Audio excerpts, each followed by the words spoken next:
Play is in our DNA. Whenever we let it out, it becomes our superpower. Now imagine an entire city being built to supercharge it. Qiddiya City, powered by Play.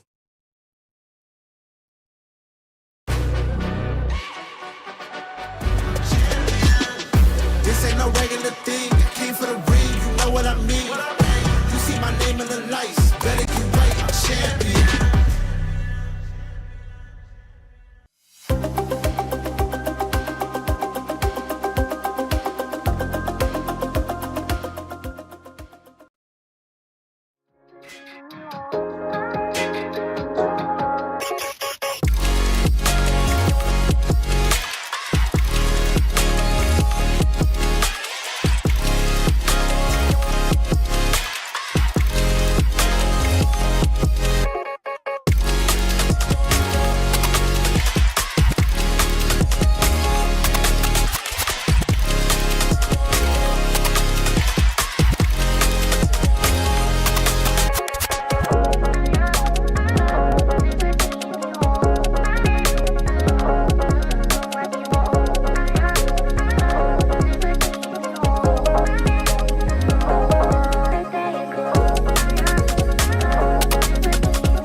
Bonjour. Hey, Angry Ginge. You okay? Great to have you here, man. Can I call you Ginge? You can call me whatever you want. Listen, I know that you won season 25 of I'm a Celebrity, Get Me Out of Here, where you ate cockroaches, you crawled through a rat tunnel, and you wore a helmet filled with spiders. Yep. Is it true that the hardest part was convincing them that you were a celebrity?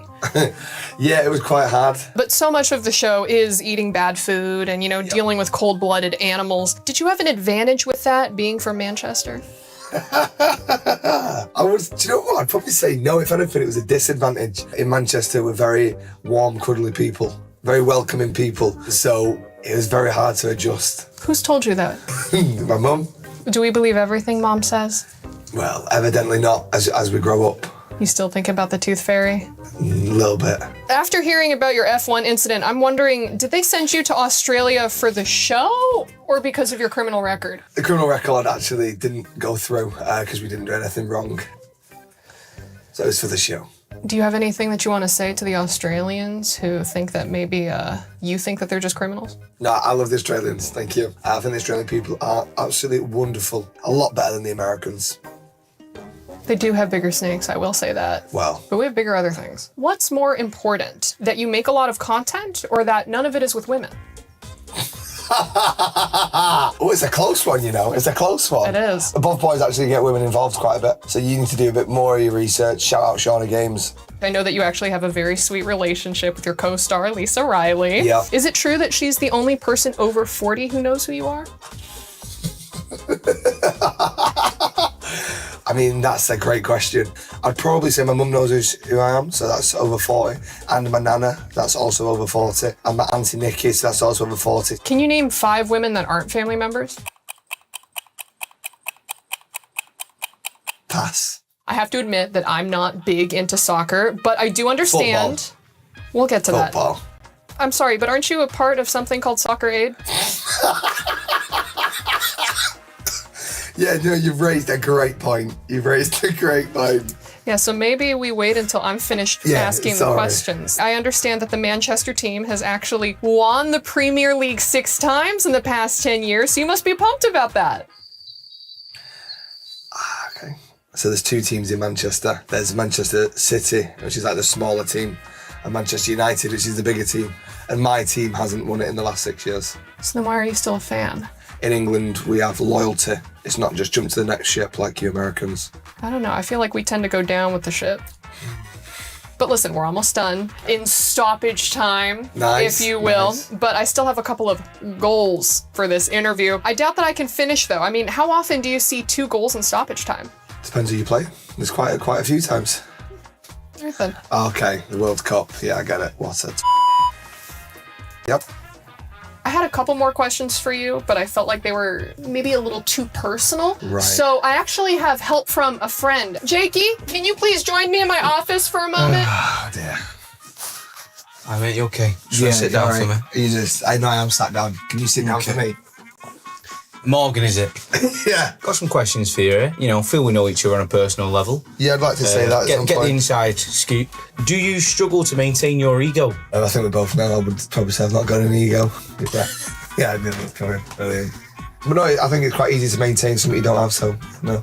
Okay, no problem. You have your main YouTube channel, but you also have more Ginge, Ginge Plus and Ginge Live. Have you ever considered doing something boring and not recording it? I feel like there could have been anyone else asking that question and it might have got to me. But no, I feel like we should always record the things we do. Hence why you vlog every day. No one gives but you still do it. I'm sensing some... I can come back. No, I'm just sensing some hostility. I'm just trying to do my job here. I know who you are, so the other lady was quite getting off with it quite easily. So, because you know who I am, that means you can abuse me more. Is that how you work? Effectively, yeah.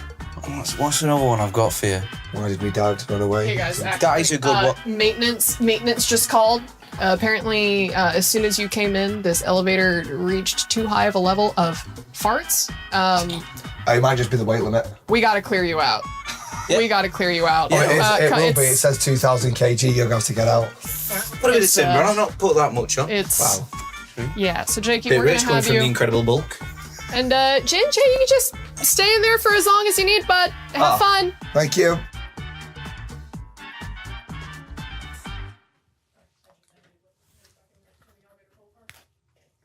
Here at the Esports World Cup, it's Rainbow Six time, and it's also time to test out the fitness of two individuals. We've got Citizen and Deepak from Fnatic. Firstly, great to have you guys obviously back on the international stage, but now the real test begins and it's not inside of the server. So let's get things underway. I'm gonna go and bring out some challenges. When I say fit test, we are gonna check some fitness. First thing, grip. Yeah. Deepak, go ahead. Oh, here we go. Gonna go show the camera. Oh, I thought I was gonna luck. 38. Ooh, that's pretty good. Is that good? Yeah, hand it over to Citizen.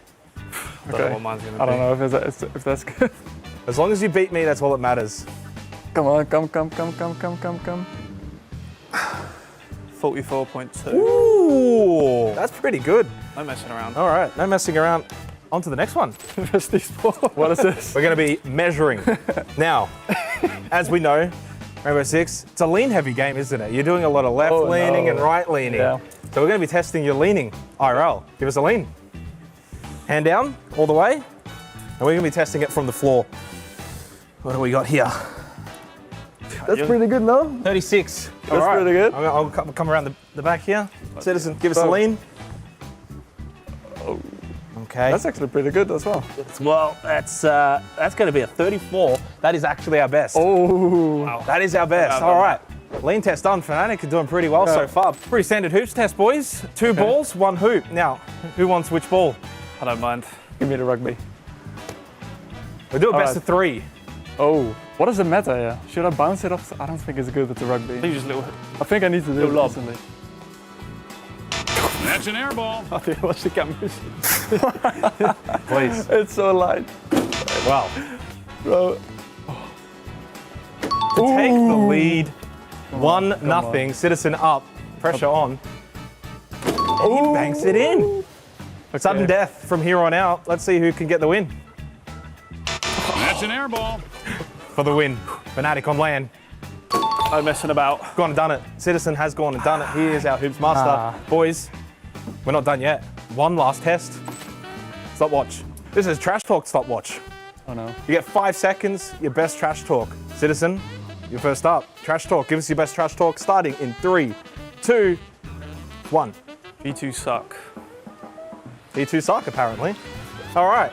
Deepak, 5 seconds. Try and keep it under. Maybe also try and go for a little longer than 1 second. I'll try my best. 3, 2, 1.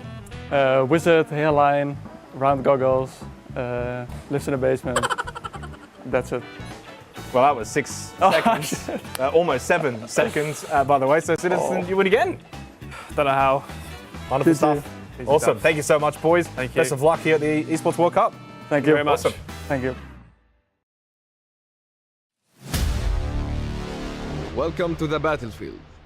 Remember, we are the hunters, they are the prey.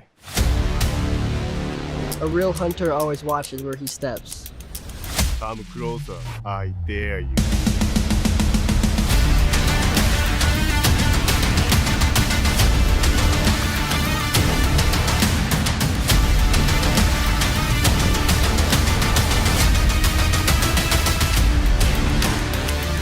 They said it could not be done. They were wrong. I trust my teammates, and they trust me too. Let's get to work. Ladies and gentlemen, welcome to Paris. Welcome to EWC. Welcome to the biggest esport tournament in the world. We're here for nothing other than Rainbow Six Siege, the greatest game alive. And I've actually got 2 of the greatest gentlemen I've ever met alive. Pengu, Dev Mata, how are we feeling in Paris? It's like we were here only 6 months ago. That's pretty good. I'm feeling so good about EWC this year. A lot has changed since the Esports World Cup 12 months ago, in Rainbow Six especially. So yeah, it's going to get hot here in the summer in Paris. It is pretty hot right now, I'm not going to lie. For those of you that know me very well, you know I don't do too well in the heat. Moving in and out of the venue, not so great in the venue. It's fantastic as we start to heat things up though, Nick. 22 teams at this event. It now goes for 2 weeks. It's so much longer than it was last year. It is, and it's a good experience, right? There's some teams that have a ton of experience going to great grand finals, winning some trophies, and also teams that we haven't seen much of internationally in recent competitions. So what's going to happen when you get like the rookies versus the real pros? Yeah, I feel like the scene has changed a lot. And as you said, we've got a lot of new teams, a lot of new players making their debut. It's only been 3 months to 6 months since we had a new region as well added to the Rainbow Six ecosystem. CNL? A lot of players making their debut onto the international stage. So yeah, who's going to take it this year? I feel like we are a lot more tightly contested than perhaps previous years. We have far fewer favorites than we might have had in the past. I agree with that, and I think that may be a question I leave with you, Nick. Okay. Is it that where the ceiling, or not the ceiling, but the floor is raising to the ceiling? So is the competition getting better, or at the moment, do we just have a lot of underdogs that beat teams that should have made it, i.e., maybe a former team you played for? Okay, listen, okay. So first question, okay? I think the floor is being raised right now, right? We've been working in APL, and in APL we see more teams than ever competing for the top 1 or top 2 spots to qualify for the EWC, for example, right? For majors, etc. So I think the ceiling is staying here, but the floor is raising. Oh, it's so nice. I like it when the floor raises. It kind of brings it closer together. Speaking of bringing things closer together, we said that this is the biggest esport tournament in the world. Let's find out why. $75 million, 25 tournaments, over 200 clubs, only one club champion. The Club Championship is the beating heart of the Esports World Cup. Over 7 weeks, esports clubs send their players to compete. Every placement, every win, every podium earns points for their club. At the end of 7 weeks, every point counts. The club at the top walks away with $7 million and the title of Best Esports Club in the world. It's not about being the best at one game. It's about being the best across all of them. Depth, versatility, consistency under pressure. One championship trophy, one title. Who will take it? Watch history unfold in Paris at the Esports World Cup 2026.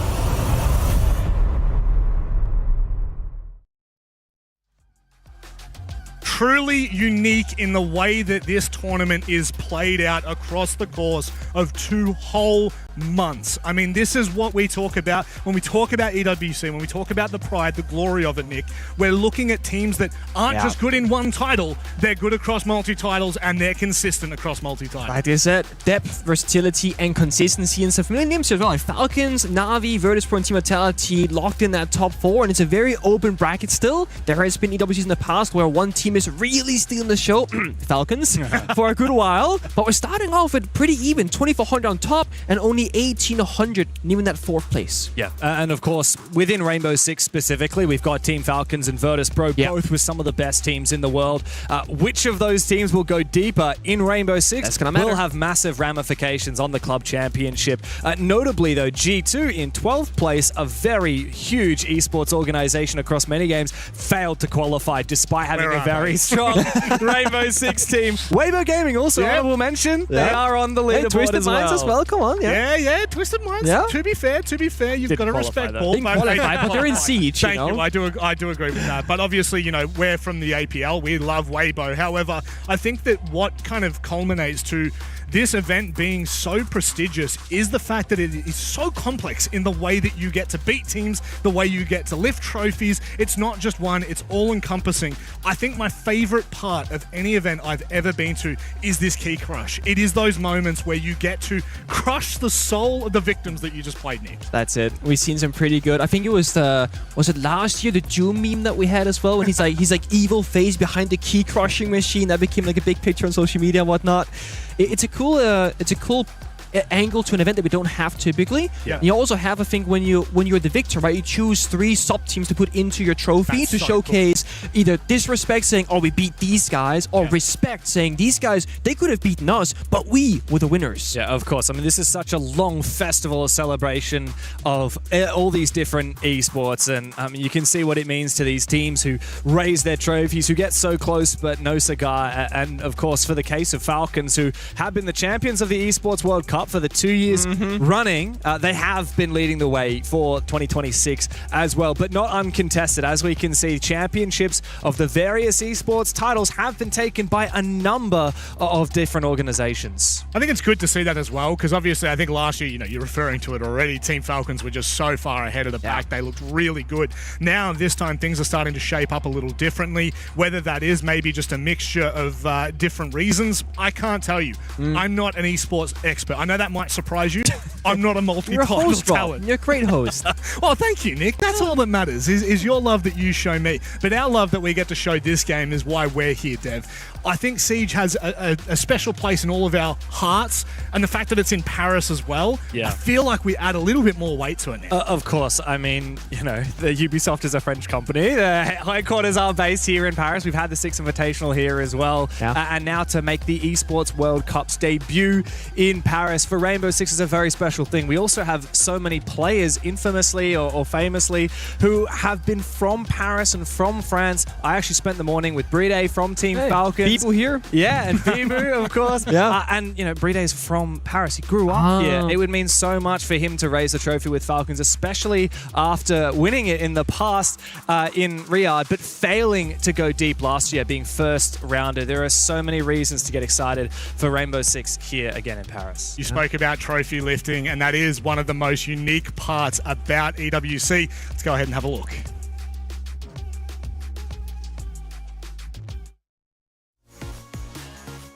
In the world, its trophy system is built to match.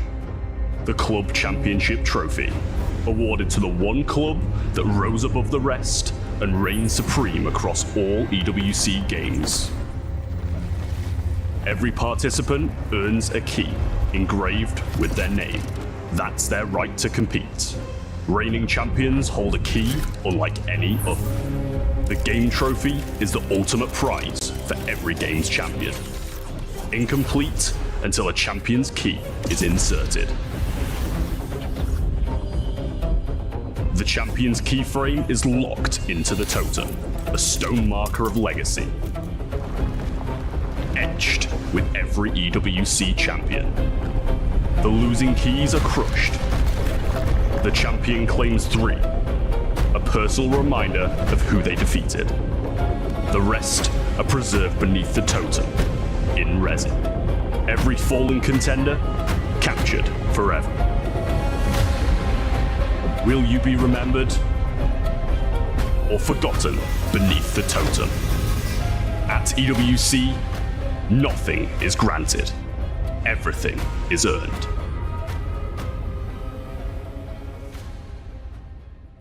Truly the most unique trophy system in the world across anything I've ever seen. There is nothing this comprehensive. There is nothing that showcases what it means to be at this event, what it means to make this event, and what it means to win this event. Speaking of winning this event, look how many games we have across the course of 2 months. It is unrelenting. James, we got chess on the same week as us.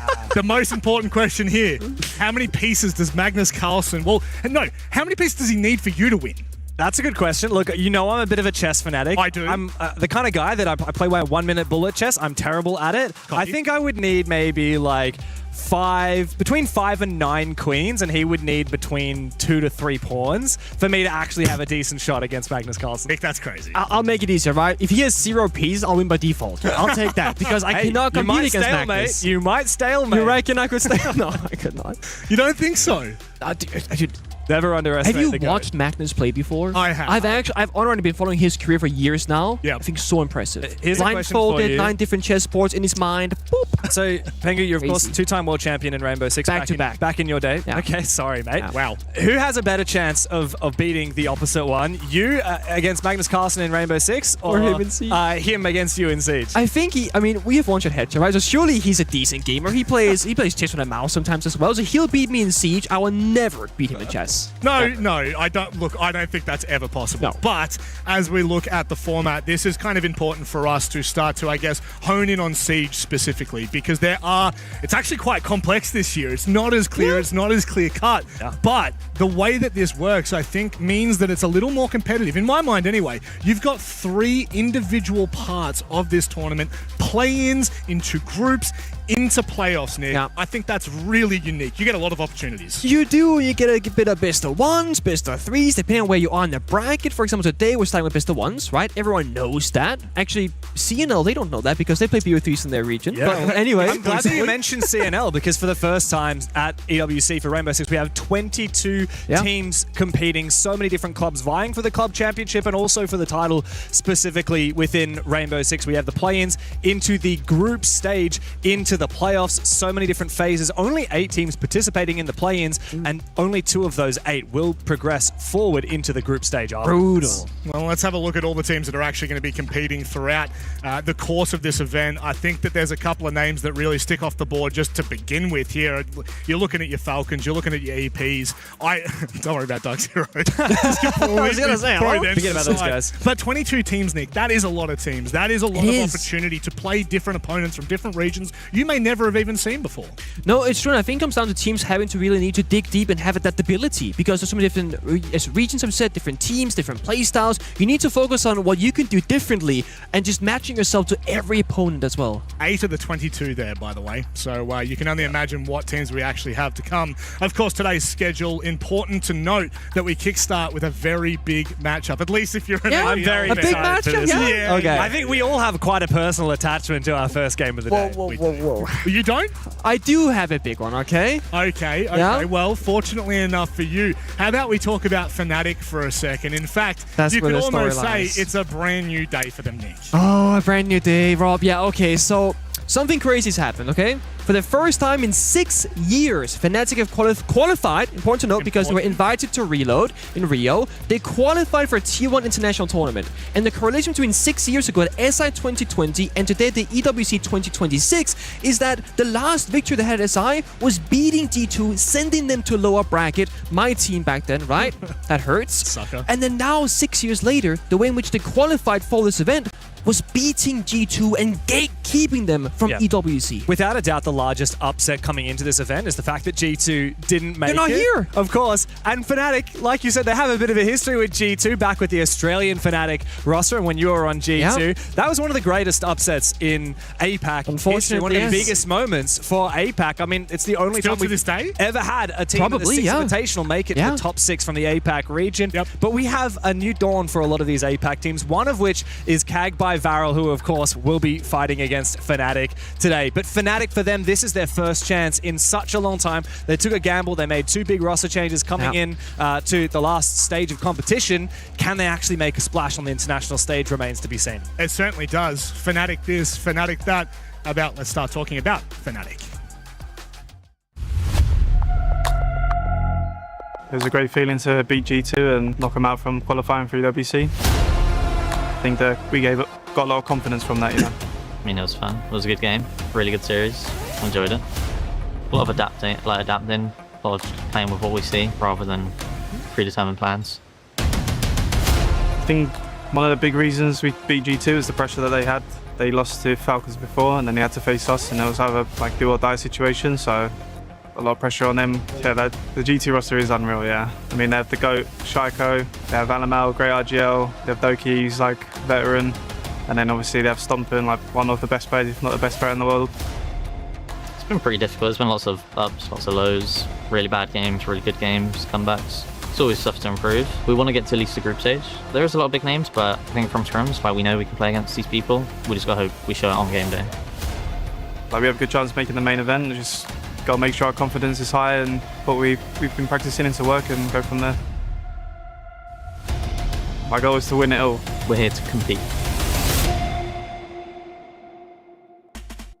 Obviously, a very big talking point straight off the bat there we've got to talk about it, James. Citizen joining Fnatic. Has that improved this roster? Has that been a deciding factor as to why they're here? Of course, Citizen, one of the most infamous players, actually once playing for Fnatic way back in the day, Pengu, and now he was one of the very important reasons as to why they failed to qualify here. And Fnatic, I mean, for them, it's been such a long period of, sadly, mediocrity. A lot of people have relegated them into this position in the EML of they're always going to be a bottom to mid-pack EML team, but they'll never actually qualify for another event. Citizen himself, he had quite a stint over in the North American League. He comes back to Europe to an incredibly disappointing performance with Team Secret. Finally jumps over to Fnatic just before this event started, just before stage 1, and look at what he's managed to achieve. Yeah, and what are the expectations, right? It's going to be another Secret situation where they're going to fall short. It's a new roster. They're not going to qualify for anything, right? It's going to take at least 6 months. Wrong.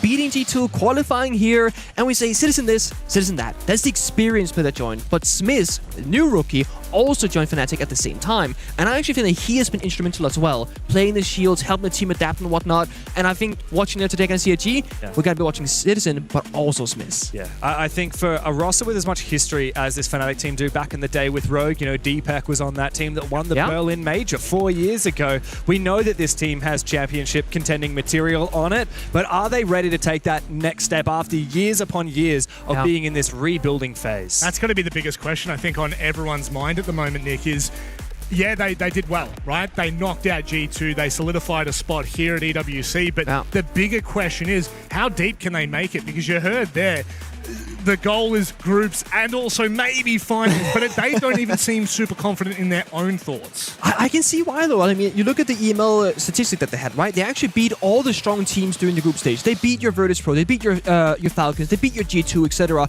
But then they lose to all the weaker teams. I'm thinking, do they not have the confidence against teams that are off their own level, where they get in their own head? But then they think, oh, with the underdogs, we can beat the better teams. Well, it's a question of consistency, really, because as you mentioned, I mean, you come down to the final game of the playoffs, and they got 7-0'd by GK. Exactly. GK historically, like... After beating G2. I know. All the way up and then all the way down again. But one thing is for sure, it's been such a huge Fnatic in the last 6 months, such a huge glow-up for Fnatic. 7th place in kickoff to 4th place in stage 1 and qualifying for the Esports World Cup. The sky is the limit, but it's going to be a challenge because they have to go through the play-ins. Only 2 teams will progress out of the 8 in this phase of the game, and they're up against the best team out of Japan. Yeah, they certainly are. And there's no question about that either. We did have questions. Maybe D+ was going to be able to contend against them. But honestly, CAG have just looked unbelievable. And I think that this new, I want to say new roster. It's not a new roster, but the new way that they, the new way that they play,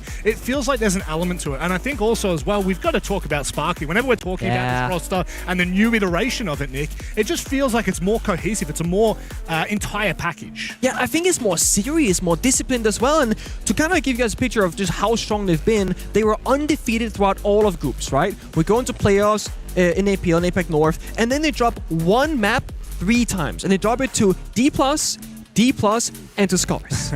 So it's like they dropped 3 maps throughout the entirety of Stage 1. They've been super dominant. And we speak to Spark in interviews, and they actually use a lot of Stage 1 simply for practice. They said they went into those games not looking at their opponent because Sparky, the coach, wanted the players to learn adaptation on the fly. So he said, guys, I'm not going to help you. You're going to be in the server. You see, you hear everything. I can't help you. You need to problem solve. So they're spending a big portion of the stage that qualifies for EWC as practice. And the 3 of us are very familiar with the APAC League, so we have a very intimate look at CAG. But for most people from the international scene, they look at this roster, that the name CAG, it's meant so much for many, many years. But to be honest, what it has meant is a guaranteed qualification for these events and then guaranteed mediocrity when you come to these events. Infamously grouped every single time. But of course, the spell was broken just over a year ago when they went to Rio for the Reload event and they made it to the grand final. The first time an APAC team has ever done so, and they look phenomenal. Since then, it's been a year of heartbreak and rebuilding after some roster turbulence. They've got DD, their former coach, who basically was an emergency sub for Stage 2 last year, and then they realized, hang on, this guy is really good, and he can bring a whole new dimension of support to the team. And then it took a little bit of time to figure out who was the best coach to go and fill DD's role.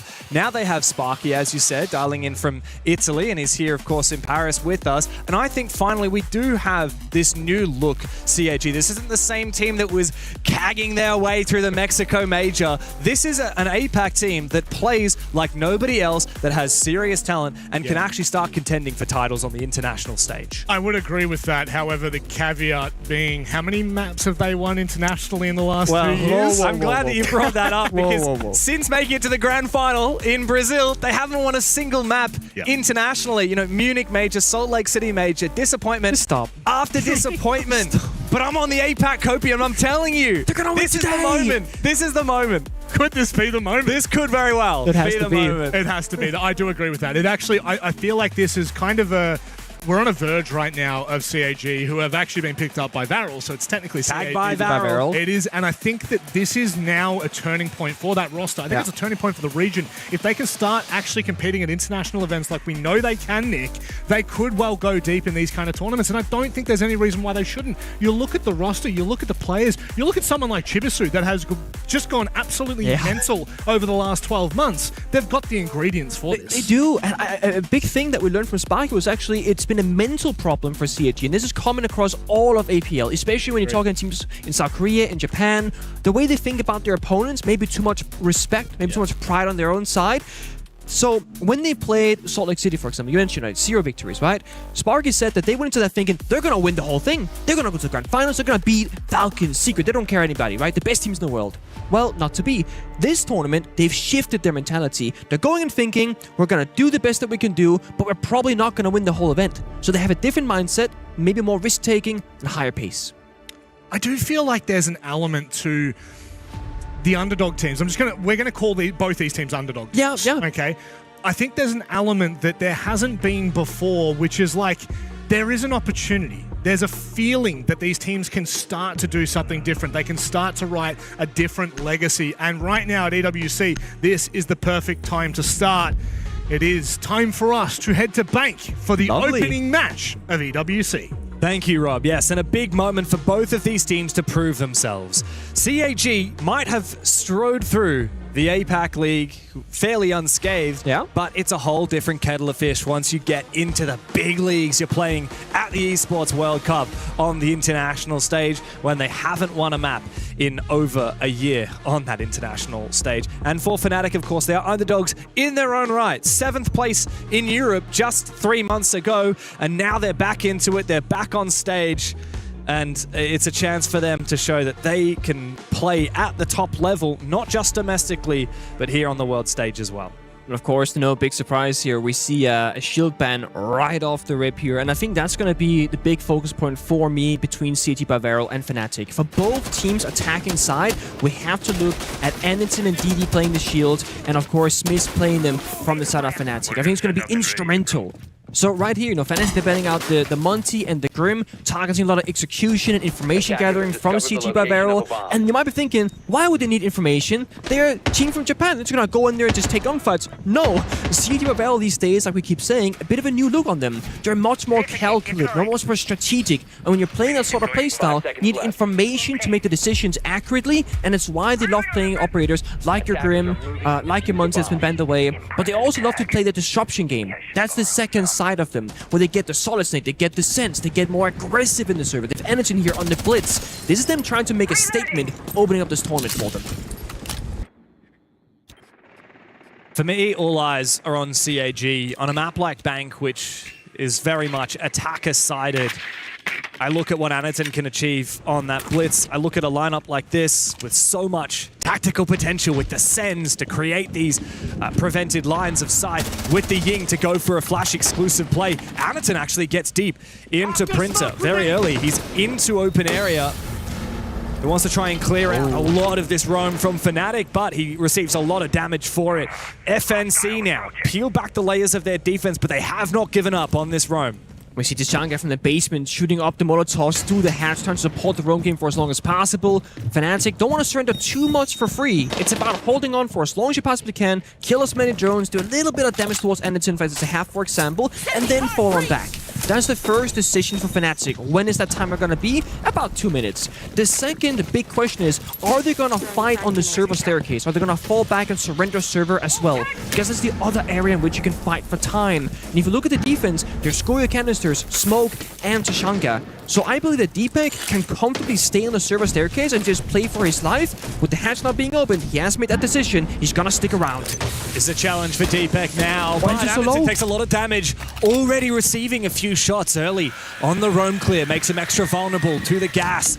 As the Candela rings on out, Deepak manages to dodge the flash. Looks for a peek, finds a second kill. Goodbye to DD. Chibisu will trade eventually, but the damage has been done by Fnatic. Still got the tools though, and 3 attackers left alive. They got one more set of Heart Breach, of course, on Chibisu. They got the sense and the influence of Solid Snake.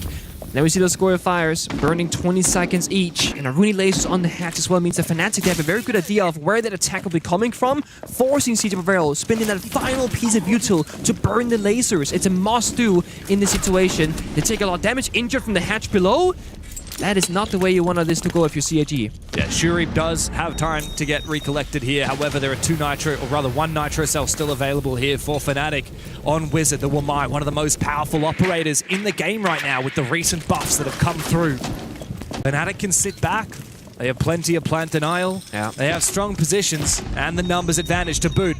As I say that, Chibisu suddenly changes things. It flips on its head. That's the C4 goes down. Chibisu now has to look for the plant. The fire from the Tachanka cannot find it. It's Mark Chibisu trying to force it down. Sharip and Zaka both find kills.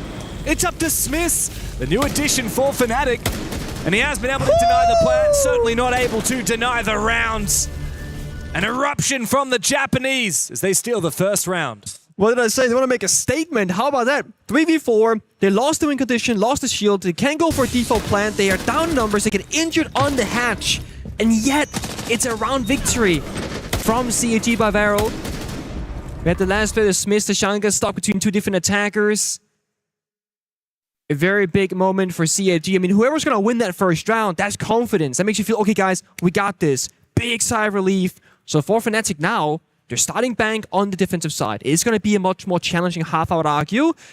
And that right there, that should have been their round. Yeah, very much so. I mean, we've already talked about this, but this is an attacker-sided map. You don't expect the defense to get more than 2 to 3 rounds on their half. And for Fnatic, already looking so good in the first round, it's a very good sign for them. But the fact that Fnatic fumbled at the end of it, the fact that KAG grabbed that round by the horns and took it at the end of it, it's a missed opportunity for Fnatic that they may regret later on. And that's the thing we know about CAG, of course, for the longest time. They have been known to be the hyper-aggressive, the risk-takers, the innovators. They're going to really play a lot of cheesy strats that a lot of other teams won't do as much. They really lean into the shields. They love the Ying. They love shotguns on attack. And we've seen a maturity from them recently where they can still play that play style, but they do it with another level of understanding of the win conditions of the game. And that's what has made them so deadly, not just within the APAC region, but the potential for what they can do on the international stage has very much been talked about aplenty. They just haven't been able to prove it. Another thing is, if you play, of course, domestically up against CAG in scrims and practice and whatnot, you kind of know how they play the game. But Fnatic, they play in Europe. They haven't played these guys in ages. As a matter of fact, went back and checked the organizations of CAG and Fnatic, and the last time that the organization played each other was 2023, when Fnatic had a team in the Japanese league. So there's no inside knowledge here. There's no player on the server that goes, you know what, I know how CAG they play. I've played them before. That's just not a thing. And they also don't just have, like you said, the fast or the slow, the new look, the old look. They have so much more depth, and you cannot underestimate them. When you're up against a team where you gotta look online for the vaults to get some information, well, guess what? They play in APL. We do a bit of trolling sometimes in APL. People play Caveira on Bank for no reason. So you look at CAG and go, oh, what was the last 2 games that they had on Bank? Okay, against Scars, they won. Scars played Caveira twice. CAG played Tasha. Okay, that's not a real VOD. What do you learn from that? You go into this completely blind if you're Fnatic. Yeah, I mean, that's, I think, the danger of going up against a team that perhaps you underestimate. And I have to admit, like, as a guy who's been following the APAC scene specifically, because I am from the APAC region. That you are. For the entirety of APAC's history in this game, like, we've always been the little brother region. And in fact, until recently when the CNL got added, APAC was always regarded as the worst region. And people just didn't, like, respect is not given, it's earned. And nothing is granted. Everything is earned, as we love to say here at the Esports World Cup. But it's very much true for the respect of different regions. I mean, Brazil didn't have a lot of respect until they earned it by making it to grand finals and taking championships. APAC has never earned that same level of respect because no team from the Asia Pacific has ever won an international event. Now, we've had upsets here and there, but over the last, it's been 10 years almost, you would have expected to see a little bit more fruit born out of these APAC teams. And sometimes that does lead teams from other regions, even, fourth seed out of Europe, Fnatic, to look at APAC teams and think, I mean, we'll probably win that one. Obviously, we'll try hard, but it's going to be a very different story to when we start playing some Brazilian teams or some North American teams. And I think that it can be the enemy of many rosters and many teams' expectations going into it. You got to make sure you curb your enthusiasm. Don't let your understanding of a CAG from 5 years ago tarnish the opponent that you're playing against today. Yeah, and just speaking to the history of APAC teams, right? I mean, Norengo, they had a moment. D+, they had a moment. Fnatic had a moment back in the day. I mean, CAG have had two really notable moments as well. Yeah. But, I mean, people often forget, yes, technically CAG were grouped at the event I'm speaking about, but the Mexico Major in 2021, oh my God. Even though they were grouped, it's the only time in Rainbow Six history we've ever had a tiebreaker so tight we actually had to play an entire tiebreaker match just to determine which of the two teams should progress into the playoffs from the groups. It was CAG and Team 1 featuring Alamau, of course. Before the G2 days. Yeah, before he was on G2. And Team 1 with Alamau went on to win that entire major. Yeah. And that team almost lost because of CAG. There was only just one tiebreaker match that allowed Team 1 to go through that. So literally one round difference there. Had CAG won by one round more or lost that one round less, that would have... Team 1 never won that major. Exactly. And then maybe Alamau doesn't go G2. A lot of implications all of a sudden, right? Of course. So, no, they've been here for a long time, the boys from CAG, and they've stocked most of the roster also very consistently. It's not often that you see a team go to event after event, fall short technically, and then stick the roster and get better and better and better, but they truly have. And if you're curious about the whole Saka name here from Dokkaebi, it's Arcoli. Yes. Same player, but different name. That happened stage 1 in kickoff. Maybe, I think. Yes. So earlier this year.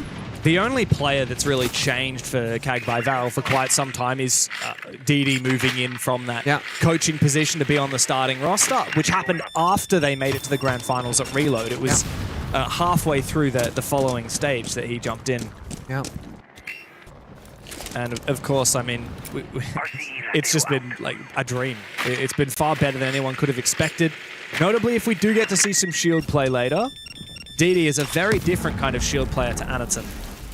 Let's focus up on Fnatic. They're the ones that have a shield at the moment. It's Smith, the young gun, the shield in front of his face, trying to hold on to a very undefensible bomb site here on the top floor. Yeah. Almost unplayable. I mean, with the Asami band here from CG in particular, almost nothing is playable.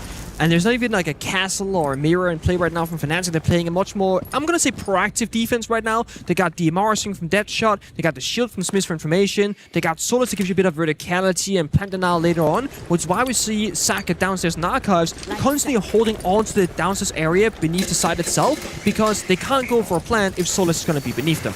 So this is actually CG being tested now and problem solving at many different areas at the same time. And doing a great job so far. They get the walls popped, using Adela for a bit of coverage. And he's on the Thermite this time around, so a bit more free in the server. Can become the entry, can become the planter. A lot of options here for CAG. I like the way that CAG used that Dokkaebi as well to deal a little bit of damage to the Clash of Smiths. Every tiny bit of tick damage you can get onto a Clash is highly valuable.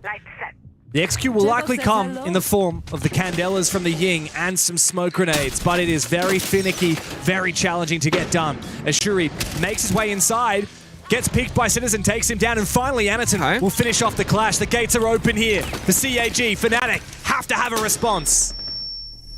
How did they do it? They lost so many bodies already. Another injury, not confirmed as well. Even just 2 members against 3 from CAG. The Deepak is held on from the elevators. Now at the top of Banana. It's him and Deadshot. try and clutch up the round for Fnatic. Good shot with the DMR from Deadshot. DD now repels inside, finds his kill. All up to Deepak now.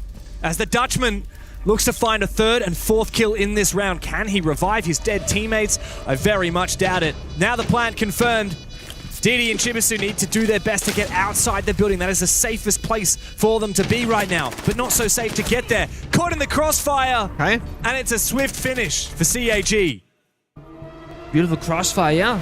I mean, again, they baited so well that the person who planted just kind of pre-fired towards Deepak, forced him to shoot back, and his teammate swings from stock. And there was only one person on the window repel from CAG. Something that we often see from this team in particular, from Japanese teams in general, is they play very heavily on the window repels. And they play like your Capital, your Ying, your Sense. They rebel in the windows, that's the execute. They just had DD with the Ying. And then they were pushing stock, they're pushing in for Skylight, they're attacking from lobby with a backstab, they're everywhere. And I think it caught Fnatic by surprise. When you don't have your Asami, you don't have your Castle, like I said, you only have the Clash that can give you information. That only sees one teeny tiny area. So CAG, from attacking from so many different angles at once, there's a bunch of blind spots. And you just win their individual gunfights up against Fnatic. Great entries and a great execute, to be honest. Yeah. And this is the final round now, Pengu, before we get the additional operator bans for the half to come on through, which to me means it's even more important to win this round for Fnatic. Don't go 0-3 down.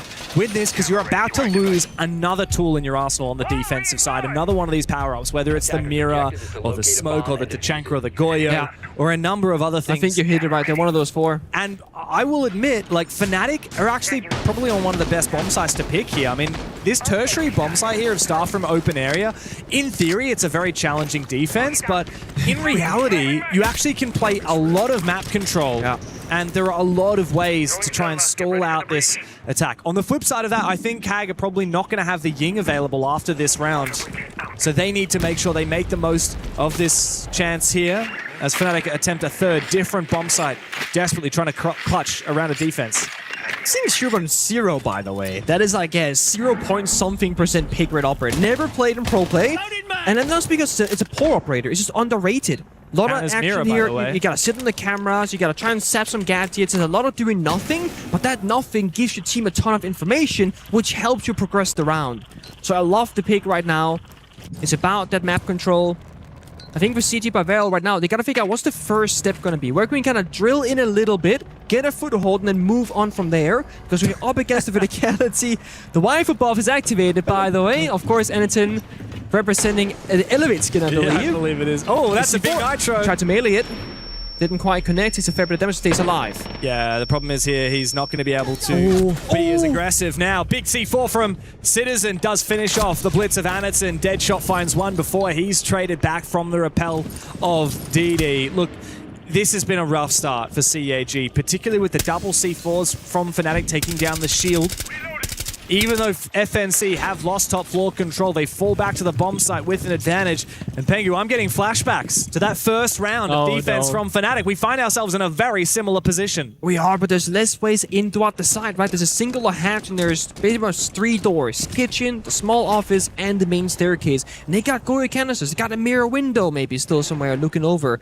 And they got a bulletproof camera as well. So a ton of intel here from the defense. I think CAG, they have to get a pick somehow. But how they're gonna find it, I'm not certain. They have such limited tools right now. There's no easy grenade kill, no Capital, no blind angle towards the bomb site. It feels like Fnatic, they have to be the ones to make a mistake to give CAG a fighting chance. Yeah, the lack of a Ying here means that the flashes will not protect DD. They cannot land into the deep corner onto Citizen. And now it is all done and dusted. Big couple of kills there from Fnatic. They found their advantage early, and they sat back and waited for CAG to walk into their open arms. Finally, first round on the board for the Europeans. Big question for me is, you mentioned the Ying. What about Capital? If you've been watching CAG like a fair bit, I feel like there could be a Capital in the backup plans here. I think banning another shield is not going to be worth it because any can play them all. And from CT themselves, as you said, like the Goyo, the Smoke, the Mirror, the Tachanka, very plant-oriented, stall-oriented. Bandit ban. So you're right with the Ying, completely on the money. But a Bandit ban. The only scenario where the Bandit gives you any sort of real value is top floor and CEO, because now you can't deny the elevator wall whatsoever and guaranteed open it up.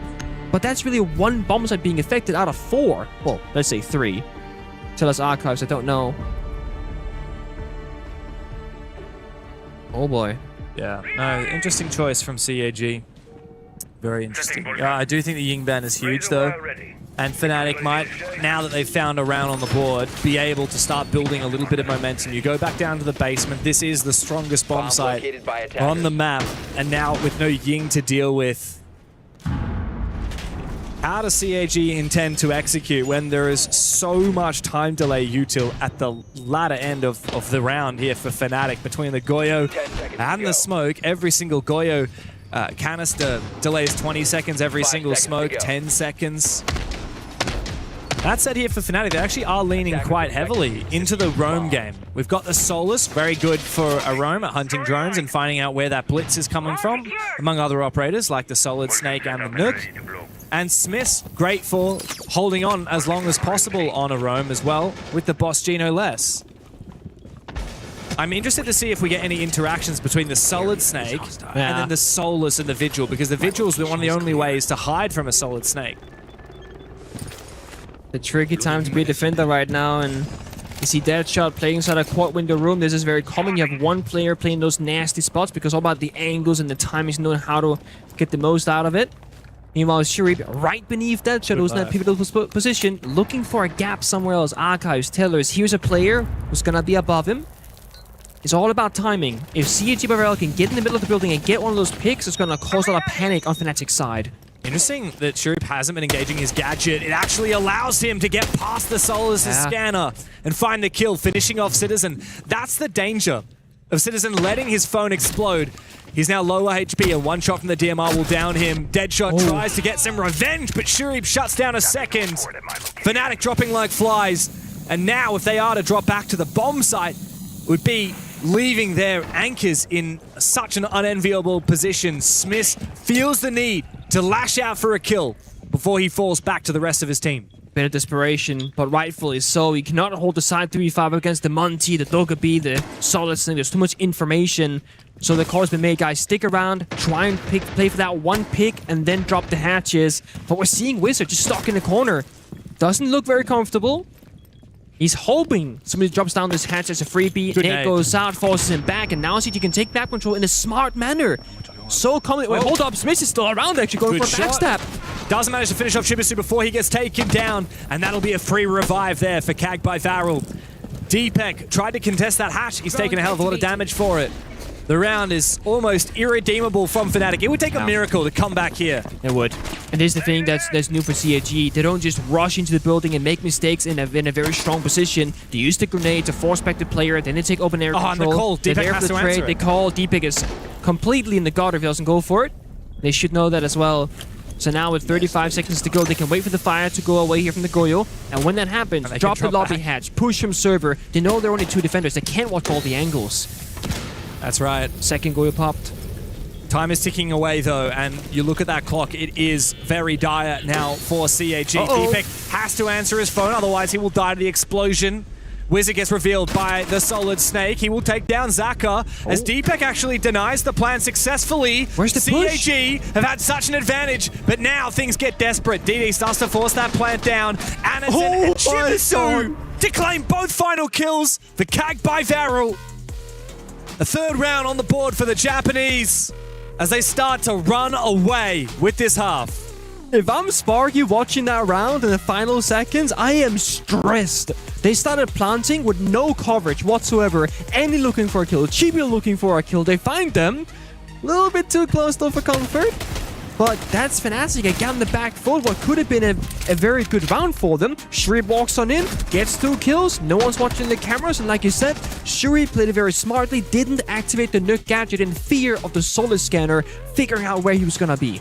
So very many small things again from CG, just very well thought of, very well communicated, and no one's overstepping. There's a clear line saying, guys, you can take a risk until this moment. At that point, we gotta play together. And that was open area. Nobody's gonna walk in together into Wizard and just take a bad gunfight and lose the round. No, we use a grenade, we use a drone, we force him back, then we take it for free. Smart siege, good siege, simple siege. However, the advantage for CAG has prompted Fnatic to use their one tactical timeout right now. So they've had 60 seconds to discuss with their team. You can see Sathis, Tristan, their coach behind them, getting in the ear of his players. He's got 2 more chances to get a round victory before we swap sides. You need 2 rounds in this half. Yeah. 3 rounds in this. If Fnatic win 2 rounds from here and it ends up a 3-3 half, that is a huge dub for FNC. Like, that is favored to win the map if they're on out. But, you know, if they don't find any, this is going to be a very quick game for CAG by Varel. Going back to the very beginning, I did say that the shields are very important for Fnatic. It was kind of how they started finding a couple of victories in the ML, how they got themselves into this winning position of qualifying for the EWC. And it's a good thing, it's a bad thing. When you can crutch something to success and win, beautiful. But when you have to crutch something and it's also not working, what's your plan B? Smith has been playing Tashanga and Clash and then something else. Yeah. He hasn't been super instrumental. Like, last time on CEO, he died before the execute. On Tashanga, on the very first round, he was last alive in a 1v2. CG, they're not really bothered by Smith whatsoever, whereas a lot of European enemies, they're saying, oh dude, the shields are too good, let's ban them away, let's deal with it, whatever. They didn't even ban the Clash, they banned the Bandit. Loading new mag. Cam in position. Located a You know, the Bandit ban tells you that CAG are more than happy to play against the Wamai, more than happy to play against the Clash, more than happy to play against the Mirror. I see it. And I really like the way that they're countering the Wamai here with Zaka down below with the IQ. And he can very easily destroy these magnets one by one, which would have caught that Selma. So very clever work there by Kag by Varel. And now the air jab as well to prevent Smith from retaking. And it's smart because they're doubling down. Last time they had the Dokkaebi downstairs, also from Saka. And again, he's watching the C4 downstairs. There was a Solus previously, actually, for the plant denial. When you're the IQ below, you're both destroying their utility and getting information, while also gaining map control beneath the bomb site, meaning that there couldn't be a guy below the C4, and nobody's flanking server stairs up into square. So all of a sudden, against CAG, they're gaining many things from a single player position. No one's wasting their time, no one's in a bad position. Now they have, as you said, the air jab on stock. That's stopping the Clash from pushing forward. If they do, they're gonna die. They got a lot of pressure being applied, the flashbangs going through. All they're missing for CAG is an opening, and that could be Anaton, because he's in top lobby. Yeah, he's in, and the Clash, which would counter him, is the only operator not in a position to actually fight him. Thankfully, though, Wizard is able to backstab Anaton, a little bit disconnected from the rest of his team, but now it gets desperate. Zaka goes deep, misses his chance to find one, can't even backstab the Clash. And it all goes down the toilet for CAG by Varel. Fnatic look to have a reprisal with a flawless round. DD on the window repel in a 1 versus 5. He's dreaming. This ain't happening. There's no universe. Here they can go lobby and peek him from the windows. They can toss a C4 out his direction. He cannot fight the players from the rappel inside of ATMs. As they jump outside, the Clash will surely finish him off. It's a taunting move from Fnatic as they finally make a statement and get into the game. Beautiful. And nobody had any fear. They recognized, okay, Annie's in top lobby with the Blackbeard. We can't just fight in 1 versus 1. I need you guys to just sprint to the bomb side, pass the guy on the repels, and try and get this kill. And they do. They win the bomb side top lobby, or the gunfight rather. They win the gunfight on main staircase, outside a stock window. And it all came down to CAG actually never opening the top elevator wall, despite banning the Bandit and the Caillou. No, they did open it. They just weren't on the far left, because the right-hand side was not open. Look, see how many feet here? You're right. So either they got shot, because I saw him throw the Selma earlier in the round, but maybe the breach didn't actually detonate. Possible. That's a great point. All I know is that they were playing on the wall, so... You're right. Yeah, no, I did see the Ace actually toss that Selma onto the Kanto wall. I noticed Shurif doing that earlier in the round, but for whatever reason, Selma didn't detonate, whether it was missed, whether it was shot. Perhaps, yeah, I actually have no idea how that was played by Fnatic, but you're right. The Citizen in that position at top elevator was one of the core reasons why CAG were unable to win that round. Now we move into the final round of the half here before we go to our halftime vibe check, and the teams will get a little tactical timeout. Fnatic, if they are, I mean, they're out of the woods, that's for sure, finding a second round. But if they can find a second round, that's not just out of the woods, that's into Candyland. It's crazy how it swaps so quickly, right? Fnatic, backs against the wall, just looking rough here, and bang. Oh, now they're good. And it's just how Bank works. It's so attacker favorite, generally speaking. You need that second defensive round to have a realistic chance at winning, and they've done so. You know, when you play first to 7, every single round matters oh so much. It's one of the frustrating parts about being a pro player, is that you make one tiny mistake that loses you one round, that can define the whole game all of a sudden. So risk assessment, hey, do I dare to make this ballsy play that's super high risk, super high reward? Not every player has that gene in them, because that one round is oh so important. I do have confirmation that the Kanto breach was actually open that last round, but just in the far left from looking at it? It must have been on the far opposite side, which allowed a little bit more freedom from Citizen. And also, it's possible that nobody from CAG was actually watching the angle. Oh, that's unfortunate from Sharif. He just nades his own drone. Not sure what happened there. Maybe he's a striker player. Yeah. Because, you know, if you played the Recruit before, guys, you know. You got an EMP in one hand and breach in the other, and the order could be very easily messed up. I mean, we've already seen people bring out the tin can openers instead of throwing their flashes and grenades a few times in this game so far. It's an honest mistake to make. Yeah, look, I do feel like this is a big round for both teams. Potentially the most important round we've had so far. Also a very quiet round. I mean, it's almost 2/3 done, and Fnatic are just sitting back. I feel like they've rattled CAG by Varel a little bit with what happened last round by winning it so flawlessly. Now the Japanese are extremely slow. Yeah. I mean, if you're Fnatic right now, you gotta say, guys, don't give them any openings. Like, if you're Deathshot, don't peek. Like, he's a good shot. He likes to play that high-risk playstyle. Right now, there's 50 seconds. They don't have a way in the map. Don't give them anything easily. In fact, just shot Manhattan. He certainly doesn't listen to you, but he does win his fight, which matters.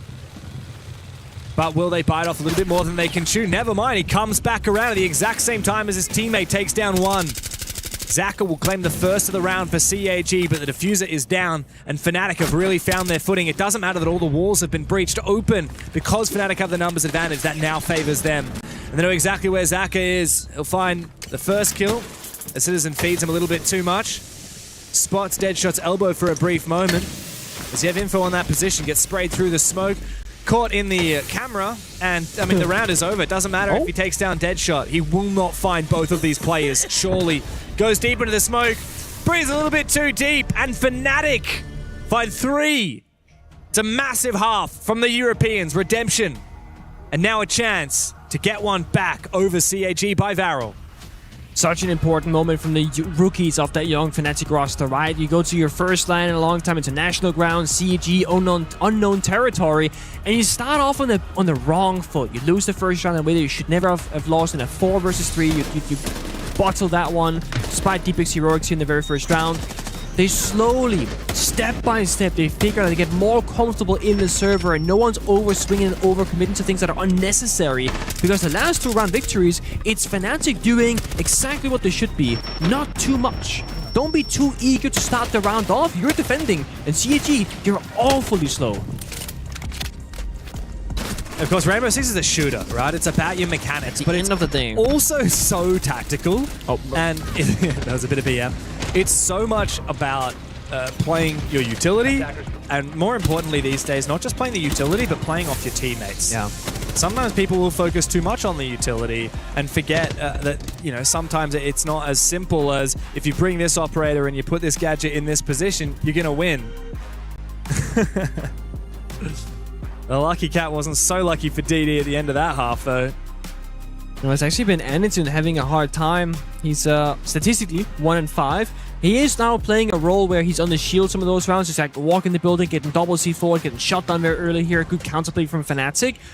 But one of the things about CAG Bavaro is that they have those 2 different styles of attacking. They're very, very slow, execute heavy, going for plant, and they got the map control, let's go for fighting. Anderton is very required when it comes to taking map space, because he is one of those entry players. And when he's having a hard time, often CAG, as a result, will also have a hard time. And I do think that's how they've been struggling in some of those moments where no one's the one to make the first play and open up the round. Like that very final in the half, right? There's like 50 seconds left. It's a 5v5. Most of the CG members are outside the building. No one's taking that initiative because Anderton was on Capital. He couldn't do it himself. Yeah. As the teams start to load back up in onto the second half, now Fnatic on the favored side. of attack, and it's time to get into these operator bans. For Fnatic, of course, when CAG were attacking, you had to get rid of the shields. It looks like CAG will return the favor. As they should. I think that was the first note I made prepping for this match. Was like, they're both gonna ban the Monty. I was like, they have to. There is a world where they ban 2 shields on towards Fnatic, but I think on Bank it's a bit excessive. So probably not for this particular map, but future-wise, if they were to rematch or just watching Fnatic in the future, that could definitely be a case for them. And quite a few mirror bans. I mean, the Grim and the Monty being the same bans we saw from Fnatic as well, now taken by CAG. And the Kaid as well was also banned by CAG by Varel on their attacking half. So get back into it. I mean, Fnatic, of course, have really made a big statement at the latter end of that defensive half. They've shown they're here to play. The first time they have been here to play in quite a long time. For a player like Deepek, it's a long time between drinks. I mean, he remembers back in the Rogue and Porte days, making it to those majors, making it to the 6 Invitational. Hey, Trust Gaming. Wait, before that even. Tier 2. Benelux League. Deepek has more trophies than I do, by the way. Have you seen his... do you count the Benelux League trophies, man? Benelux is the place, okay? Great players are forced in the shadows of that tournament. And so he doesn't have his background anymore in his home, but I think about a year or 2 ago, he had his trophies displayed on a shelf behind him. That guy's stacked. Yeah. Okay, Deepek has trophies. One of which was a major, of course, in Berlin. Not too far from here. No? Just 4 years ago. Huge moment for him. Great grand final. Yeah, one of the best grand finals we've had. 5 maps. I think it was overtime on the final map as well against FaZe Clan. Final round. Clubhouse. Bar bomb site. They're going to defense. Crazy. And Deepek clutches it with the Yokai drone as well. Yep. It's been, a long time since his former glory, but he's looking to reforge it now with this new roster and under a new organization to boot. Now onto the attacking side, CAG looking to bring a bit of fire on their defense of their own. Oh, that was unfortunate there from Deadshot. But he gets in the building regardless. The big thing to worry about here for Fnatic is Shuri. Yeah. The Grim Reaper on the Vigil with this Boss G. He snuck past the drone and can play the sound key on the window repels, the skylight, and of course on the outside balcony. And if anybody walks in top square, there should be a good... It's dead. There's a shield, the second player here. Oh, he gets the kill! Thankfully, does the Fuse Shield remove from action a 1-for-1 trade, super worth it for CAG. And you saw Fnatic, big surprise. What has Shuri been doing there? Yeah, I think they're certainly going to be thinking twice about taking ground without thoroughly droning in future. Perhaps they didn't even know that the Vigil was on the board. Oh, no. Losing that Fuse is a lot of util and most importantly the shield, but they still have all of the utility to get the breaches done that they need to when it comes to executing down below. But the roam is still at large as Zaka falls back after taking a little bit of damage. DD has to keep answering his phone if he wants to keep his Yokais alive in the late round. Now Chibisu, the final roamer, decides to fall back for CAG by Varel as Fnatic are given complete map control. Yeah. But the timer is low enough, 60 seconds, and there's no Goyo and whatnot in this round, but there is going to be a C4 and the Yokai drone, so they have plant denial. Thatcher, though, changes everything. You can find the Yokai as a mini IQ scanner, EMP them, shoot them, and you can catch a C4 mid-air. Fnatic, yes, they've lost the shield, so planning on that default angle might not be possible, but if they can get into a safe position, or just get into a smoke grenade, a plant is very possible. A very popular angle these days taken by Zaka here. We already saw one of the CAG players die to this angle previously, but you can see how aware of the angle Deadshot is. Gets a lot of damage on, but might not be able to finish off Zaka. 20 seconds to play doesn't mean there's much time here for CAG to get that revive off. No flank drone. Instead, there's a flank here from Chibisu, top fragger from CAG, and he has found his moment. He's found his gap. 1 kill. On to Citizen, can he go deep and deny the plant? Doesn't matter, Anaton's done it for him. A team kill to boot, but it does not matter. Wizard has no chance to get into the bomb site nor get that diffuser planted. CAG will take the lead. Really big risk there going for a flank, because if you just walk into a drone, they know it, they turn around, you're free meat. Like, you're gonna die, and that's gonna probably be the round. But I was watching the players in the bottom there. Smith was dead already, of course. He was watching a drone inside of server room right now when the plant is going down, and the only other drones upstairs were not main stairs. They were admin offices by lobby. They were somewhere else on the first floor, but they didn't have actual vision of that flank itself until it was too late. And I don't think they communicated that. You know, when you're there watching the cameras, it's very important to say it, and I'm not sure if Fnatic had that happen, but guys, there's no flank cam. Yeah. All I see is server. I can see what you guys are doing, but that's it. Because at least then you're making your teammates aware that the flank is open. So that means when you're going for that plant in that 7-second gap of like, we're very vulnerable, maybe the guy in open area has to turn around to watch his flank for 7 seconds in case it happens. Once you lose that player on the hatch and the defenders have retaken that control, you can no longer safely plant in the default position. That's right. Technically, you can continue planting in the deep position, which was where they were planting, like on the single wall facing server. But in the end, if you're planting in that position without a shield on your back, you're vulnerable to getting peeked from the red hallway, which is what happened in the end. Exactly. I didn't manage to see how Anaton team killed, but I saw Shurip. I didn't see it either. Yeah, he team killed. But Shurip was having a laugh about it in the post-round cameras, so no sweat off his back. I mean, that's one thing that we know about CAG. No sweat. They will lose a tournament and usually go out laughing and smiling. Not because they're happy with the result, but because like you can either be upset about it or you can have a good time with your friends. Bunch of jovial lads they are. But of course, Sparky is quite the opposite. He's a very serious man. He is.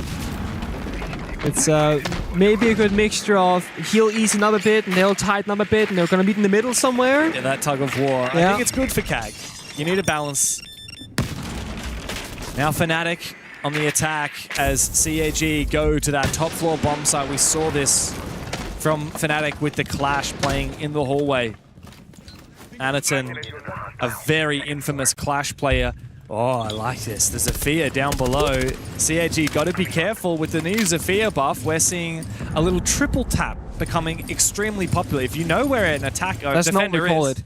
what do you call it? The three big booms. The 3 big booms. I mean, if he knows where someone is standing, you're going to see 3 big booms and a free kill. That's it. Thank you very much.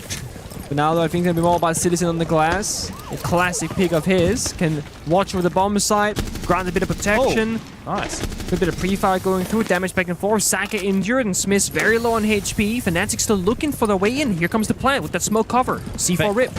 Faked out, it does. Bait out that C4, I believe, successfully. Shurip does miss. Zaka and Anaton both go down. The Clash eliminated.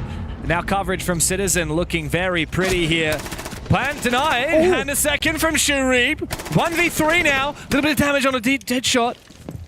But got to be careful, he falls on back. This will need to be a 1 versus 5. If CAG are to win it, it will be solely on the back of Shurip. Deadshot and Smith, both low HP, and Shurip knows exactly where that defuse is. The flash has come out. Does he know he's being flanked from the top of Elevator? I'm not sure he does. Doesn't matter. Deadshot lands the shot. Back tied for Fnatic again. Good effort there from CAG though, but doesn't have the right ways to disrupt the plant from going down. It becomes a deep swing with gunfights. It doesn't go in their favor. Despite having C4 in pocket, it was in the wrong location to be utilized. And I think just well done for Fnatic. They're very quick to the punch, right? The smoke grenade goes out, they breach the walls, and they just start planting immediately. They're not wasting any time. They're not letting CAG figure out what they're trying to achieve themselves. And it's also the beauty of a glass is until you fire your primary weapon, no one knows what that smoke grenade is for. It could be cover, it could be a glass behind it, it could be nothing. And also, of course, with the sound being very good on LAN, because it is on the LAN build, it's amazing, you gotta try and disrupt the sounds as well. So you're shooting a bit, throwing a smoke grenade, throwing a flash grenade. Odds are CAG had no idea the plan was going down until it was too late. Yeah. I think the first rip of the plan prompted the C4 from Shuri, but you can see after that, quickly Deepak was away. He was baiting out that plant. Time was not a factor. He could afford to go for a fake plant and then go again. Let that time whittle down. CAG were the ones under pressure. And so they remain. We're even again. And CAG decide to go to staff room open area. I think this is a better bomb site than that top floor. It was where Fnatic started to mount their comeback. Reloading. Let's see if CAG can do the same. Is it a comeback if you used to be in the lead, but now you're tied up behind? I don't know. We can argue semantics all day. I'm just curious, you know? I love a good comeback story, though. And right now, I'm supporting Anaton's comeback story because he is still yet to find his individual performance here against Fnatic. And It's not many players that I would point my finger and go, this guy just needs to get activated, but Anakin is that guy for CIG. We talk about how phenomenal Shub has been, how good Saka can be, how good Chibi has been so far today, but usually in that middle pool of consistency, we find Annie, because so many of the plays in both attack and defense, it's built around him. He plays a shield, his team helps him. He plays a anchor position, his team plays around him. And when he's having a hard time, I do believe that it impacts the rest of his team. Oh my days. Hey, good pre-fire from Citizen, good read. And now, repelling into upstairs, Fnatic have taken a lot of map control. Chibisu forced back, Zaka the same, and Annie will fall. He continues his rough goal of it today with another death and no impact in the round. I think Zaka might be about to get betrayed by his hollow housing here. Citizen, if he can check his gadget, he'll know exactly where Zaka is. Out goes a nade, as the Wamai looks to try and find another chance to look for a pick. Wizard is watching his retreat, however. They've missed it. I think he's probably still around the main staircase, but Saka's found that tiny bit of gap towards the lobby double door, and the big question now is, do you stay in this corner? Do you try and flank in throughout lobby? Do you retake that main staircase?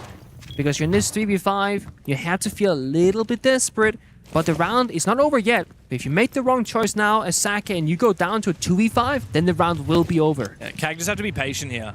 I like this flank though. I think that DD and Chibisu have to just be so patient and wait for Fnatic to make the move, wait for Zaka to rotate into position. Problem is, he's got a long way to go, and I believe they're watching his hallway. It is Citizen. Ooh. As he moves away, Citizen does go to the hatch. He's not checking his gadget right now, which means they don't know that Zaka is upstairs with him. Patience will be the virtue here for CAG, but Chibisu starts to feel the pressure. Big kill from Zaka, but now he's left all alone in a 1 versus 3. 20 seconds to play. And Fnatic still have that Blackbeard up and alive from Smiths. Rounded by the corner, it's Wizard to conjure up another round for Fnatic. And they're in the lead once again. Beautiful. Again, very simple kind of half take there from Fnatic. They take top floor, they force back the roamers. They don't really hold the roam flank that effectively, right? We saw Saka go back up top floor and get a kill into Solid Snake, but it doesn't matter because now they're by the bomber side. So this Fnatic being good at surrendering map control when they no longer need it, but still take it initially to make CAG feel that pressure and get a couple of kills. It's a good way of simplifying what can be a very difficult map to navigate in Bangalore. A staircase, on a window repels, etc. CAG by Veril now call their own tactical timeout. We get to see Sparky get into action. And I guess the people back home are curious, how does that work? Sparky's Italian, he speaks English. You know, CAG are from Japan. How do they do it? Well, Sparky will say what he has to say in the way that he does. And then both Didi and Saka can translate if anyone else doesn't understand it. Yeah. So it happens in English, and then the players will figure out if they need to translate a bit of that. Right now, it's Didi he's talking to a lot. Yeah. I had a little moment where I found Anaton yesterday, and we spoke. But when I say we spoke, like, it was like hi, how are you? Yes, good, hi. You having fun? Yes, fun. Like, my Japanese is non-existent. His English is only slightly better. But he tries. Oh, he does, and he's got the biggest smile on his dial. Yeah. I mean, I've seen the catering here. CAG, they are notoriously good at flaming the catering and international events. They are. I didn't know that. They pack pack a second suitcase with food from back home to consume all the Have you seen the ramen shelf here in the catering area? First thing I saw was Annie in line for the ramen when I arrived yesterday. And he was so happy. And the whole team just had ramen together. Yeah. And so did you and I. Yeah, good times. Look, that'll keep them very, very happy here. Food's important. Oh, you travel away from home and everything's different. The bed, the table that you're playing at, the food that you're consuming, the weather. That's the thing that people don't realize. You know, if you're used to playing even esports at home, maybe even if it's just ranked or whatever it is that you're playing, like, you're in your comfort zone, your setup. You've built it for you. Yeah, exactly. You know, your favorite monitor, mouse, keyboard, everything set up, the height of your desk, the chair that you're using. Yeah. You get to bring your own mouse and keyboard and in-ear monitors, but aside from that, you know, you're at the mercy of what we have here. And look, I'll be real, like, we have the best equipment you could possibly buy. We have the best stuff you could buy, but it's still like we're in a it's different. We're in a massive expo hall right now. Like, I don't know if people get the scale of the Esports World Cup from watching on the stream right now, but this is a huge hall with so many events happening, so many people walking around, and you have to lock in. Shuri has struggled to do so, and while he did get a free kill before being traded back last time he roamed on the Vigil, he will not do so for a second time. Yeah. Deadshot has just been unleashed right now with those DMRs. I mean, he's there on the entry, on the attack. He's holding down air as a defender, and he has now found his stride 9 to 6 rather, being quite positive. With Smith being up in the fuse shield once again, can pressure open area, falls back on member, but Chibisu sticks out for too long, and Smith just right-clicks him, gets another freebie. So Saka does take down Citizen on the Deimos, but let's be honest here, the roam game is no longer relevant. It's just Annie in the service there, so losing Deimos is probably the best person that could have died for the attacker Fnatic. That said, I mean, Smith was the one who was killed last time on the roam game by Shuri. The fact that he's survived means that there are a lot more options in the late round for Fnatic for plants, because you'll have that shield on the back. This is going to be the minigame that wins you or loses you the round passively, if Fnatic wants to try and attempt it. It's going to be clearing server stairs. Oh. Interesting. Wow, the Nitro Cell actually destroyed the breaching charge. Did he throw it from... Yeah, okay. Interesting. Oh, he threw it from the other hatch. Yeah. I was going to say, how else would you... that must be it. Very clever there. I like the tech from Zaka. They're gonna rotate though. The droning server stairs, they're watching the hatches, and no Annie's down there. Goyofire popped, so that's gonna... Once that subsides, then you make the push forward. A C4 primed above the doorway is gonna limit how aggressive Smith can be on the shield. And it might make it a little bit tricky to deal with anything. A shot from Annie. Now he's at the mercy of this Fuse up in close range. He brings out the shotgun. The Fuse should have the advantage if supported by another teammate. This engagement here could very well mean the difference between winning and losing the round for CAG. Can't go for a headshot when he's got the shotgun in hand. But Deepek bought enough time by the bait from Smith, is allowed to get into position. Now Smith with low HP will be a very vulnerable planter. So Deepek has the diffuser for now. The gas babes will make short work of Smith if they are to land. There are 2 left in pocket and only 15 seconds for DD. Might as well go for kills here, honestly, because if you take 1 ticket damage here on Smith, you're gonna get injured and die shortly after. Only 10 seconds, last smoke popped. And so they need to go deep here. No C4 for Zaka. Deepek is taking a hell of a lot of damage, but he finds his mark. It's up to Zaka now in the 1v3 to prevent Fnatic from claiming match points here on Bank. So clutch, so close, and yet so precise. A battle there with Annie on the server staircase, taking Smith down to just 1 point of HP. Not to be for Annie. Again, his individual struggles continue. A great first pre-round to that shot, but that doesn't win you the round. That second kill that just might have. And they find the one area that was safe. Right by the rotate, supported by a smoke, and supported by both Wizard and Deepek pushing him deep, taking a lot of attention and damage in the process. Fnatic are looking so inspired. So much better than what we saw from them for the majority of the EML. I mean, you and I casted a few of their games, Pengu. If I'm not wrong, we cast them getting absolutely thwacked. I can't remember who by. It was a rough showing. They got 7-0'd by... 7-0 or 7-1? I'm going to have to go through the... I think we saw 7-1, if I recall correctly, but... 7-1 by VP, I believe that was the one that we casted. On Clubhouse? They got the map? Yeah, they got destroyed on Clubhouse by virtus.pro. We saw that. They got destroyed by Rebels on Chalet 7-2. They also, of course, in the playoffs, got dumpstered by GK 7-0 on Chalet. So we've seen a Fnatic that has seriously high highs. I'm talking, knocking out G2. I'm talking about wins over Twisted Minds. And then Falcons, I think, as well. Didn't a little bit of Falcons? I do have them losing to Falcons. I knew to. I thought they picked them. But some pretty low lows as well. And it looks like it comes down to whether Fnatic is on their game. And they are looking so ready today. This is a Fnatic that is very much inspired and looking like the better team in the server. CAG staring down 2 match points if they are not able to push overtime. That will mean going down to play an elimination bracket later today. I want to see a wake-up call, but nobody wants a wake-up call first day of EWC. You wanna just win, do your thing, go forward. I mean, what have we said? Exactly. CAG has failed to win a map in the last year on the international stage. We thought this was their moment to change things. They're up against the lowest-seeded team out of EML. CAG need this so badly, but Wizard is looming. He's cooking something up. Makes his way forward. All the timing. Waits for his teammate. Whoa. Finds the headshot.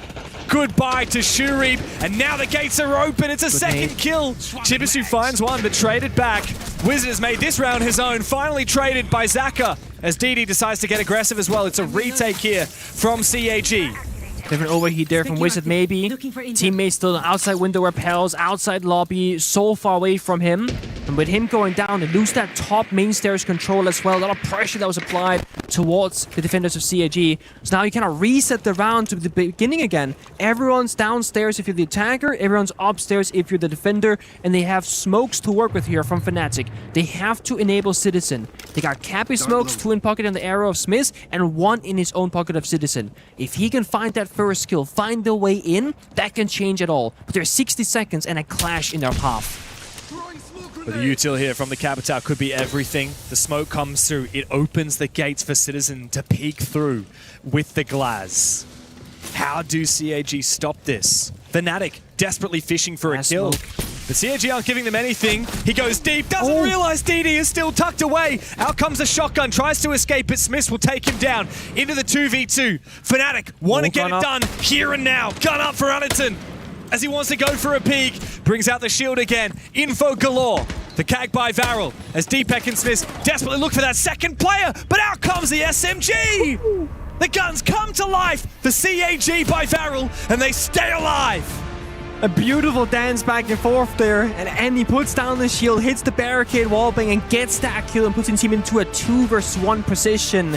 And again, they countered the glass, they stayed in the corners, had a good crossfire, but it's a rough start to these rounds for CAG. It's more clutch than calculated, but that's the thing about them. They do have that clutch team when it matters the most. I love this pick here from Fnatic. They used the Capital Fire in the elevator to clear Wizard's right-hand side. Used a grenade into out one of those 4 single windows to clear his left-hand side as well, giving him individual gunfights, not worrying about too many angles at the same time, and he could win his individual ones. So a lot of support went into Wizard. Then he got the adrenaline. I got 1 kill, I got 2, I'm gonna peek the 3rd, I'm dead. And that's where you overcook. And that's where you're a little bit lesser experienced maybe, and you make that play. Instincts take over, where maybe statistically on paper, if it was Deepak or Citizen, a more experienced player, even that shot, you get the 2 kills, now you hold the passive angle, you wait for backup to arrive so that you don't lose that ground. On the other side though, if you knew that clash was coming, you're better off trying to go for a gunfight 50-50 than to get peeked by a clash behind the shield while you got the other guys fighting it back as well. Yeah. No, I mean, if you talk about Wizard, I mean, he is a relatively new player. I mean, he's only been in the professional scene for about a year. Yeah. And how many lands? I mean, what, 0 lands up until today. I mean, it wasn't very much of a known player before joining Fnatic. I mean, just a young gunner from the UK. I think a console player originally, if I'm not mistaken, actually. A lot of current Tier 1 talent is actually former console players. Yeah. Of course. I mean, 11 kills in his debut on LAN is incredible. It's pretty good. Top fragging in the server. Chibisu chasing him. But like we said for CAG by Varel, it's been players like Anderson that need to step up. Now, he had a big round there on the clash. Even though he only found, what, 1 or 2 kills, they were monumental. They were instrumental. CAG on their defensive now, and you can see how much more passively they're playing, Nick. They do not want to give away an early numbers advantage like they have done so time and time again. I love the Smith on the fuse right now. It's a very underappreciated operator. You get hard destruction or soft destruction, smoke grenades. You get the primary gadget to clear some bit of utility, which is great for bank here for the Goyo canisters, for example. Even the Echo drone sometimes if you're lucky. And you get a shield in front of your face for good planting opportunities. Now, though, I play an elevator on the pressure. Saka drops down. C4 rip. They peek the hashman back out. It doesn't connect, but that could have been the moment there when CAG found their opening. Instead, Saka will tank the 40 damage from Tokebi's call going off. It's still a 5v5. Throws the gadget. It's been 4 rounds in a row that Fnatic have found the opening kill. CAG do not want to let that happen. They play to fight and delay time. A C4 tossed out by Zaka and by Chibisu early in the round, but they don't want to overcook this. Big thing here for Anderton holding the blue stairs is he has DD's support, and there is no Thatcher this time from Fnatic to counter the Echo. There isn't. So it's a play now supported by DD. They gotta work together. If the shield just gets too close to the door, you can 3-2-1, say stun it, go for a swing pre-fire, maybe get the kill right off the rip. It's all about synchronization. Falls back, does find the kill. No, he doesn't! A lot of damage, but not enough. And Citizen with a shotgun on the Deimos. fights Anatton's fire with fire. First kill found by Fnatic for a 5th round in a row. Now it's time to shape up for a plant. We've seen this one before, exact same story. Fuse canister on the wall to clear some of util, breach both of the reinforced walls shortly after, and then set up for a plant. We know that there's gonna be Goyo on the board, but so does Fnatic. They're ready for it, they got Doki Pickles as well. Time that correctly and Echo will be completely ineffective. Because they got a 5v4, they're also backstabbing Garage. This is it for Fnatic, surely. There's a backstab here from Wizard. He lands his shot against Shurip. DD and Chibisu up against the wall, and Fnatic are hungry for their first win on LAN in years. The underdogs from Europe are here to make a statement. Through into the upper bracket of the play-ins. They're gunning for so much more than an appearance here on their international stage. And look at what it means to this roster. Just a few months with 2 new players, and they've taken down the best team from Japan. You say for a couple of years, for 6 years since last international team that they qualified for. I don't recall what happened in Rio. They probably had one victory there, right? So not great. But what if it didn't? But a great showcase here from Fnatic and a slow start. They came last in Reload, by the way. But did they win? They won a single match. Oh, they won a single. Okay, so then it's not too crazy of a stat line then. But they've done it. It's still a pretty crazy stat line, man. Still very big for Fnatic to get this win today. Couple of nerves in the beginning. I think first 3-4 rounds, you could see it, you could feel it. They were not really playing with confidence, and then it flipped. I think tactical timeout, halftime vibe check where they get to swap sides and talk to Tristan some more, their coach, and then they hit the ground running on the more favorable side of the attack. Yeah. I mean, just to find 3 rounds of defense was a miracle, especially after CAG coming up 3-1 at the start of this game.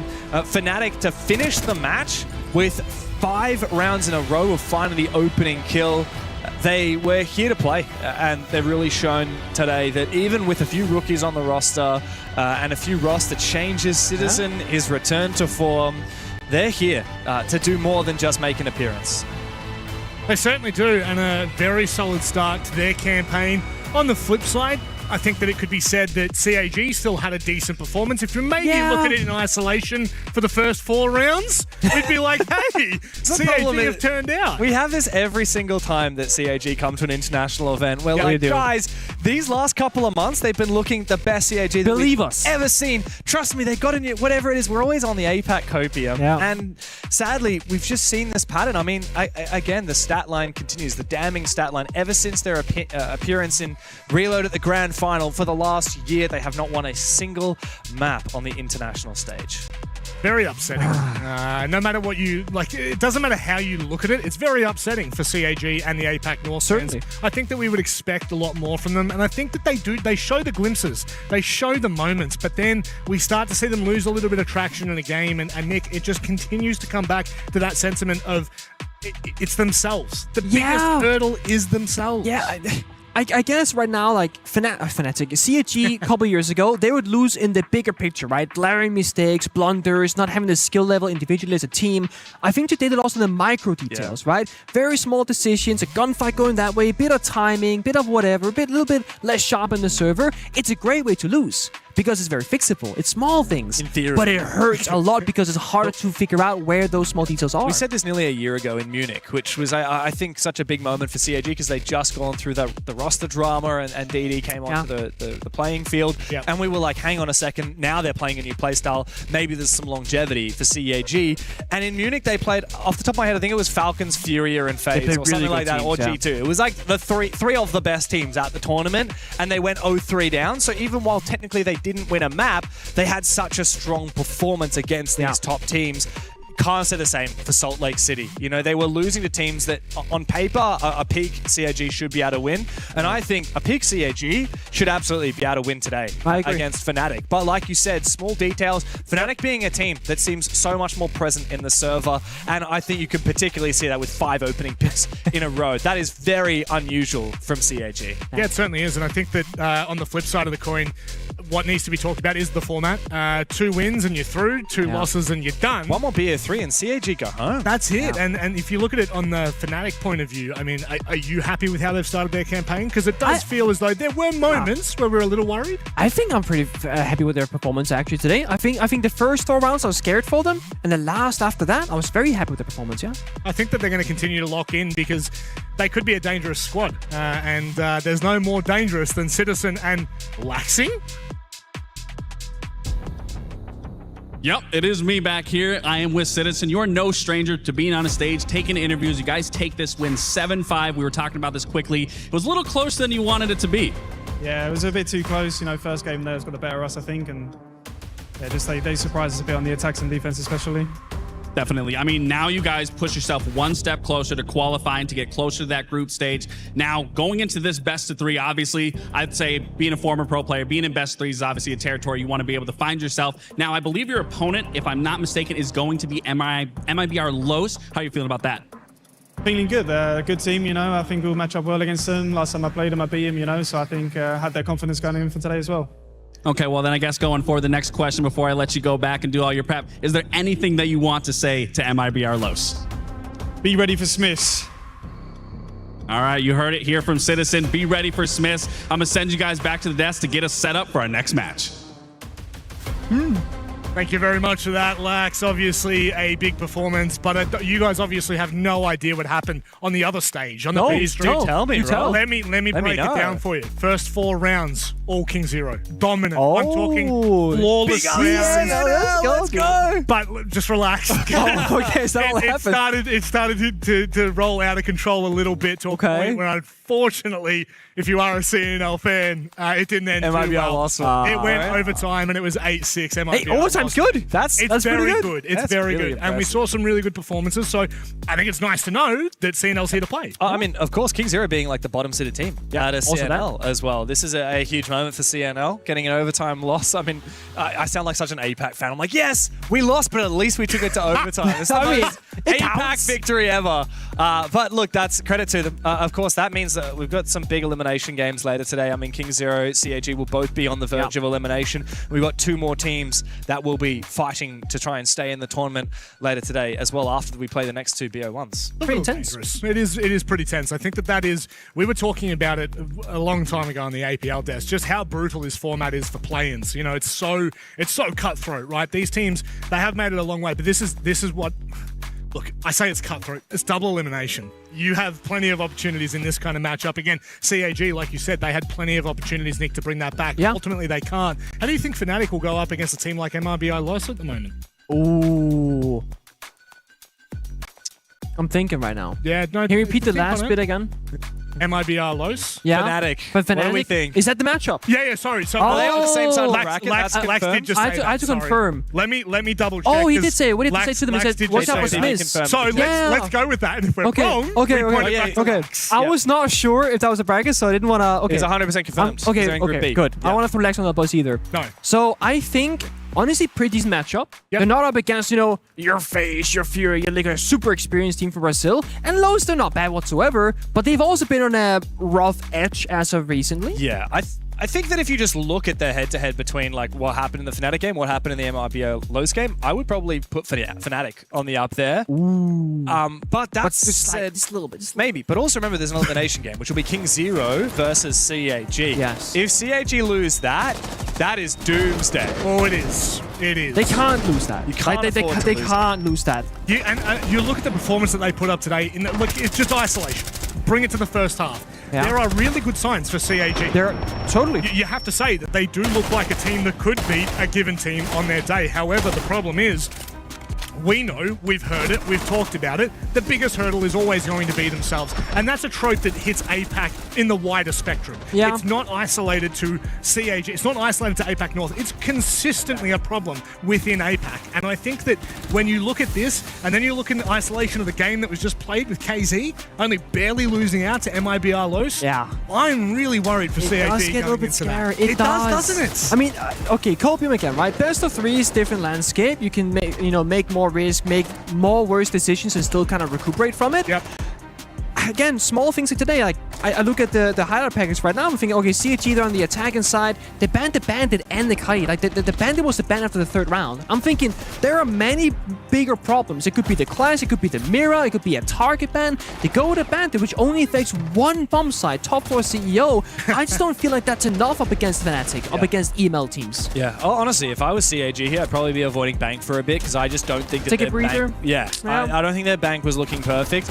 I know that CAG are really good on maps like Lair. I would really like to see them play that. I mean, I've seen some phenomenal showings from them within the APL, but there's also the game of, do you play something where there's a lot of footage out there, a lot of material for your opponents to study up on? Do you play something fresh? Consulate. Ooh. Oh man, I would be People very banning scared against them in APL. I'd be scared of anyone playing Consulate in a BO1 because it is our most defensive side of map. But if you pick the map and you get the last ban, then usually the opposition is the one that gets to choose the defense starting side. And yeah, I don't know. I'd be pretty scared for CAG going on a map like that. But you never know, right?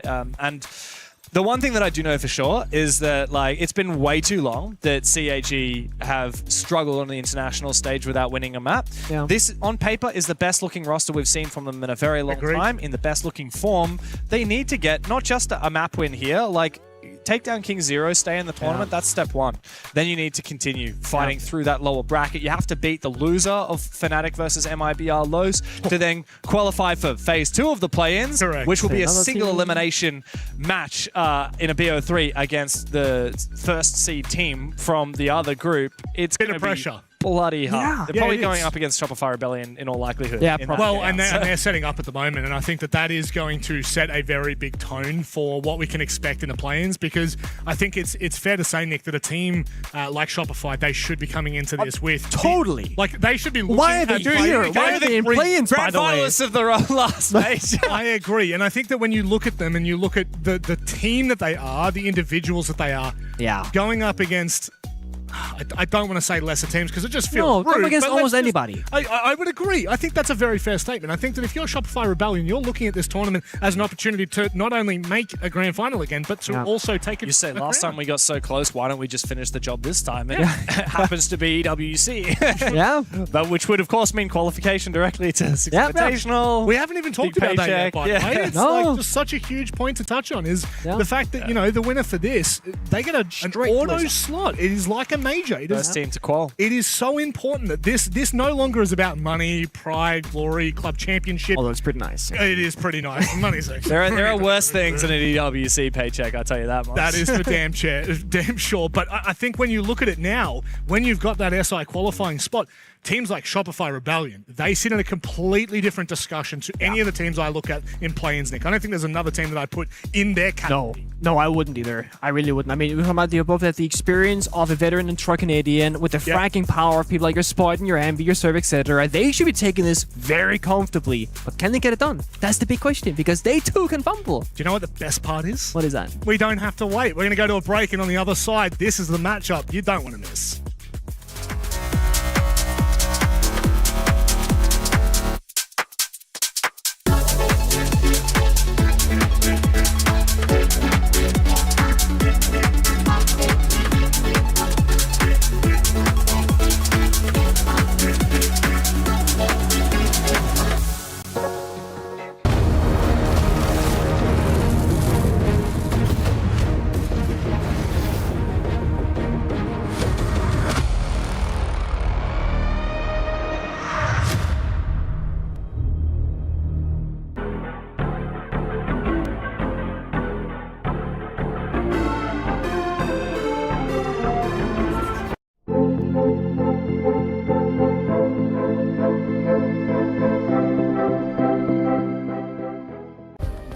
Play is in our DNA.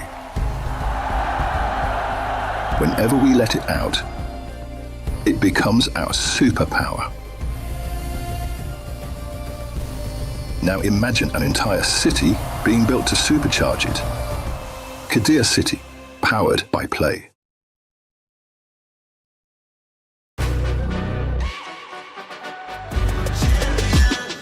This ain't no regular thing. I came for the ring, you know what I mean. You see my name in the lights, better get right, I'm champion.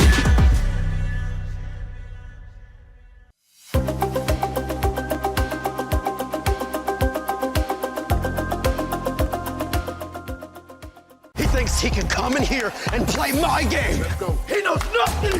Let's go! Tyler Wine, you're done. Raw energy. Half for puff and blow the house down.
it's not all about size.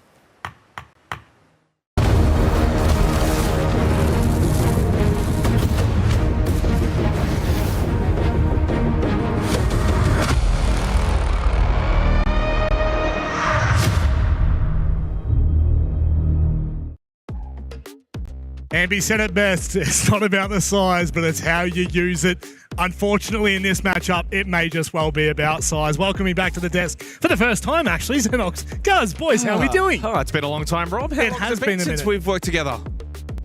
Week and a half, 2 weeks. Yeah, 2 weeks. Sadly. Yeah, it's good. And we got Nick out of the screen as well. We did. I can't believe that. It actually feels surreal to be able to touch him and he know that I'm touching him. Well, that's okay. Let's move away from that one, shall we? Because we can move on to something bigger and better. We said size. Look at the two teams we've got on stage at the moment. Guys, this one is a David versus Goliath, if I've ever seen one. Yeah, it very much is. Shopify Rebellion going as very, very firm favourites. Alula Club come in as the team that qualified through the separate MENA qualifier, so a fantastic opportunity for them. And a team that does have actually a little bit of experience, spearheaded, of course, by Valentino, who in previous years has done some pretty spectacular stuff at international events. It's best of one, so who knows what may happen. I mean, but speaking of size, Shopify Rebellion, absolutely the dead set favourites in this. Now, as Gus is alluding to, best of one, these things can sometimes happen where the underdog can cause a big upset, but this would be monstrous. It would be. This would probably be, I would hedge a guess and say this would actually be one of the biggest upsets that we would see, at least for the play-ins, because we were just talking before with Nick, and you know, Pengu just knows a little bit about the game. The weight that is on Shopify Rebellion's shoulders at the moment, having to go through play-ins, Guz, that's big enough, let alone the context of what happened last major and the fact that now they really should be gunning to be on stage here at EWC, but it's such a long way between where we are now and where they need to be. Yeah, it's been a pretty extended period where the Shopify roster's been under the spotlight, and probably not for the best of reasons, not performing up to the expectation that they have upon themselves. And so this tournament is going to be a challenge. It's difficult enough to make it out of this first phase, and to then go on and achieve greatness in the second as well will be a short feat. They're also a team that historically is much more comfortable in the best of three environment. So is there potential for this match to pose a threat? Yes, I'm going to say yes. Alula Club, this is the problem, is when you're going up against a team like Shopify, it's Shopify very... Rebellion. Yeah, thank you very much. Appreciate you adding the context there for the viewers at home that didn't understand that one. So the APL desk comes to EWC. It's just unbelievable, isn't it? That's why we're here. That is why we're here. We've got the ramen ranking coming up soon as well. We do. Actually, the halftime break, we've got the well, you didn't have too much fun with the ramen last night, did you? I did actually have some ramen yesterday. How did that go for you? Not great. No, not great at all. But look, unfortunately, the context for this game is absolutely going to be that of a uneven battle, no matter which way you put it. I do think, though, when we look at the wider view of this tournament at the moment and how things are panning out, there is that opportunity where, yes, best of one, guys. And in a bracket that is so brutal, right? Double elimination, you don't have many opportunities to get this right. It's 2 wins and you're through, 2 losses and you're done, Skiz. That's a very scary prospect to think about, given the fact that you do have some pretty big teams in this. And I think a really good point, guys, is actually if we just look at that lower, not the lower bracket match, but the lower match in our upper bracket, King Zero. The middle one. Nearly, yeah, thank you. Well, technically, yeah. In the middle one. Like, we nearly saw King Zero come out on top, and it probably should have. Yeah, they got off to a phenomenal start. Of course, you can catch some of those games over on the B stream as well. Hot start, but unable to complete the match or get the win. Unfortunately, probably seeing some of those issues from CNL surface here at an international level. And so, I mean, in terms of contextualizing that for this match, will Shopify have the same issues? Because it's more likely than not that they will be the stronger team and they should get off to a strong start. But it's all about conversion and just making sure that on the day they can be clinical in completing the match. But you look at the first 2 games that we had today, King Zero hot start, CAG hot start. So I wouldn't be totally surprised if we see Alula Club also get off to a hot start, and that's going to be their goal in a best of one against a team like Shopify Rebellion. When you're the underdog and you're a team that there's also not as much known about you. We're looking at the stats pre-game, and well, we have all of the stats for Shopify Rebellion. There's nothing for Alula Club. So for them, it's all about the start then. But unfortunately, you look at the first 2 games, the start didn't end up meaning a lot once the more prominent teams started to get going and understood the game that was happening. So that's going to be the other aspect of it, is if you are Shopify Rebellion and you do start slow, don't panic. It's a long game, and they can then claw it back. But if Shopify Rebellion start really strong and fast, this could be very dominant. It could be over very quickly. You'll blink and you'll miss it type action. I do think that the context needs to be around a little club that there's a good opportunity for them here to actually make a strong start at this event. The pressure's completely off them here, guys. Like, there's no need for them to stress. Whereas on the flip side of the coin, you lose this as Shopify Rebellion and the whole conversation changes. I don't think it's too far-fetched to say that this team on screen now, Shopify Rebellion, are the favorite team to make it out of this play-in phase. I don't think you can make an argument there's a stronger team than them on paper heading into this particular event. But with that comes pressure and expectation. And if that pressure and expectation that we saw sort of back half of last year, for instance, rear its ugly head, they didn't perform as well as they would have liked. They really started to go through a bad patch. It seems like they've been able to turn that around, though. So heading into this event, obviously not with the greatest of seeding, pending their NAL result in Stage 1, they're still in a good position here to have impact and to play into the tournament nicely. Taking a look. Did you want me to go there? Well, I mean, you're welcome to, but I think we're going to move on pretty quickly here, mate. Go ahead. No, you know what the question's going to be. Is Al-Ula Club? Yeah. Yeah. Unfortunately, I'm going to be completely honest here and say there's not much known about this team, and that's just going to be the reality. But that's not a bad thing for us. It's actually a fun thing. We get to see what they can bring to the table. And in many ways, it's kind of like when you see teams coming from CNL and maybe even APAC teams that we don't typically see all that often, is that you get to see something foreign, something different. And that's hopefully what we can get from this game.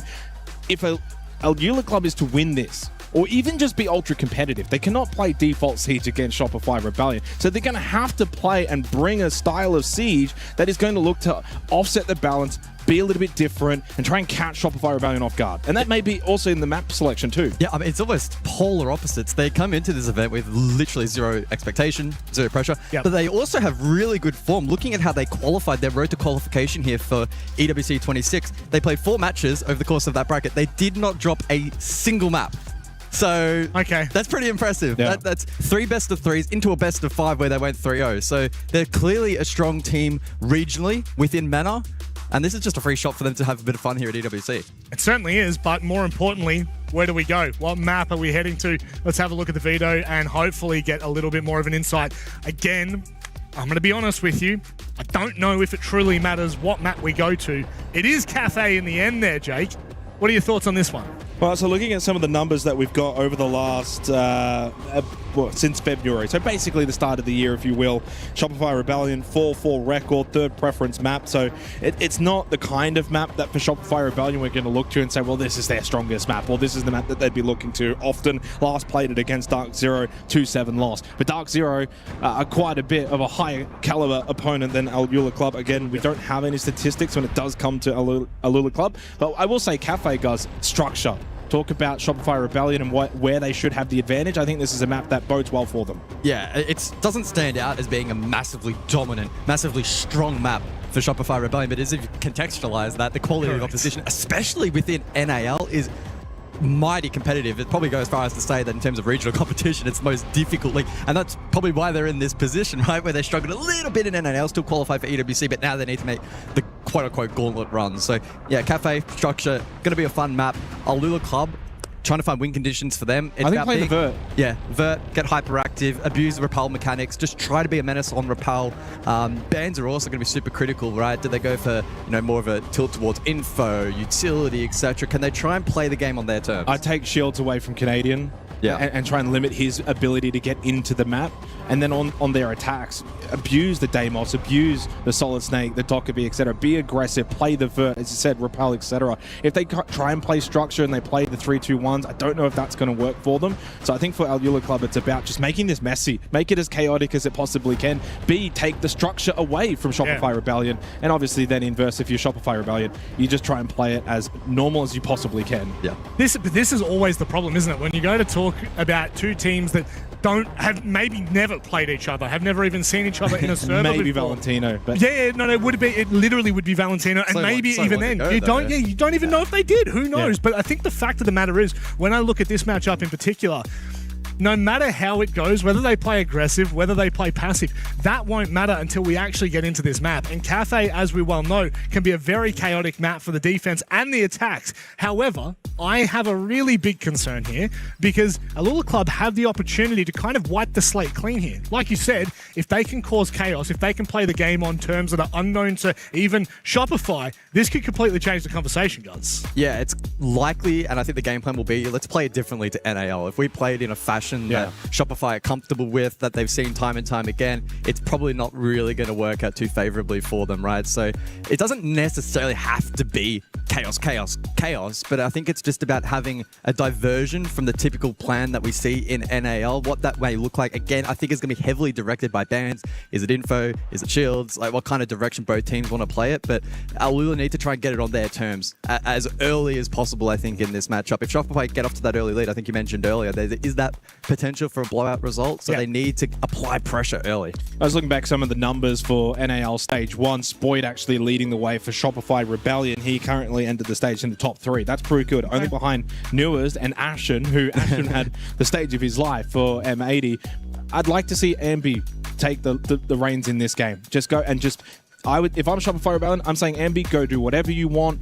Run around the map and frag out and try and get some confidence early in the tournament, because clearly for a player that has proven he can be a top 5, top 3 in North America, you look at his stage for the stage 13th, so that's a little drop off, but we know what quality he has. For sure. I think at his very best, he can be considered one of the best in the world, just has to find that ability again, and maybe this could be the tournament for him. So I'd say to him, you've got the license to do what you want in this game. Contextually, it's very important to remember that both of these two teams just completely different storylines, completely different focuses for these kind of events. And that does mean that it comes with added pressure, but I also think for Shopify Rebellion, they should be as comfortable as any team will be in play-ins. And I even think as we get to groups, you should see that confidence transfer into groups. They should be getting through groups, not with relative ease, because we've got some unbelievable teams here, but I do think that this has to start here. I don't think they can afford to get off to a slow start. I think that is then when we get that little spite of doubt that just starts to fester in the minds, not just of the team, but also of us here, the viewers at home. We start to get a little bit more worried, a little bit more cautious, I guess, around what we expect from Shopify Rebellion, but there is no two ways about it. Let's keep this as clean. Let's keep this as easy as we can make it, Jake. Shopify Rebellion have all the pressure in the world on them. They are coming off the back of a Salt Lake City Major Grand Final. They must perform here. They must get off to a good start.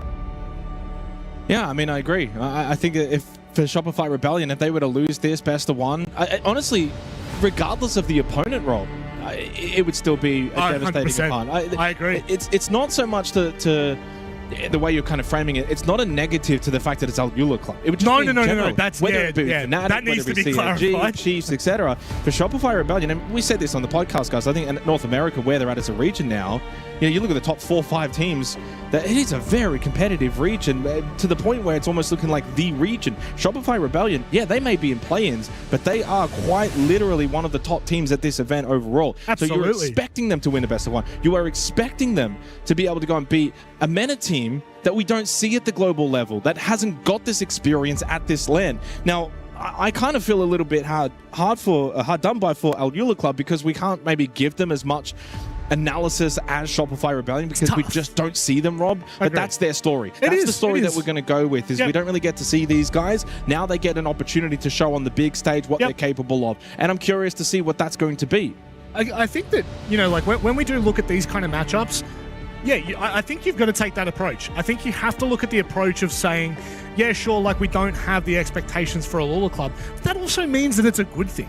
I think that we look at Alula Club right now as the same as we looked at KZ earlier against mibr.los. I actually think that both of those have very similar kind of tangent points. APAC teams in their first international event historically. That's the way that you want to kind of look at this matchup. And so, and also, by the way, if you wanted to frame this in a different way, guys, is for Shopify Rebellion, they come into this also with an unknown quantity as to their opponent. Like there's a tiny little bit of nerves. There's like, well, what are we going to get? What do these guys like to do? Hard to find as much vision on them. They might surprise us with a couple of things, and in a best of one, that can get a bit tricky. And kind of what Rob was alluding to before, you lose this, and boy, the fallback is going to be massive. Yeah, I hesitate to say that they'd be worried or scared or have too much of a negative mindset heading into this. But they know they can't lose match. But they know that if they lose, could you imagine? Again, they'll then go. Reddit threads are going to go off.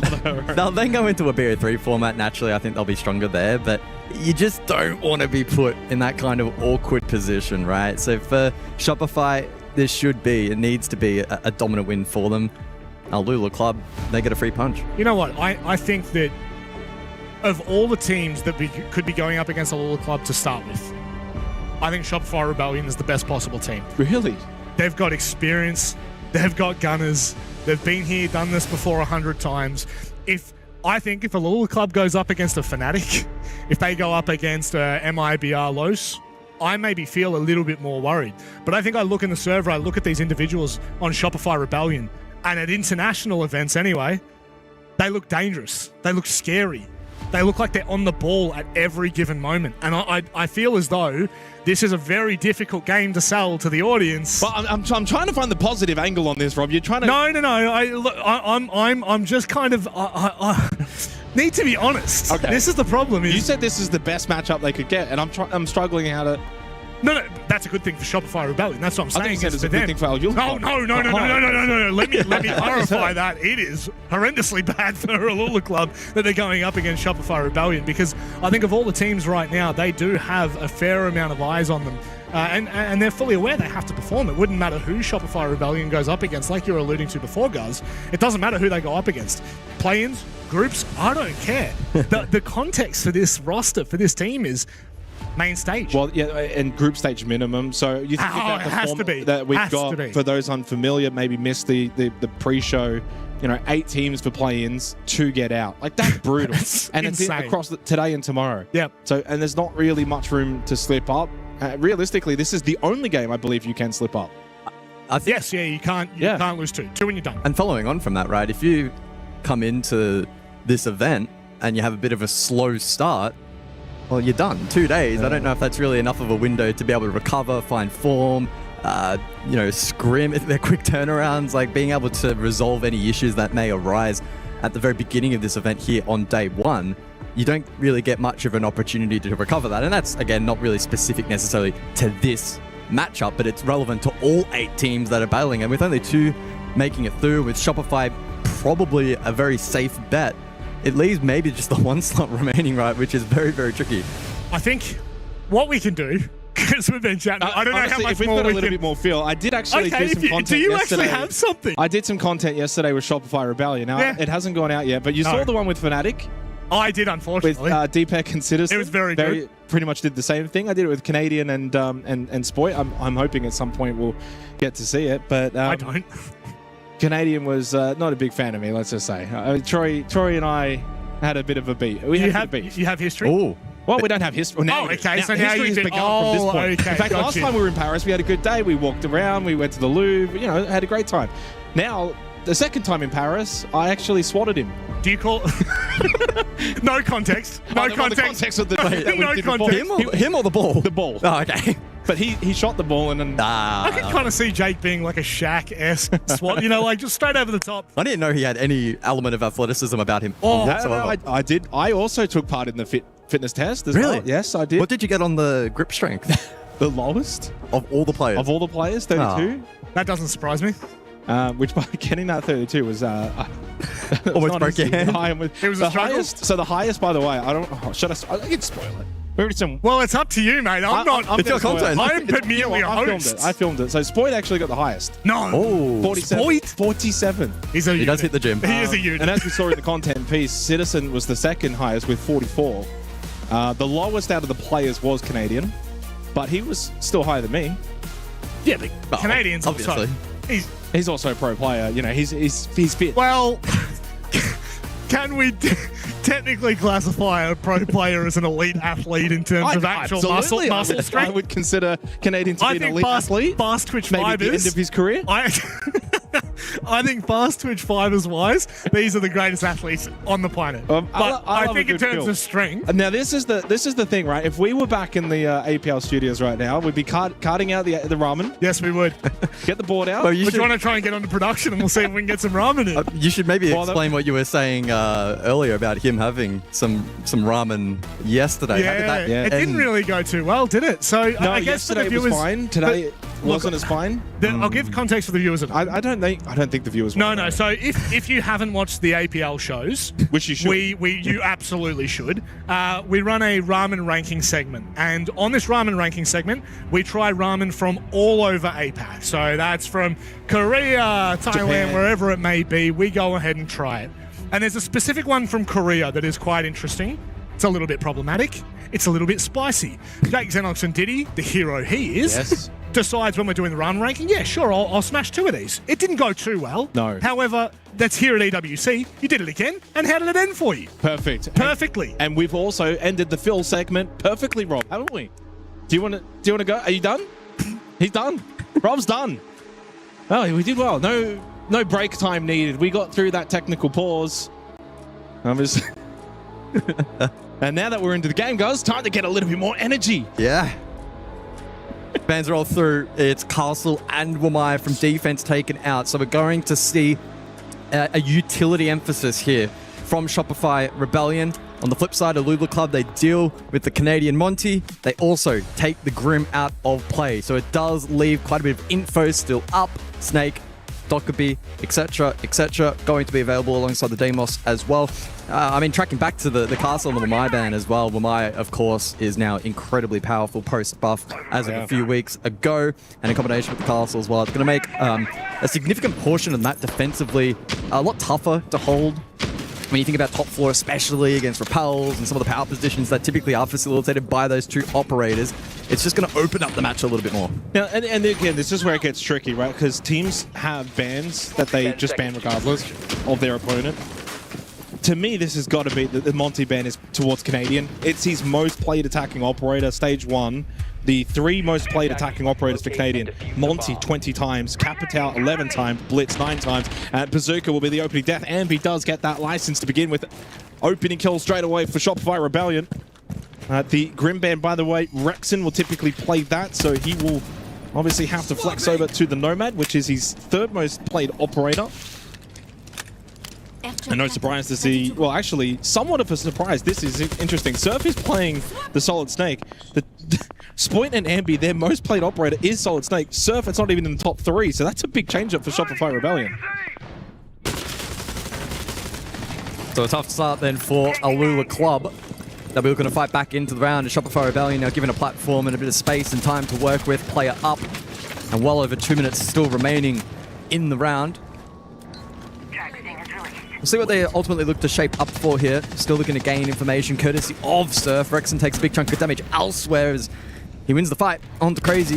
Alula Club continue to aggress here in the opening round, and unfortunately for them, Shopify Rebellion are ready and waiting. Yeah, I mean, they look switched on, don't they? In the opening minute of this game, Shopify Rebellion already early pick, expecting maybe Alula Club to go for these peaks.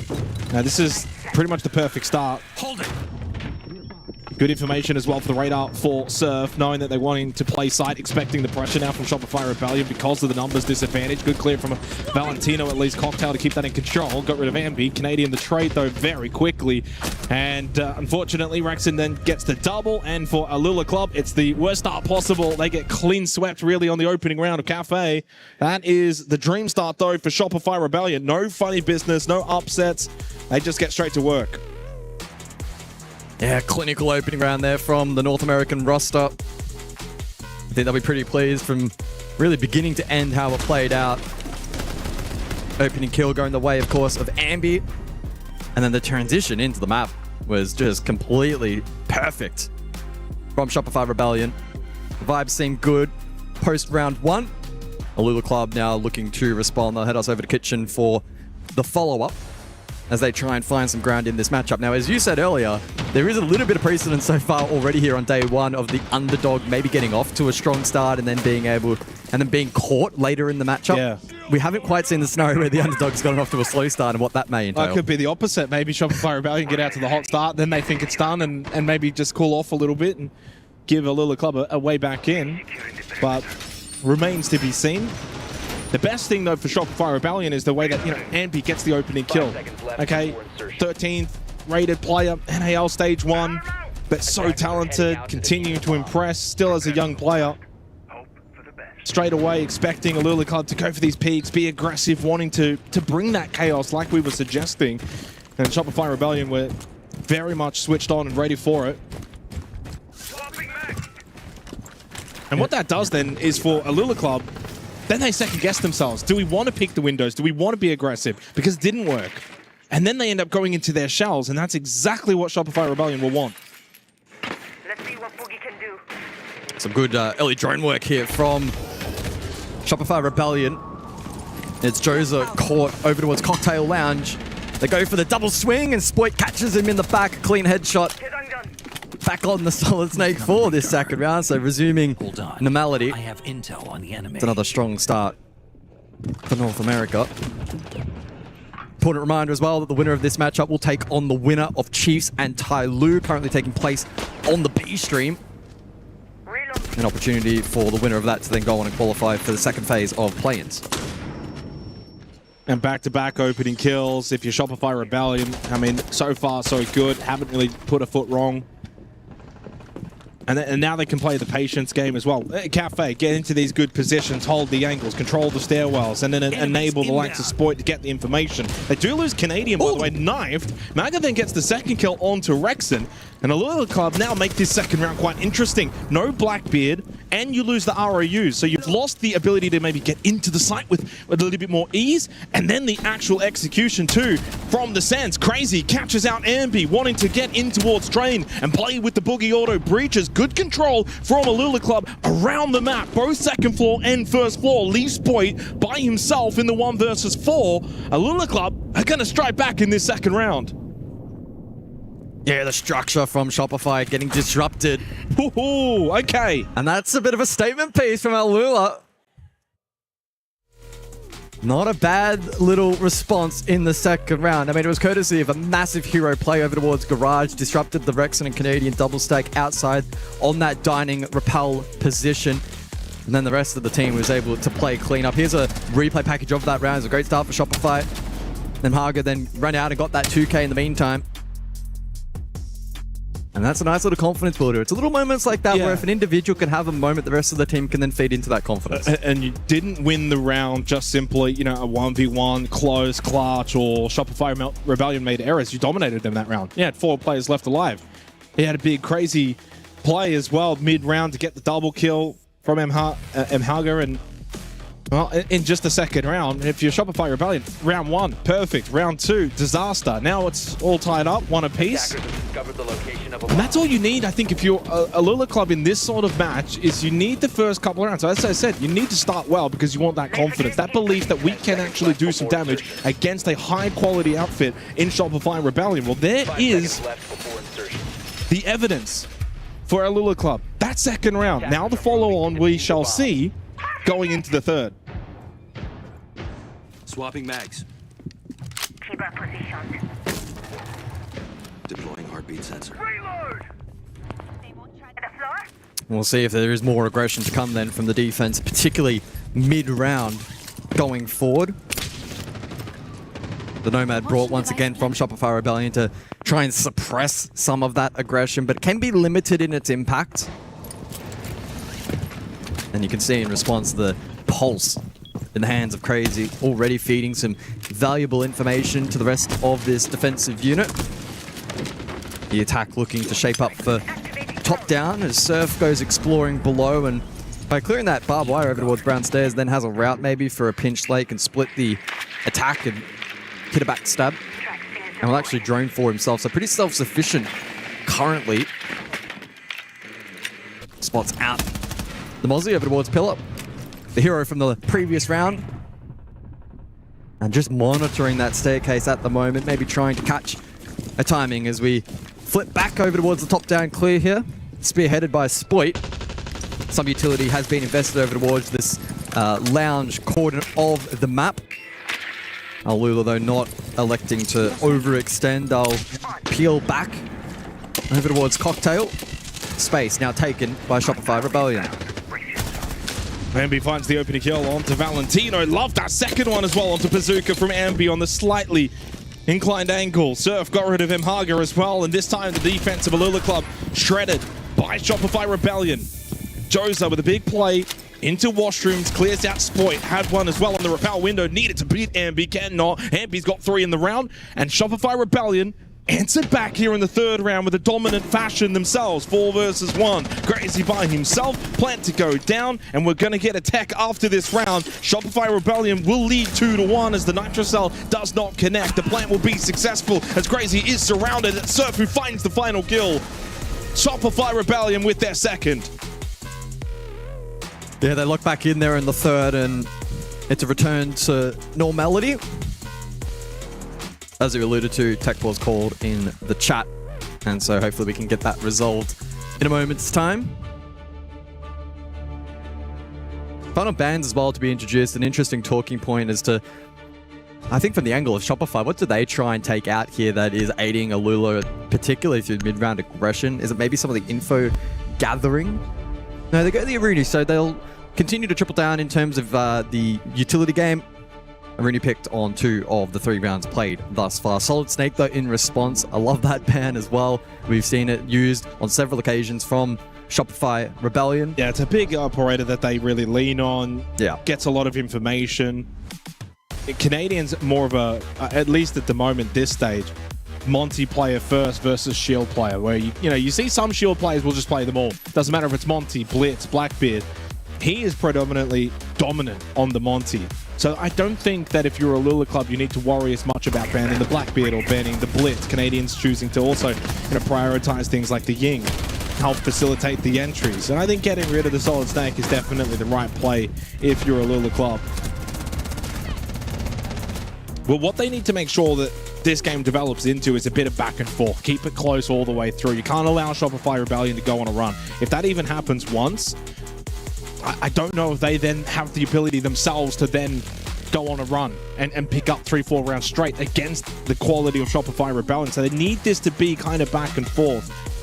Well, the reality is for Alula Club and their campaign here at EWC 26 is this has never been pitched or viewed as a must-win game. And in fact, even if they were to go on and into that lower bracket, depending on how the seeding actually does eventuate, I really don't think they will have major issues in potentially being able to make that run. So this is an opportunity for them to test out a couple of ideas, see what the synergy is like, get familiar to the LAN environment, etc., etc., etc., and then that can carry them forward in terms of the knowledge and the confidence for the remainder of the event. Well, I mean, I think that right now, if you were to look at the first 3 rounds in isolation, first round, not great if you're a Alula Club. Yeah, just losing players too early in the round, didn't really get a chance to fight it out. Second round was perfect, maybe a little too perfect.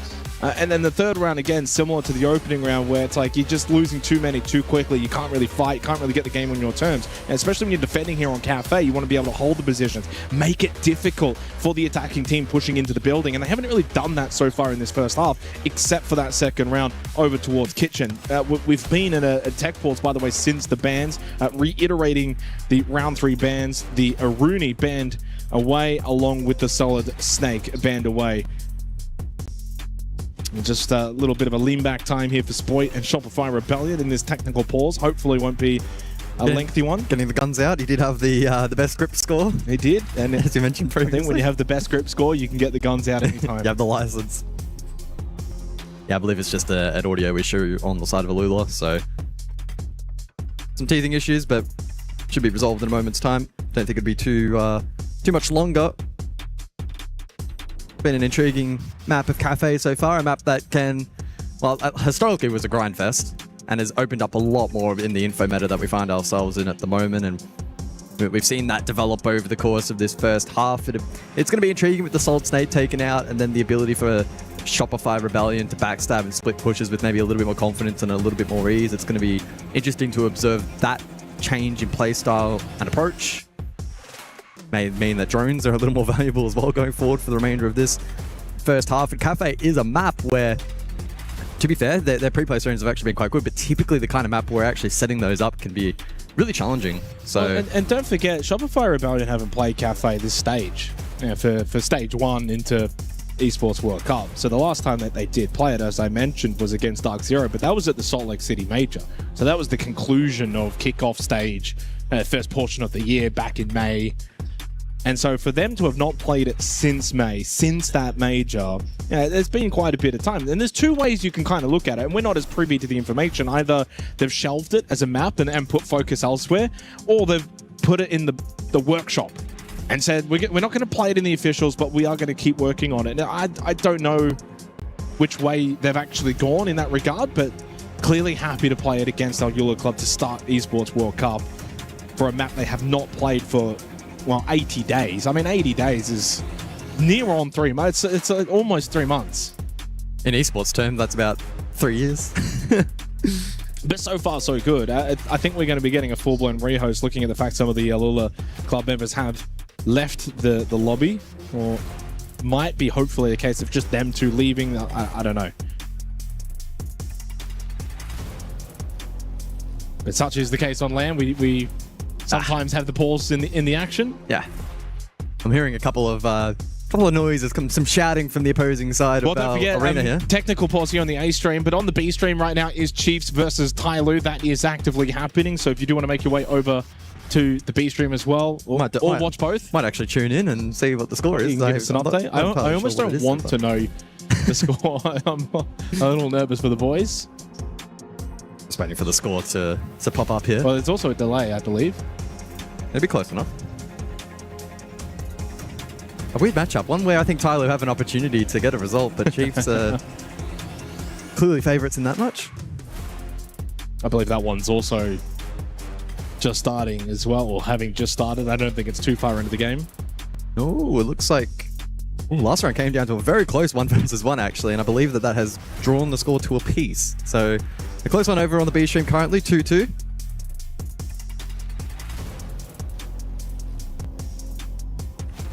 Playing over on Fortress, the newest map in the comp pool. Over here though on the H stream, OG map of Cafe currently paused. Couple of technical gremlins to be ironed out. It seems like it's off to a decent start though, 2-1. Yeah, it seems like some audio issues for ag.al Club, unfortunately. And unfortunately as well, when you get issues such as that, they're the more tricky ones to find where the gremlins are. You know, for the, we'll say, more expected issues, things like FPS bugs, usually a bit easier to resolve. Waiting patiently. And I think if you're Shopify Rebellion right now, you're just sitting here thinking, we just want to get on with this, get this one done over and done with as soon as possible. Yeah. And we're here a little longer than we would have liked.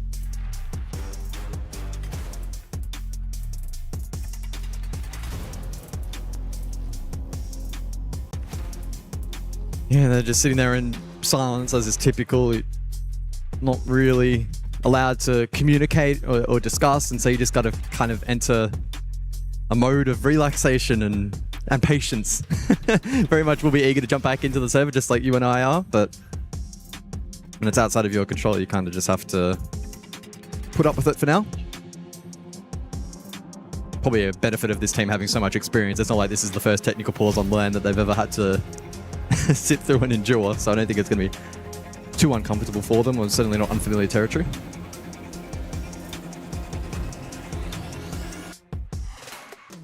That would be an interesting fact. How many minutes of technical pause do you think Canadian has sat through in his career?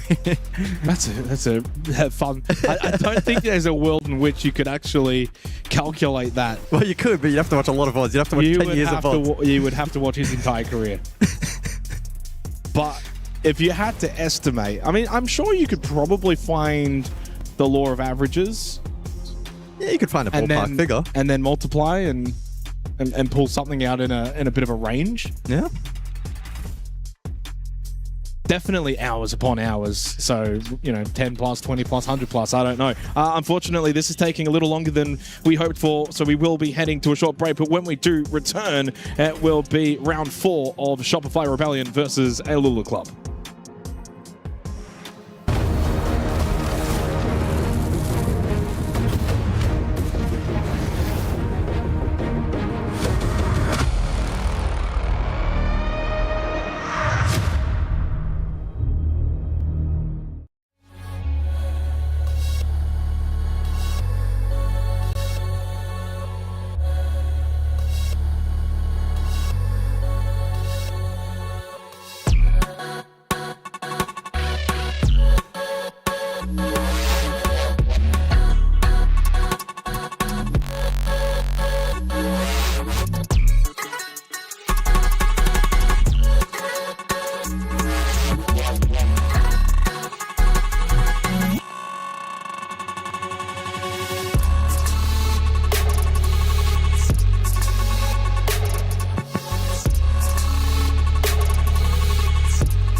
is in our DNA.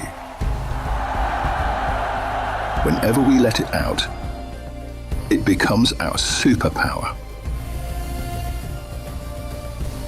Now imagine an entire city being built to supercharge it. Qiddiya City, powered by play. We were there. For every click, every clutch, every respawn. We were there for the years of grind. And we're here. Now. The proud founding partner of EWC. Powering the biggest event in gaming. Shoulder to shoulder with the world's best. Making history. Greatness deserves a stage. Lenovo Legion. Reach your impossible.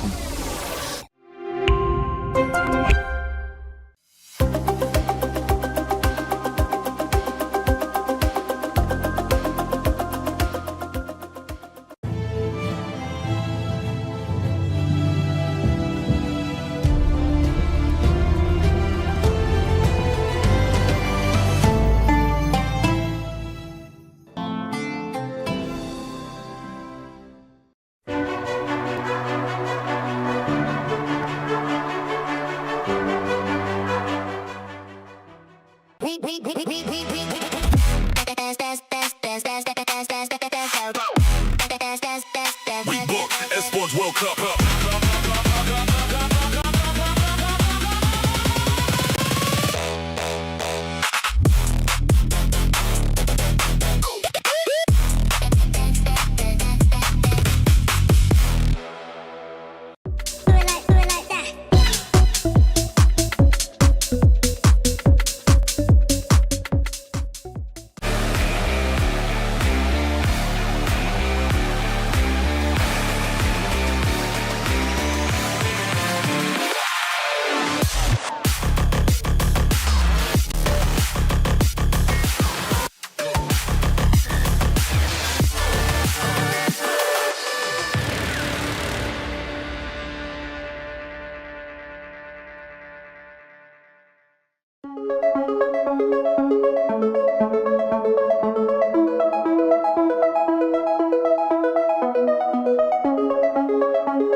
He can come in here and play my game. He knows nothing but go! Tyler won. You're done. Raw energy. Half and blow the house down.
is in our DNA.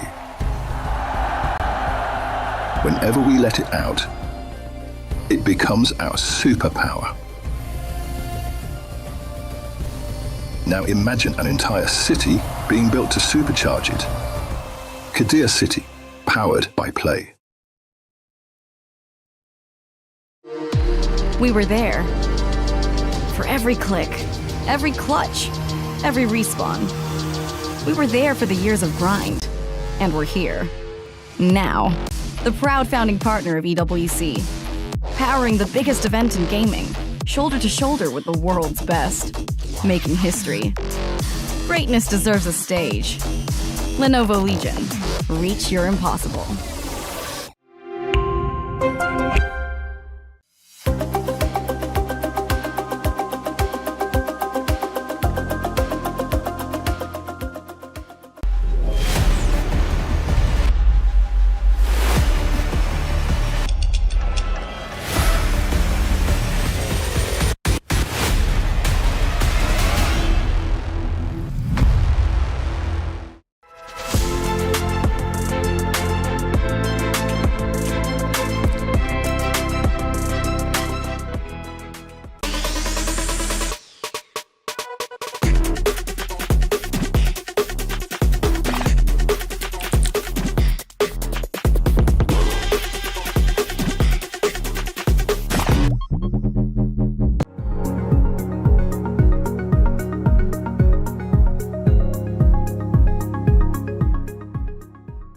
He can come in here and play my game.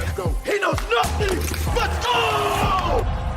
Tyler Wine, you're done. Raw energy. House from blow the house down.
Well, hard to believe that we've only played the 3 rounds so far in this match, guys. It's been one of the more long-winded pauses, but it seems as if we're moments away from getting back into the game.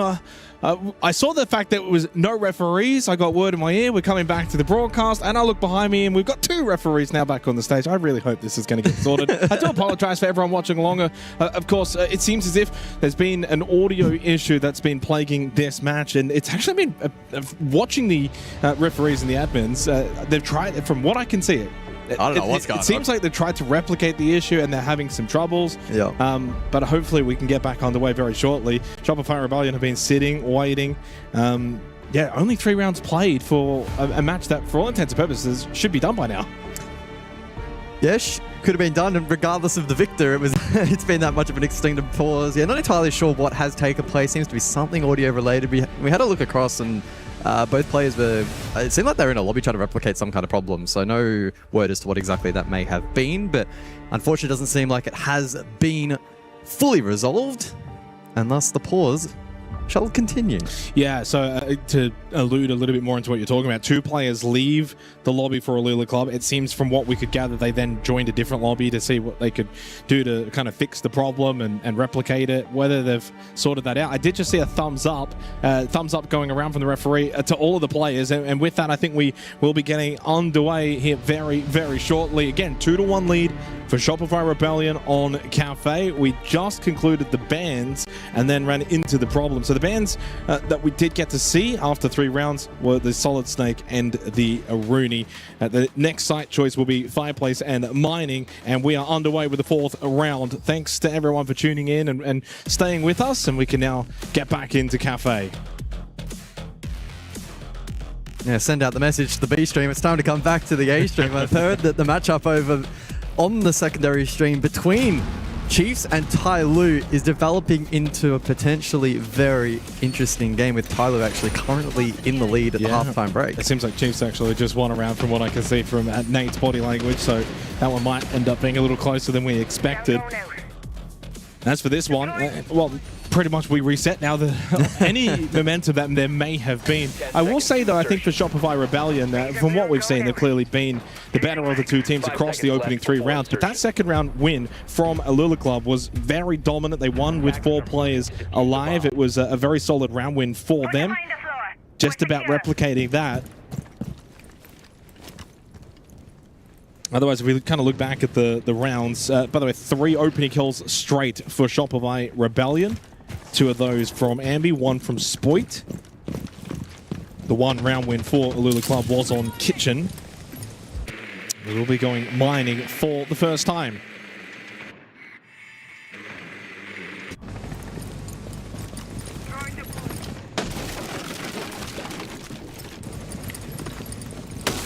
Well, let's see then if Alula Club have fight in them for the remainder of this first half, or whether or not Shopify Rebellion can spring back into action with the expected form.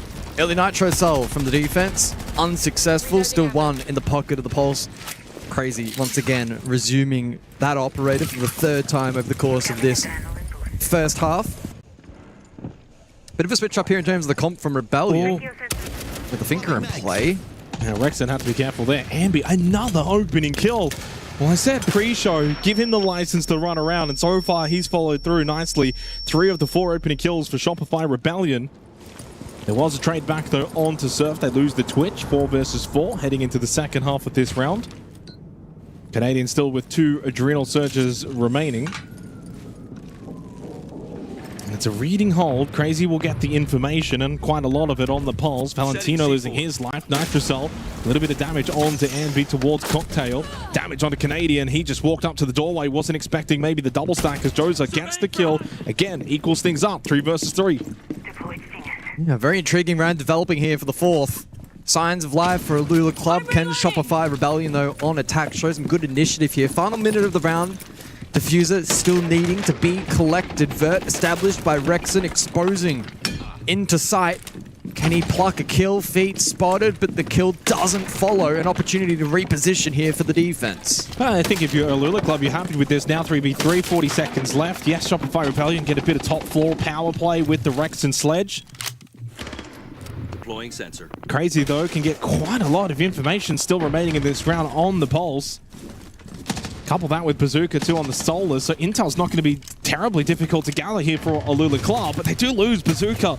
Rexon from above. With the floorboards opened up, the pressure mounting, he finds the kill. Ambi pushing in through mining can go for the plant. Wanted to maybe think about enabling that window and will do so. Pushing closer left side mining. Where's the follow-up from Alula Club? They're not going to be able to deny this plant.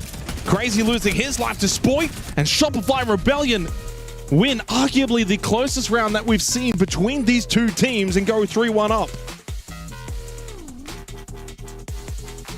Yeah, a really good way in which they've been able to problem solve and break down the remainder of that round. Some good discipline from Shopify Rebellion.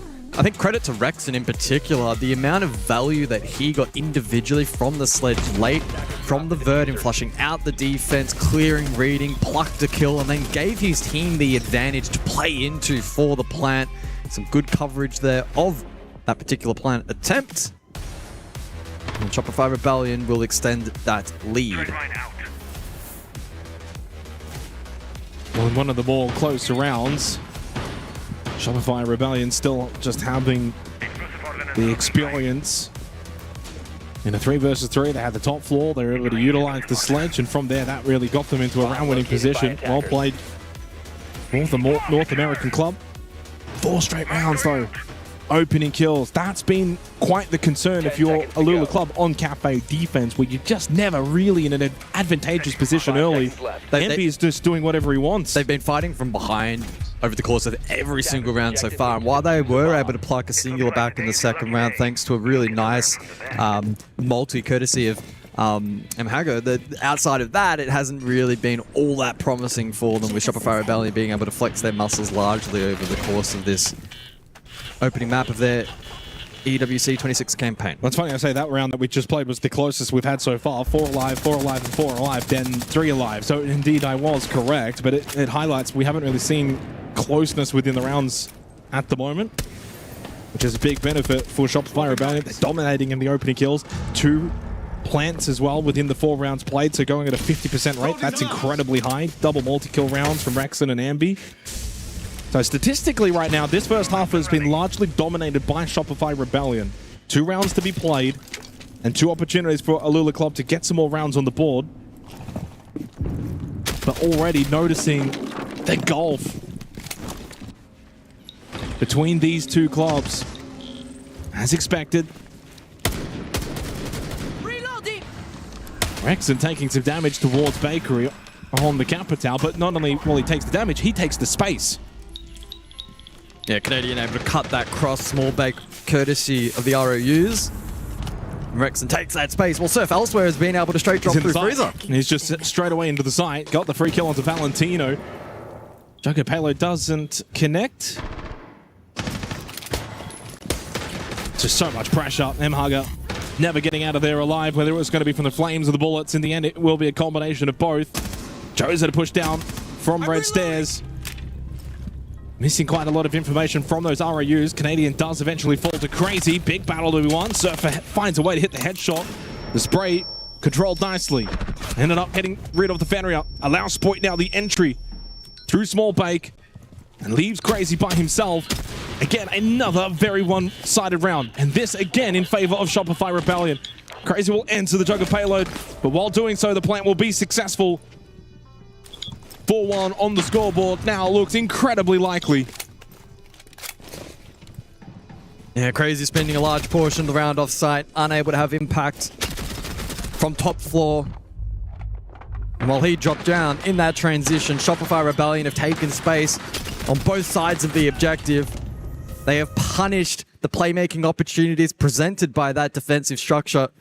And it's good positive signs that they've been able to problem solve that quickly. That's now adding to a collection of rounds where Shopify Rebellion haven't been in, amazingly dominant positions, but they've been able to identify the weakness, I think, from the defense and done a really good job in exploiting that. Surf, another really good example. Great backstab, just overall execution and the brains in this team, they're firing here on day one. And what's helping them, again, when you're getting these opening kills, it's a lot easier to navigate that way, where you're looking to exploit the gaps, because you're always basically playing a 5 versus 4. The defense is always stretched thin. There's always these avenues to play a drop or push in through Small Bake or control this spacing. So much easier on the attacking side when you're consistently having these advantages, and that's the disappointing factor for Alula Club. Now down 4-1, final round of the half coming up. 6 for Rexon, 6 for Ambi.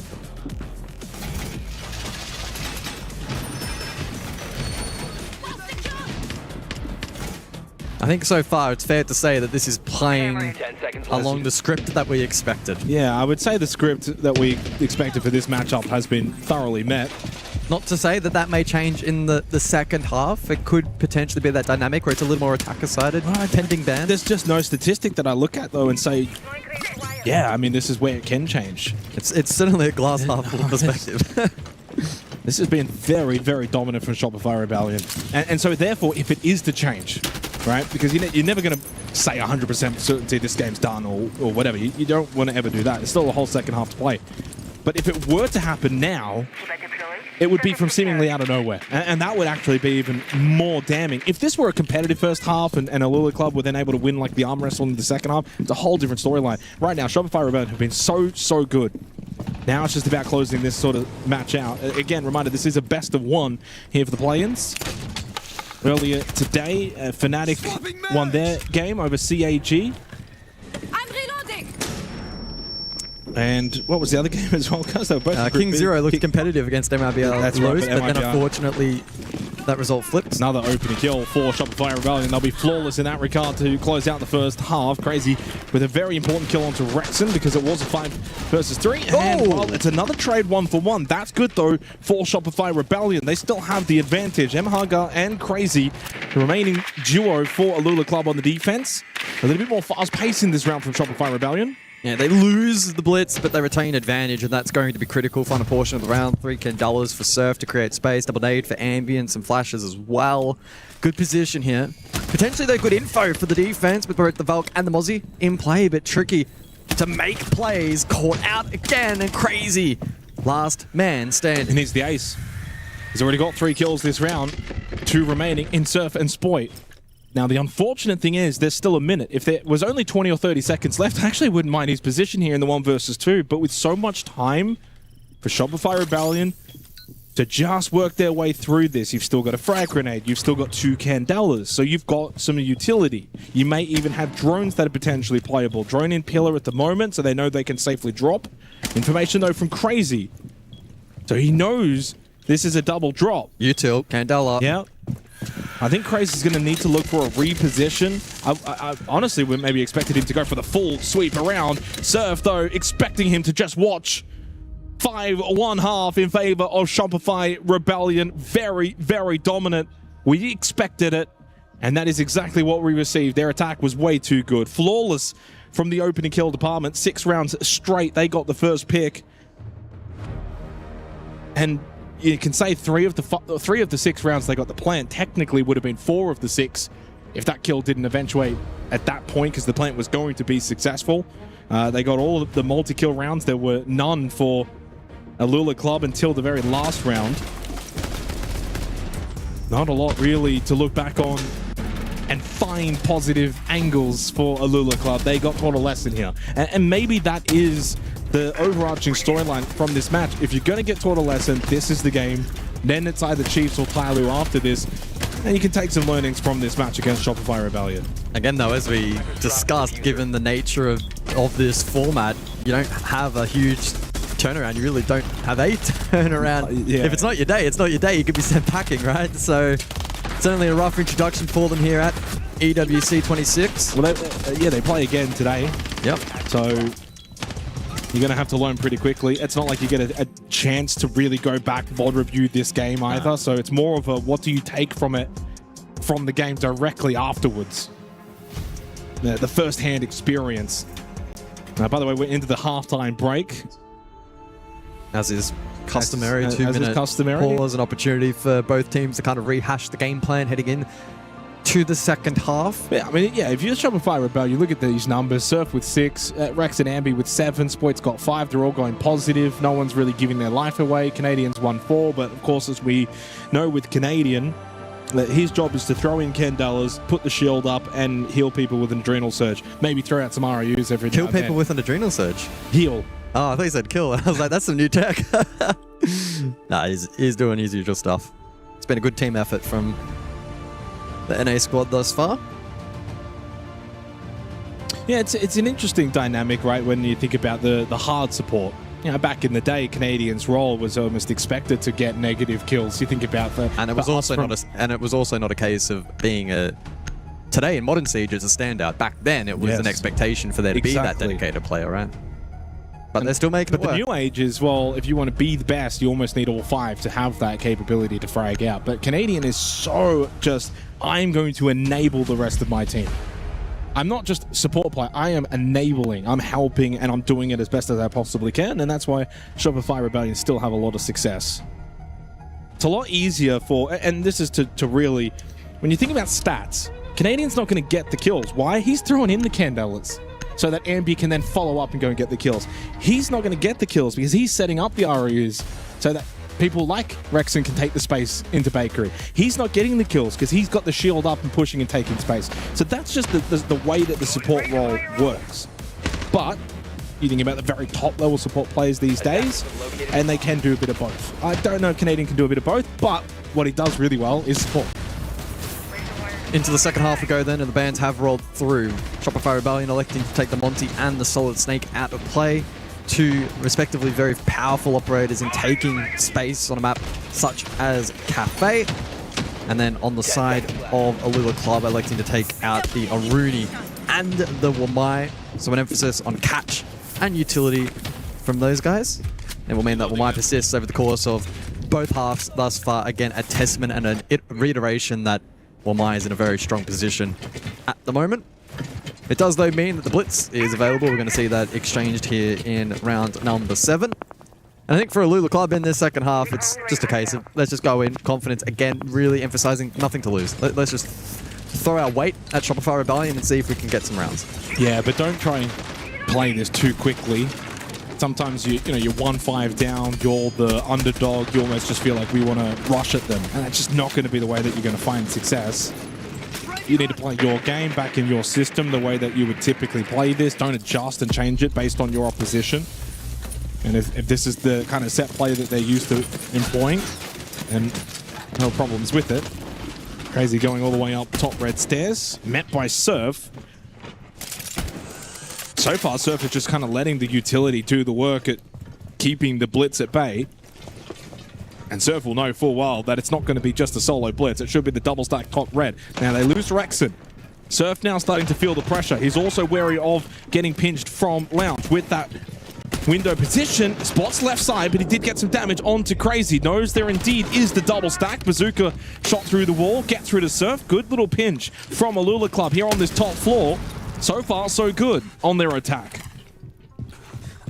Yeah, not the tidiest pinch ever, but they made it work in the end, and it will force aggression out from the rest of this defensive unit. Canadian forced back, courtesy of the Lion scan. His position revealed, so can't actively hold the staircase any longer. Spoit may go searching. Ambi's, of course, second floor. Spoit will look to join him. Well, you mentioned before the Canadian's frag power might not be the greatest, but he's keeping Shopify Rebellion in this round. It's usually the way it goes, doesn't it, as a caster? You say one thing and then the opposite happens, and Canadian's going to turn into the top fragger in this 7th round. We'll see if that does eventuate. Still a minute remaining, lots of time for Alula Club. As they get inside of mining, we'll go for the plant. Valentino looking to stick that down. No one outside at the moment. Crazy gets rid of Ambi with a pistol on the blitz. It will be a successful plant. Canadian not opting for the swing. Bazooka was holding the angle. That's exactly why. And while Spoit does get the kill onto Valentino, this one's done. Alula Club. Bit of a statement here to start the second half that this game is not done just yet. Really solid attacking round. Could we see something special develop over the next few rounds? That's why we said that sort of leading into the halftime break, it is a game of 2 halves, and whilst a 5-1 comeback, especially on attack, is incredibly challenging, especially when you consider the discrepancy between these two teams, it's not impossible. And some really positive signs in that opening round. Good pinch work early, opening kills. Surf got caught in an awkward spot. He was dealt with. Rest of the defense forced to try and aggress, but they had the operators to contain that. And in terms of the execution and the ability for them to get the checklist done in that round, it was, yeah, pretty good. There's winning rounds, but then there's where you've won a round and the system worked. The double push up red stairs with the repel pressure, clearing out that top floor, and then eventually turning your attention to site. So clearly they had a game plan. and followed that game plan and won the round because of it. They didn't just win the round because they were looking for random picks and just trying to play aggressive, random chaos siege. And that's the good sign if you're a Lula club, is that from the system that they employed, they got the round win. Let's see if they can do it again in the 8th round. And if they can, then it's suddenly 3-5, and then suddenly some pressure onto the North Americans. Is that really a priority right now? 9-5 for Crazy. He's been their best. He's been their best standout. And that was also the first round, by the way, guys, that they got the opening kill. It becomes a little bit more easier when you actually do get the advantage to begin with. And a good sign that they were also able to get the plant down too successfully. So, what does the follow-up look like? Well, they bring the blitz again. That was used to spearhead control up through red into shop last round, and they may look to use that as a spearhead for round number 8 as well. Doesn't, again, have to be super aggressive or anything along those lines. Blitz can be a rather structured operator in how you try and inject it into the lineup. Bit of vert as well, courtesy of the Bark that will help and flush on site late. And Deimos always going to be strong, generally speaking, for info gathering, but needing to be mindful, of course, into the mute of Surf. And on the side of that defense, Canadian looking to play the late game with Yokais on Echo. I'll be intrigued to see if that has impact towards the tail end of the round. And it means that the longer the round goes on without a Lula club going for plan or being able to pressure the site, that's going to play further into the hands of the defense naturally. Yeah, I mean, Valentino's going to be the one to watch here over the next 30 to 40 seconds on that Bark. He's going to use that skeleton key, open up the floorboards, but Shopify Rebellion are going to largely play that off-site position, so double stack towards Bar. They're going to play VIP. They've got small bake and bake. No one technically right now is in sight, so as we watch Valentino opening up these floorboards and putting the... he's not going to find anyone. He's not going to get a kill from this. But it is still pressure then for the later part of the round when eventually you would hope for the attacking team you're going to keep someone above. Otherwise, you know, the potential retake's an issue, so someone has to stay. The round for both teams hinges on this VIP clear. Yes. It's critical that a Lula club deal with and Bar as well, as an extension of that. When you're double stacking Bar, it's not Ambi by himself. Typically, VIP, you can be on this island, but he has someone like Surf that can swing and help out. And he's also got the Yokai, as we can see on the pip. I love this lineup from Shopify Ambi Rebellion. is well protected here. 45 seconds too, and suddenly then also... He's looking at Canadian screen, you can see for the info. From the blitz, a double stack as well. Ambi was ready. A 1-for-1 trade. And Surf, though, loses out. There's the clear towards Brown, and nicely done from Bazooka. That's bar control established. Fall back into sight, but again, remember, Valentino had the floorboards. Rexon wins the battle, though, from sight. And suddenly now, 25 seconds, 3v3, the most critical and pivotal round. Yeah, the vert doesn't matter. Full attack, first floor, and they're going to try and spearhead on this half of the map bar side. Don't forget as well, the Yokai's for Canadian. He's playing towards Bakery as Bazooka falls. The spoil advantage again for Shopify Rebellion. Down to Joza. Needs to clutch all three. Does get one onto Rexon. The other two will play hide and seek, and he does not have the kit. Therefore, the time will expire as Shopify Rebellion take match point. Yeah, really, really clean work. I really do think that the largest portion of the round was going to hinge on VIP, and whilst it certainly did have impact, it didn't ultimately confirm the round either way, but I think Shopify Rebellion's ability to respond to what happened with this play here, get back to site. Of course, the attack then transitioned first floor. It meant that it took the vert out of play that was previously established. And there just wasn't a ton of time. But there was also nothing Bakery side, nothing red stairs. It was a little one, and it was a little white stairs and a little brown stairs and one side push. That meant that for players like Canadian, you can play Bakery, you can play the Yokais.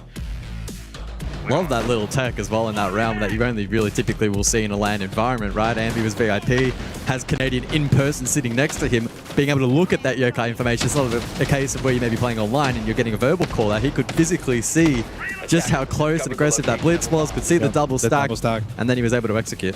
And even though he does die there, he does take one with him, and that's the job done. He didn't give away his life for free, which was the most important part of that hold.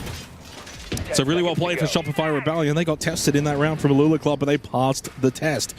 Now they've got 4 opportunities to get themselves one step closer to what would be play in phase 2. Correct. Again, it's a brutal format here. 8 teams for the play-ins, 2 to qualify then into the group stage. So a reminder, I guess, for Shopify Rebellion fans, win this, you're into the upper bracket final of play-in phase 1 for Group A. Win that, You qualify for play in phase 2, while you play another team from Group B. Win that, you are into group stage. It's a brutal run. Reloading. Cover me. But this is also double elimination for this portion of the play-in for the loser, which seemingly at the moment is seeming to be Alula Club. We'll play the loser of Chiefs and Tyloo, which seems as if that's still live at the moment on the B stream. Yeah, last I heard, Tyloo was actually in the lead and Chiefs looking to try and push an overtime. Ooh. So not quite sure how that's developing currently, but certainly a bit of a closer affair than what we have on our hands here, but that was probably a fair expectation heading into the day. Well, I mean, ours is still going because of tech issues, and I know they did have some tech issues as well. Rexon finds the opening kill onto Nhaga. Again, just the way the Canadians are able to get this information from the polls as Boyd gets rid of Valentino. Need a kill from Crazy. He crosses the threshold of double digits. Decent for him as an individual, but would rather the team success. But it's Shopify Rebellion, and are now very much edging closer to taking this map of Cafe, and therefore the game itself. It is only a best of 1. Fair play to Crazy, by the way, up to 10 kills. Yeah. Actually will end this match as one of the higher rated players across all 10 inside of the lobby, but Siege, of course, is very much a team game. Solo carries are rare. Ooh, hang on. Okay, so round not done just yet. Canadian has a little slip up. Bazooka will get the free kill, and we're tied. Evened up for numbers heading into the final minute. Still double Nitrocell available for the defense, but the Blitz available too for Alula Club, and being their best player so far in Crazy. Push up white stairs now from Bazooka and getting the live drone. So some good information, but also good space that's now been taken for the attack.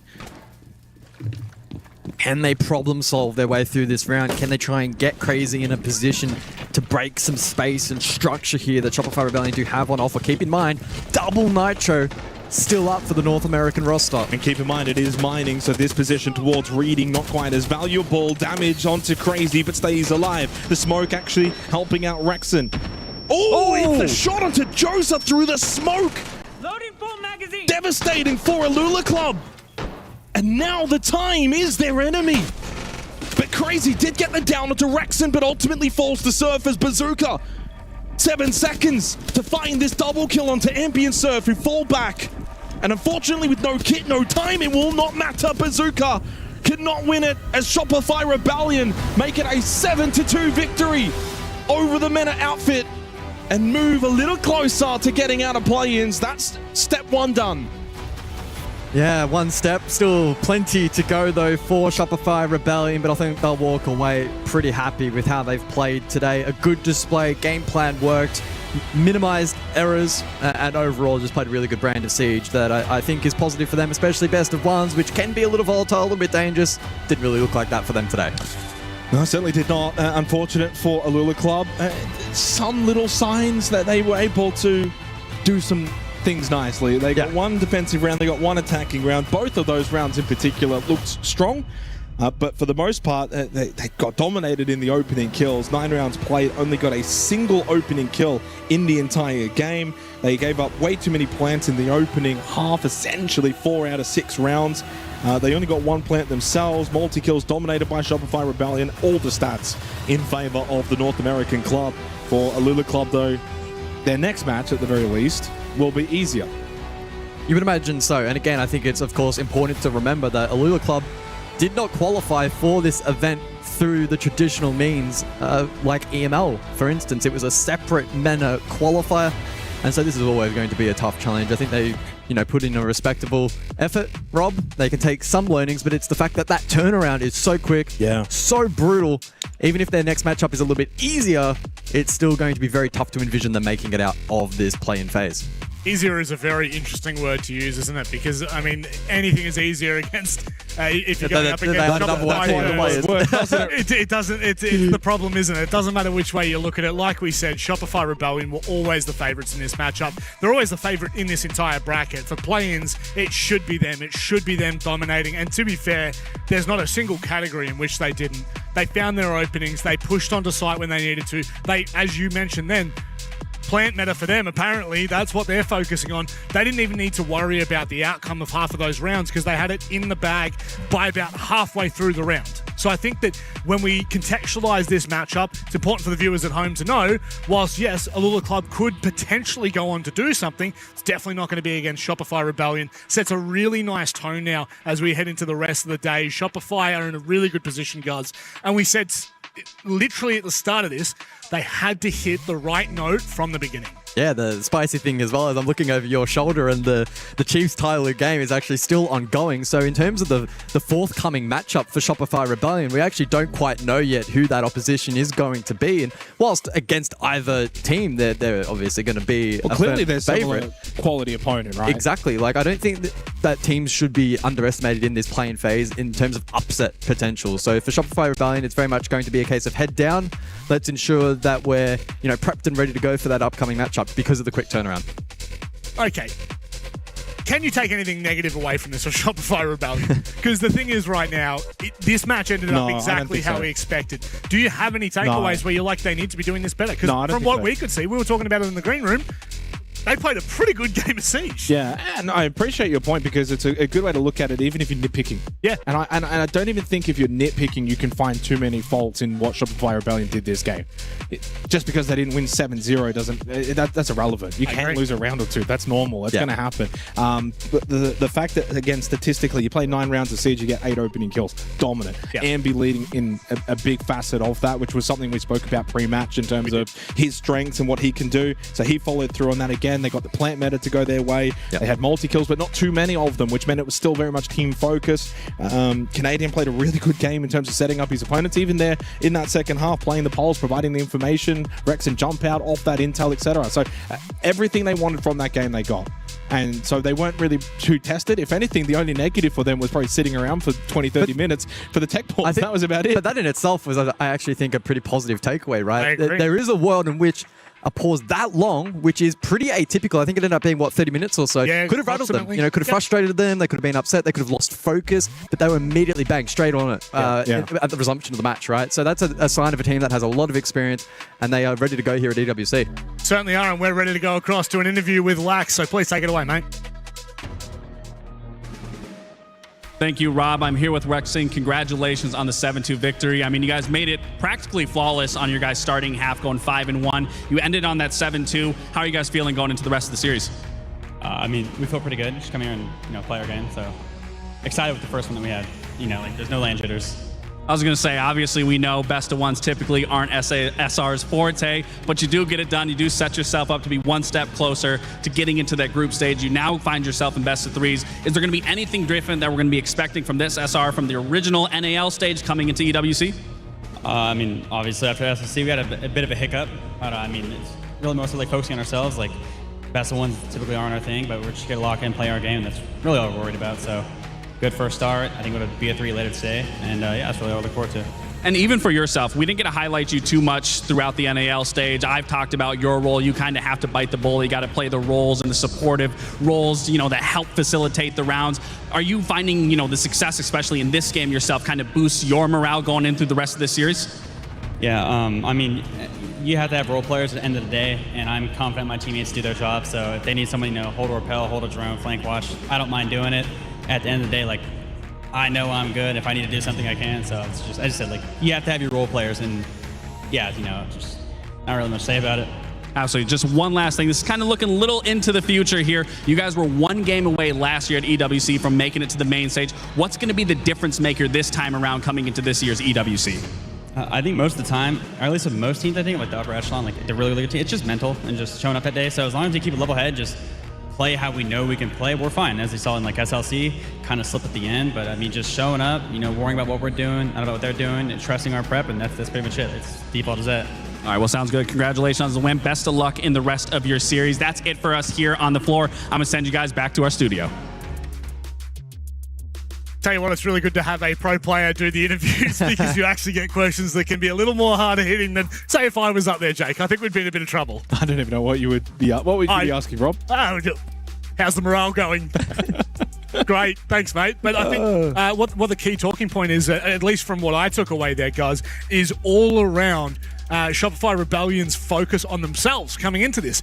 Every time Lax asked the question, Wrexham was basically like, look, I'll be honest with you, I'm going to keep it blunt, keep it short. It's about us. It's about us focusing on our game. It's about us continuing on what we were able to do at Salt Lake City and wipe kind of stage one out of their minds. I mean, naturally in that kind of matchup, though, you're sort of forced to go with that approach with such limited data and VODs, etc., on your opposition and going in to a map that you also haven't played in, 3 months, I think it was. You're always going to have to sort of take that approach. I think for me as well, the big takeaway was kind of the idea that selfless siege is really, really important. You need to play your role, not worry about hitting numbers, and that's exactly what Rex did in the match, Canadian did in the match, etc., and then the rest can, find the highlights and get the job done. I don't know if you want to touch on it, Rob. Do it, Jay. We kind of just looked over your shoulder, and it seems as if on the B stream, Tyloo has come away as the winner against Chiefs, which we would probably consider an upset, but we would consider. I'll be honest. No, I don't think I do.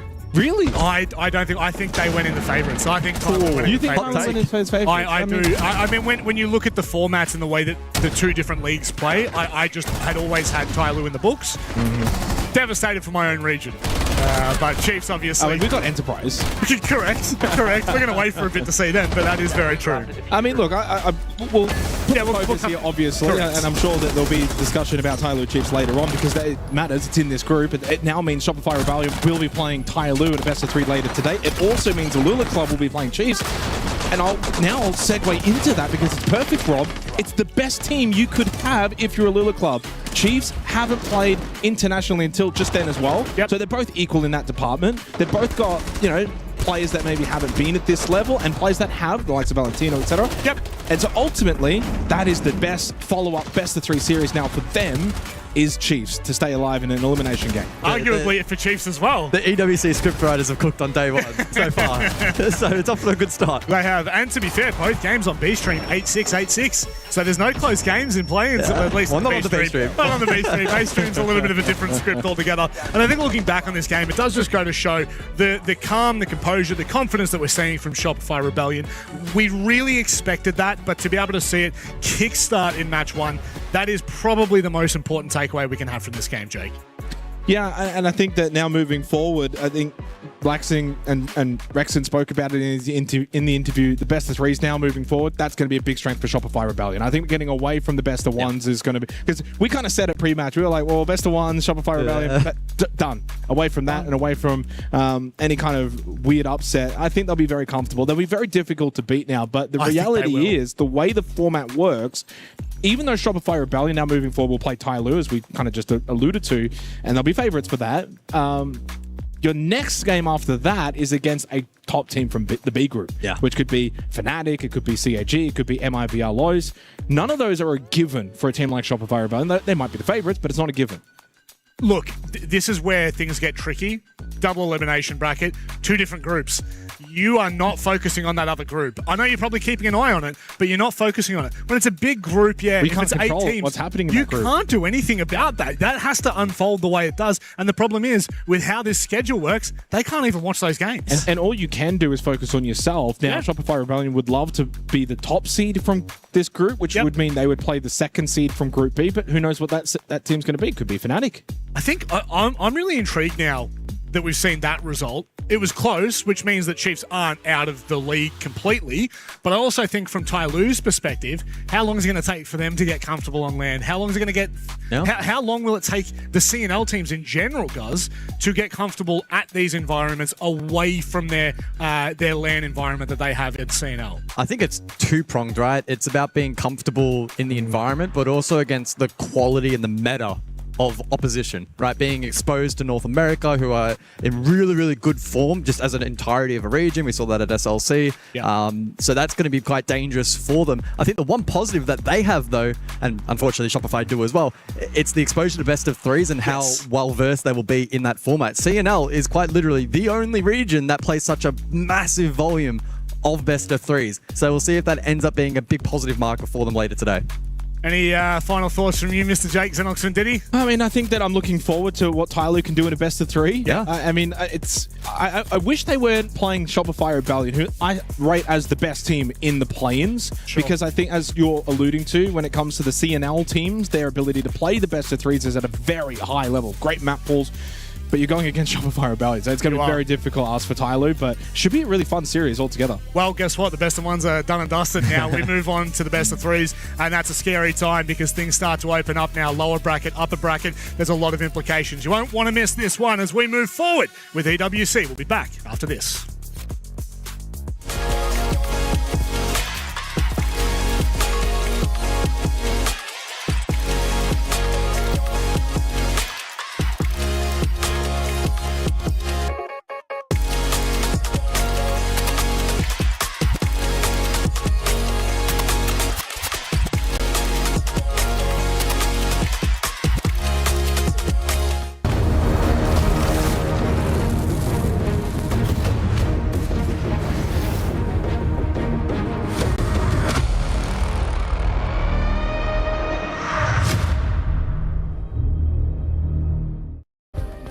Play is in our DNA. Whenever we let it out, it becomes our superpower. Now imagine an entire city being built to supercharge it. Kadir City, powered by Play.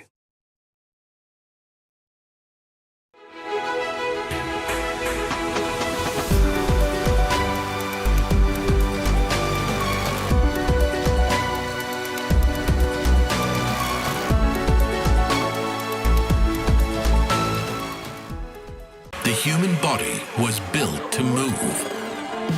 Not trapped at a desk in one singular posture for 12 hours a day. It's time your chair evolved. This is Secret Lab Titan Evo.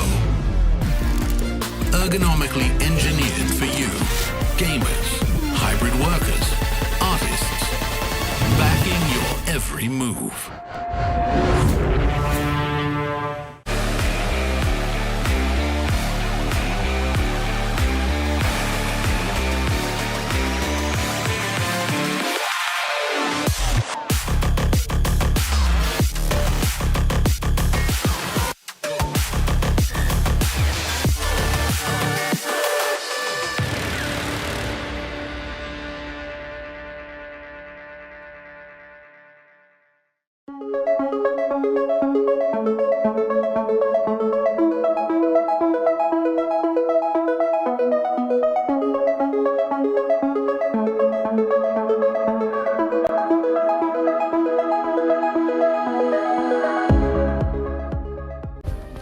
Play is in our DNA. Whenever we let it out, it becomes our superpower.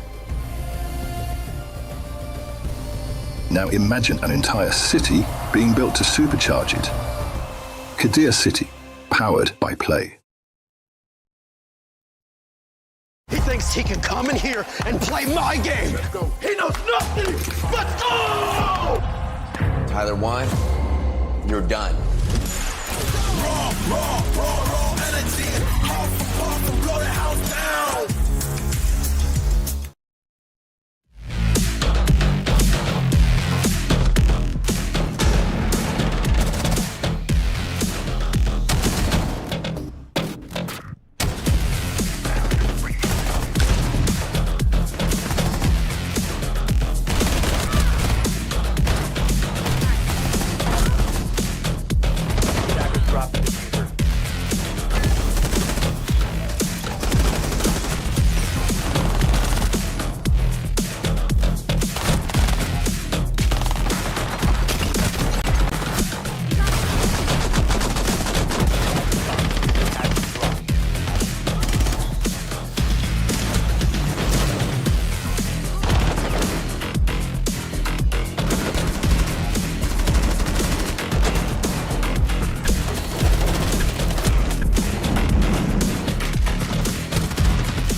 Things are getting very interesting here at EWC, but the best of ones are done and dusted. Now we move forward with best of threes, which is where true teams show their form and show their class. Speaking of class, speaking of form, two teams that we've got going toe-to-toe right now, mibr.los. I know, boys, don't just forget about it. And Fnatic go head-to-head, and I think that this one, we've had a lot of conversations about this. However, there's been some interesting performances. I don't know how much you guys got to see the B stream before. 286s. Yeah. It's a pretty big way to kickstart EWC. James. Absolutely. For sure. And like you said, we're into the BO3s now, which means that these could be long, drawn-out games. These could be massive runs for mibr.los and Fnatic, who, like, according to my knowledge, like, I don't think these guys have ever played each other. Certainly not in these current iterations. Sure. Obviously, we've seen some pretty significant changes to both of these teams recently. Very notably, Fnatic coming into this stage of the BLAST-R6 ecosystem, they made two very significant roster changes. Citizen joining the team for the first time, and Smith's young gunner. On the flip side, in the MRBO... It's not just me. It's going to get me next. Made in Brazil-los, of course. New combination of two long-standing organizations in the South American region. They made 4 roster changes after failing to qualify for the 6th Invitational in February. 4 roster changes. That's a lot. Hell yeah. And they really immediately rocketed up. You know, kickoff for them was a top 4 performance. They made it to Salt Lake, and while they didn't do so well at the major, I think they've certainly earned some respect, especially now that they're going back-to-back international events. They knocked out NIP. They earned their spot here. However, we know that Brazil as a region, historically the best region in Rainbow Six, but not so recently. NA has overtaken them. Europe might even be able to do the same. Hopefully, right? Well, they get a chance to do so today. I forget who I'm sandwiched by. Okay, 2 Apex shields over here. APAC and EU sandwich over here. And, I mean, I see Hawksworth in the background as well, right? A player, I was going to say, a coach with so much experience as well. In APAC as well. Oh, yeah. With Elevate. Stint on Elevate. Yeah, that was a short-lived story there. And I think it's very important that when you get these new rosters in Brazil or any region for that matter, that you have a solid foundation. Either your support staff, your management staff, someone who knows the inner workings of a successful team. And I generally think Hawksword, he has a good angle for that. So raising these younger-ish players that are not, you know, star players just yet, and help mold them into that kind of performance. Yeah. If we look back at their, I guess, both of these teams' opening performances, right, I think that I probably look to the Fnatic, because obviously you fortunately got to cover the Fnatic matchup. CAG by Varel still looked pretty good, James, but I think that ultimately we were saying it's the 1%ers that keep changing that discussion, and I think Fnatic at the moment, they do look pretty good, pretty comfortable going into this one. 100%. I mean, Fnatic have a good big picture idea of how to play the game. They have so much experience. I think they finally got a handle of playing in the current meta, which is a little bit more chaotic than, for example, when the previous iterations of this roster were in power. When Deepak won the major, the meta was very different. Yeah, a lot less chaotic back in 2022. They've got new talent. They've got solid players, very fiery players like Citizen on their team. They're looking like they have a much more decent handle on how to play the big picture of the game. And when it comes down to the micro, as you said, also Deadshot finding kills, like 5 opening kills in a row to close out that bank game against CAG, one of the most aggressive and mechanically talented teams in the world. That really speaks volumes about what this Fnatic team is capable of. I think they came to this tournament modest expectations, but high understanding, high belief that they can really deal some damage. If we flip the conversation around a little bit here and look into the opening match against KZ for mibr.los, I feel as though there was an element to the start of that match. Now, there's obviously discussions that go on in the green room, and we always try to keep it as friendly as we can. But one of the big questions was, why are you taking KZ to Nighthaven Labs when they have played it 12 times in the past, 2 months? It was a very well-known entity, and I think the first 4 or 5 rounds, I was talking to both of you about this, but Nick, they started KZ, the CNL team, started out on fire. There was 3 flawless rounds. They looked really good, but then once mibr kind of got their claws into that matchup, they just took over and took control of the match. And that's probably the one weakness that I think that CNL have over any other region, is that they don't have as much depth just yet, right? If you look at them domestically, they play a freak ton of Nighthaven and a freak ton of Clubhouse. They have a lot of maps where they haven't played a lot domestically. And secondly, the strategy they do have probably a bit more linear because they're newer to the region. The thing about Siege these days, right? You've got Attacker Repick. We have Yeah. So many operators. We have so many maps in the pool at the moment. You can have a really good strat. You can have a really good setup. You can be really good at one specific thing. Doesn't matter how good it is. You cannot win it 7 times for 7 rounds in one game. Like, this game just doesn't work like that. Now we're into the best of 3s, which means it's even more so the case. We've had our opening games. Now we're into the winners matches here. Of course, here in Group A, this is going to be not what we're casting today here on the A stream. This is what's happening across on the other. Yeah, this is the B stream matchup that we're looking at in the upper bracket that we were kind of alluding to, the fact that there are still 4 best of 3s left in today, 2 on the A, 2 on the B. Well, yes. So we're watching them. Okay, we're watching backstage like 5 minutes ago, and we were fighting. You know, we're like, dude, they can do it overtime against Tyloo. Maybe the Chiefs, they got it. APAC, O's, no. CNL is better. CNL is what APAC could never be, apparently, James. That's what everyone is saying backstage. There's still time. Both APAC teams here in the play-ins are down in the lower bracket. And these matches in Group B, this is what's going to be playing out right now. That's it. So we're doing Fnatic mibr.los over on the B stream. CAG by Varel on their last legs against KZ. That is going to be a big moment because KZ already made a bit of a statement by going overtime against mibr.los, and CAG, I think, have a lot of expectations on their shoulders coming into the EWC. I think if you looked at KZ at the moment with where they're at and what they did against mibr, again, it's really difficult because a lot of the APAC teams start in the first half really strong, and then they slowly dwindle out. And I hope we don't see that for the CNL team, but I do feel as though in that matchup in particular, I do favor KZ. I think that CAG by Varel. Yeah, look, I think, Nick, I understand that. I also had Tyloo beating Chiefs as well. I feel as though it's a slippery slope right now in APAC, and they need to, as we were saying before, they need to get their claws into this matchup. So, when did you become a trader? Yeah. At what point in your career did you become an APAC hater? You love Chiefs. Well, been running all of the APL stuff. We've been doing the broadcast from back home in Australia. You for months on end. I came out from Denmark. We've been seeing Chiefs. They made an upset in the APL over the EP. They earned that second spot to Come be on, here. bro. They did. And When did you decide to sell out? I will sell out for CNL every day of the week. I will 100% do it. I think right now, the unknown entity that is CNL, the fact they're on LAN, the fact it's continuous best of 3s, that for me excites me because it's going to give us something, James, that we have wished for my entire career in Siege. A LAN in APAC that is consistent. And that's what I'm excited for CNL. What can these teams do? How can they continue to snowball forward? But keeping it more relevant, keeping it more topical, this matchup right now, Fnatic, mibr.los, upper bracket, right? The winner of this, though, they qualify through to what is phase 2 of the play-ins, right? So this is a massive, massive game for both of these teams. I think what I'll do is I'm going to throw this up in the air. I'm just going to say, what side are you going for? Who do you actually think has the better chance? I grabbed him. Resident Europe shill over here. I'm going to go Fnatic. My boy Ben, Citizen. I call that because we're close like that, right? And you have to take Los, of course. That's how it goes. Look, you gotta go one the other. We've been talking about this for a while on our broadcast, but eu aprender de português. Eu falo pouco de português. I'm doing my best to learn.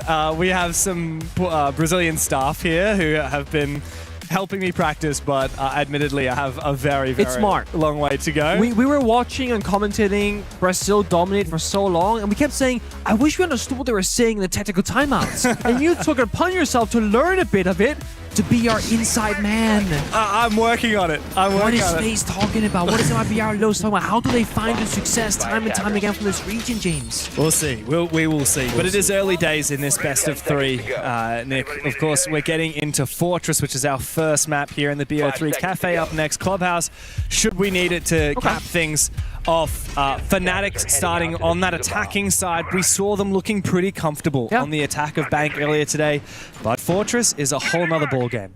Another respectful multi-ban as well from mibr. CG did the same thing. There's a target ban on towards Smith, who will find the Blitz, or the Black Pit, this time Blitz instead. Blitz and Fuse on Bank, of course, as well. I am a little bit curious, though, actually, if playing Fortress is going to favor mibr.los in the bigger picture, because I'm just thinking here, right? Citizen, Ben, pretty verbal player. He's also, juggling ideas, trying to ag.al, helping his team forward. This is the newest map in the pool. Citizen is far less experienced on this map so far. It's going to give him a little bit less, I guess, knowledge to help his team forward. So I'm actually going to be looking even more right now on players like Smith on the Blitz, on the shields that help them take map control in space, and also players like Deadshot who can be super lethal on the entries, or even Wizard for that matter, because they were sharp earlier up against CAG. Very much. Now, mibr.los, a relatively new team in that they had that massive reconstruction where they brought in 4 new players after failing to qualify for the 6th Invitational in February. But they still have a lot of talent. Players like Perez have really made a name for themselves. Of course, Dash had quite a campaign on Wildcard back the day before returning to Brazil. But have a look at that. I mentioned their names, and immediately 2 players will fall for mibr.los. Fnatic have come to play today. Big kill from Smiths. It's a flawless start for Fnatic. Europeans flying into the server on their map pick of Fortress. They've made a statement.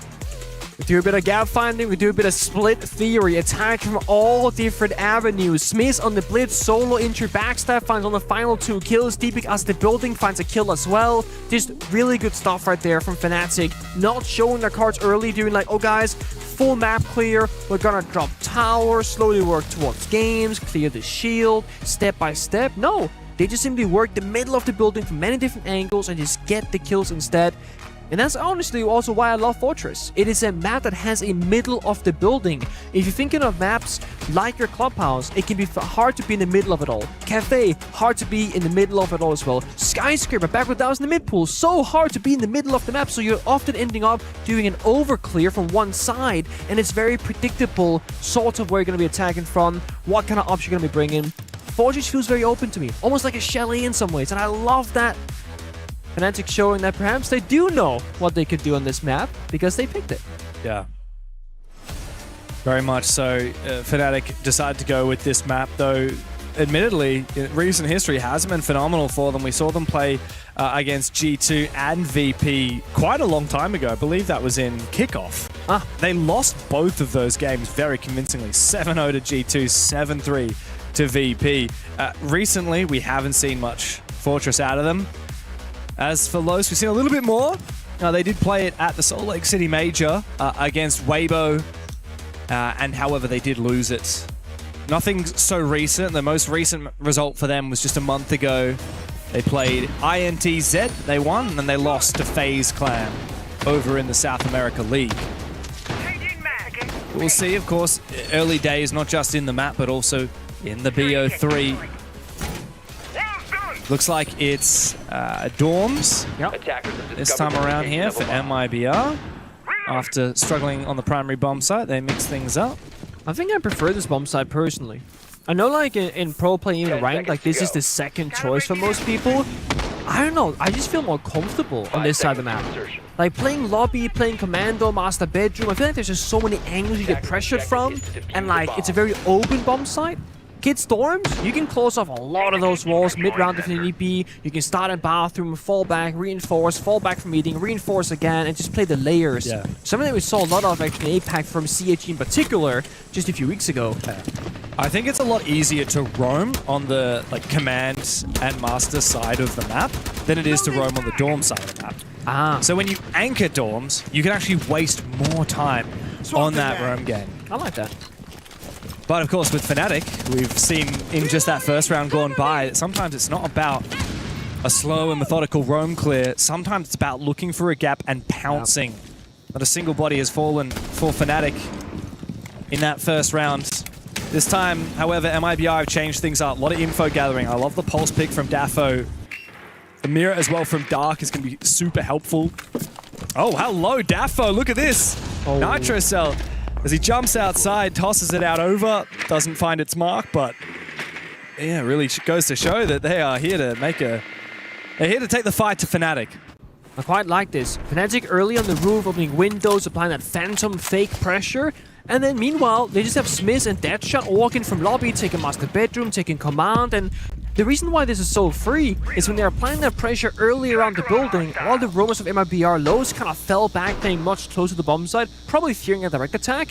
So then they say, okay guys, they give up the roam game, let's take it for free, nice and quickly, spare the drones, keep the shield alive, C4 went out, takes a little bit of damage off Smith, but he's doing his job right now. He's got behind him, Citizen finds both players. That's not just a bait play, that is a double injury. That's your mate with the AK-12. Immediately followed by Wizard getting active. Another full. 2 rounds deep, and not a single kill found for mibr.los. Could it be back-to-back flawless? This is looking better than ever for Fnatic. 2 in a row. The Europeans doing away so quickly with mibr.los. It's all up here, says Citizen. Oh, yeah. I'm living rent-free in their heads. I mean, I don't think mibr have any idea what's going on in the server, because I think it was Dash who swung out and was the first casualty in bathroom. He saw there was a soul blitz, C4 went out, did a bit of damage, I'm gonna swing him again. They had no idea how many bodies they're expecting on that roam clear. They thought, okay, it's gonna be a solo blitz like in the very first round, but it wasn't this time. And meanwhile, they also had pressure from outside the building, opening windows, applying pressure on the bomb side and the external wall as well.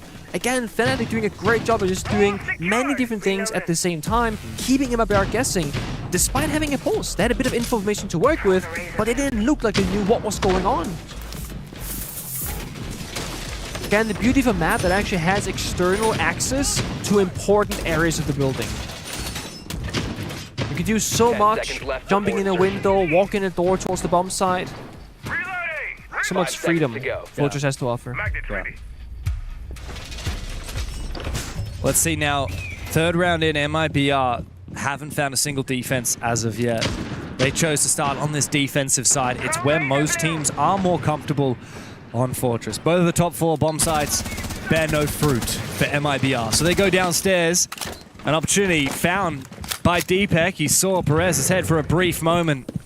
Pengu, you and I have talked about this at length. Roam clearing the ground floor is very hard from Hamam, but it looks like a quick pace move here from Fnatic. Smith gets active. His flash does not land. He goes straight into the crossfire. However, the trades come through. Fnatic deal a little bit of damage, though they meet massive resistance here from mibr. Only Dark is found, and the Brazilians can recompose now. Deadshot is inside the bomb site, and now he is left all alone. R4C in hand, the Swiss find nothing. And the Brazilians finally have their first round on the board.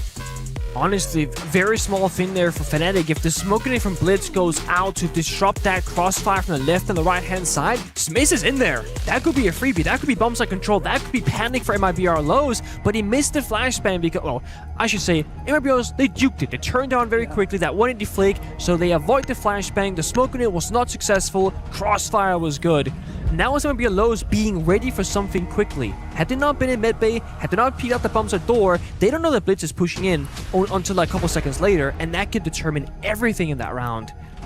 Clashbang going out to further enable Smiths. A Demo spam to target Deadshot, who's been on that in the previous round. Again, the information, the entry, the early kill advantage there on those kinds of operators.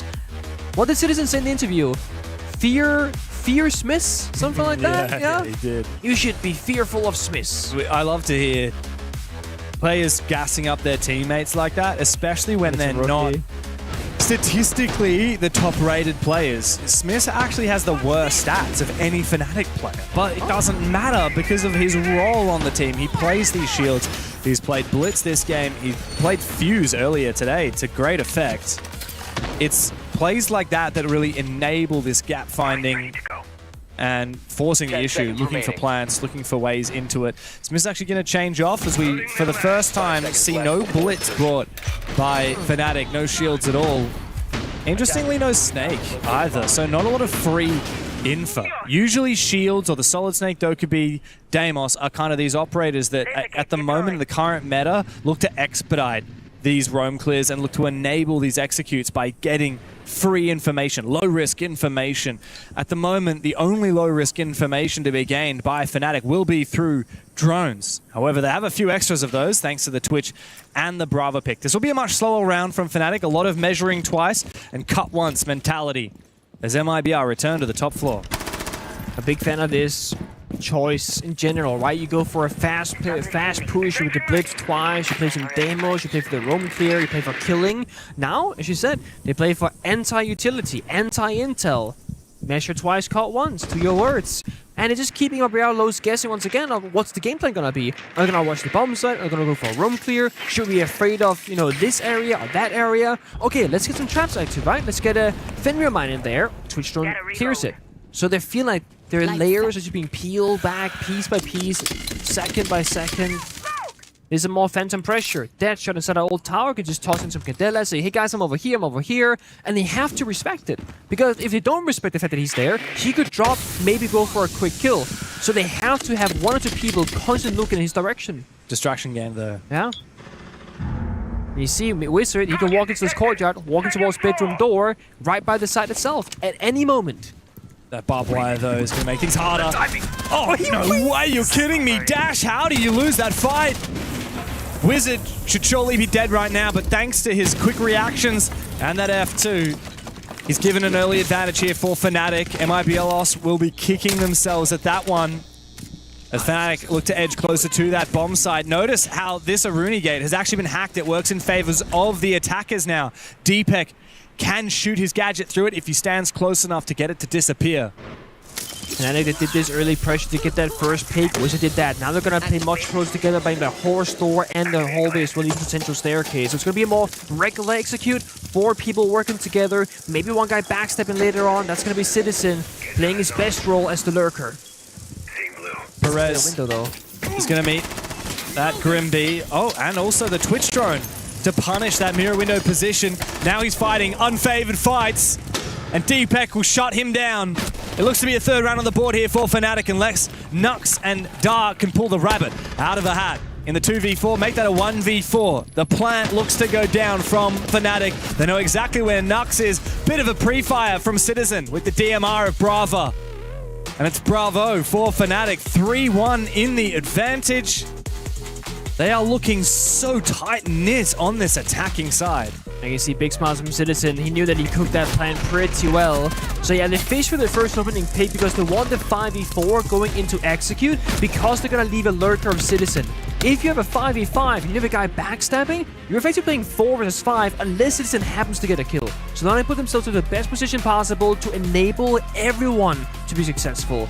And they do it well. They attack Horse Door at the same moment Citizen walked in from lobby and took main staircase control. Now they have a good crossfire. They got the hallway together and they're applying pressure once again towards the bombs and towards those anchor players from more than just one single angle. It's why it's so successful. And they did this most importantly without the shield.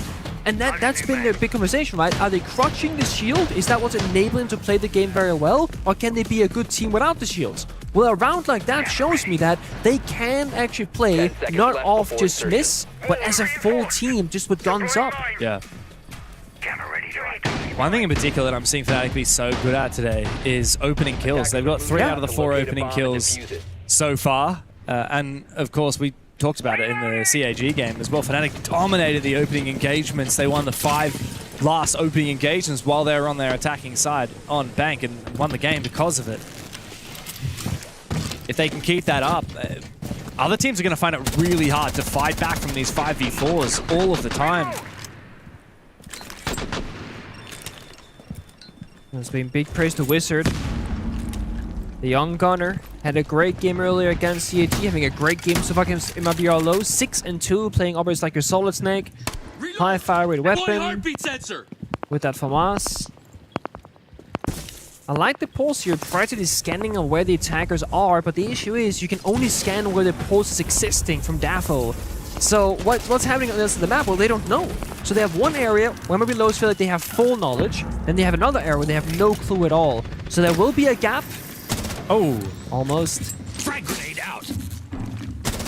It's a good attempt though from Wizard. Again, just fishing for opening pick. If they find it, they find it. If they don't, they're still making progress elsewhere. Smith is top lobby right here with that shot. So while we're watching one guy go fishing, we're seeing 2 other people working for the roam clear. That's the important thing. We're not waiting for Wizard to get that kill, but if he does, even better. Yep. And as soon as Fnatic find an opening kill, they decide to pounce on that moment. Dark, though, hadn't been spotted He was hiding the whole time inside of Jammer, bedroom. right? Yeah, I think you might be right. Finds one kill. Somehow, the dodge there, as he doesn't land enough damage to get the kill. And he is forced on back. mibr consolidate what was an okay roam. Thankfully, they went 1 for 1 by the end of it. Now, it's up to FNC to try and regroup. Notably, FNC got another opening kill, but this isn't the story of what happened in the EML. They were the second worst team for opening kills during stage 1 of the league. And now, today, they're looking so much better. Big blow up. This pulse, though, if Davil finds a C4 kill, that's going to give them a huge way to win the round. But even if he doesn't, he knows exactly where that push will be happening from. D-Pick is successful with a double in the round. I think Perez overswing with that DMR, feeling a little bit too comfortable in long-range engagements and goes down early. And so does Nox, the smoke. And last guy's pulls downstairs. This round was fine until it wasn't. Yeah, pulse downstairs below the bomb site is great and all when you're not in a 1v4. And that's the problem there. Why are we thinking that? I mean, mibr.los are looking quite mibr.los at the moment. Fnatic are running circles around them, 4-1 in the lead on their attacking half. This could be a very quick fortress if the Brazilians do not wake up. That's gotta just be discipline or lack of comms. They have Pulse downstairs seeing all 4 attacking players. Who else has a C4? Showing, guys, I'm gonna go off the scan, I'm gonna flank main staircase. Wait for me. And before you even get to the staircase, both the smoke and the Aruni dies on the side by peeking out, seeking the fight. I'm like, guys, are you flanking or you're not flanking? You have a guy stuck downstairs. He can't help you. You're playing 3v4. Fnatic have to make the first move. It's up to FNC to get into the building, get into the site, and start planting. And they were tossing a smoke grenade while Rooney's peeking the door. It's like, are you fighting or are you smoking it? Yeah. Like, that's a small blunder. And I mean, we didn't get to see the previous game from mibr.los earlier because we had our own game, Fnatic CAG. But the fact that they had a tough time, on Nighthaven against CNL team, that's a question mark. Yeah. But if these are the counter rounds they're throwing into it, I can see why they would be struggling. Because you're underestimating your opponent, respecting them enough. Attacker's objective is to defuse a bomb. I mean, mibr.los right now have 7 kills over 5 rounds. That is barely above an average of 1 kill per round. It's certainly not good enough to be competing here at the Esports World Cup. They have really struggled against Fnatic today. But for the Europeans, on the flip side, for the first time in years, we're seeing a Fnatic that can actually contend on the world stage. We wondered for quite a while whether they could even contend with an EML. They had such trials and tribulations for years, even playing locally within their region. 7th place in EML kickoff, failing in the SILCQs for Europe, not making it to Paris for the 6th Invitational, nor for Salt Lake City for the Major. And then to kick things off in the group stage of Stage 1, they got 7-1 slapped about by VP. And now the glow up from them with Citizen and Smiths bringing a new dimension to this roster. They are looking like they are ready to make a mark here at the Esports World Cup. Slow and steady for all this round. I am curious what they're thinking of here with Citizen playing the IQ. There's not a ton of counter ability, but he can find the Razor Blooms of Thorn, the Magnus of Omai, and try and scope up the landscape of what's safe and what's not. Other than that, Citizen has a very free role, and I do think that he succeeds the most, that he's able to just say, guys, I'm not needed to execute right. I'm not a Cabot, I'm not a Blitz. I can go backstab, sure, right? It gives Fnatic this other way of playing the game, an other way of finding openings by enabling Citizen more on the server. So he's done his vert, he's teched the scanner, he's now gone for hire. The other 4 people, your Flourish, your Gridlock, your Blitz, your Capital, that's gonna be bombs that execute. They gotta choose where that push is coming from. Do they attack medbay? Do they drop the hatch? Do they go for the bomb side 4? They want medbay, but Deepak, bit of a misstep, falls down with Dark watching the angle, and Capital gone way too early. Yeah, one of the first times that mibr.los have been the ones to dictate the start of these rounds. They can smoke and go. Indeed they can. Fnatic start to toss out those smoke grenades, but Citizen will fall as he tries to get deep inside of the bomb site. Looks to try and take Infirmary. Dark, Perez, and Daffo together. Lash out for mibr.los, and a second round is found on their defense before we say goodbye to the half. tertiary victories, huh? That kitchen bomb site may be pretty good. Yeah. You can play so much map with it. You can bonk down by the bomb site. And we saw Fnatic try and win the round almost the same time twice, going for a very simplistic attack. A little bit of mid bait, a little bit of bomb site. Neither successful rounds. I am very keen to see Fnatic on defense, though, because it does feel like from the eye test, they are an attacking team. Now, they played Fortress, they've played Bank, they are arguably attack-preferred maps, I would say. But there's just something about their ability to play the map itself and find those moments and find the space in the server where they are so consistent here at this event. Until they meet that bomb site. Because that's the issue, there aren't a ton of gaps here. Yeah, you're right. Maybe that could be the counterplay. Like, if you watch Fnatic and you meet them later on, it's like, if you bunker down, play heavy intel, play a bit of plant denial, make them work for executes, that could be the struggle. What happens if Fnatic don't get open and pick? That's right. They tend to lose the round. That's exactly right. I mean, yeah, Fnatic skills are not necessarily in problem solving. They're in capitalizing on advantages. If you prevent them from ever getting that advantage to begin with, it's going to be hard. Yeah.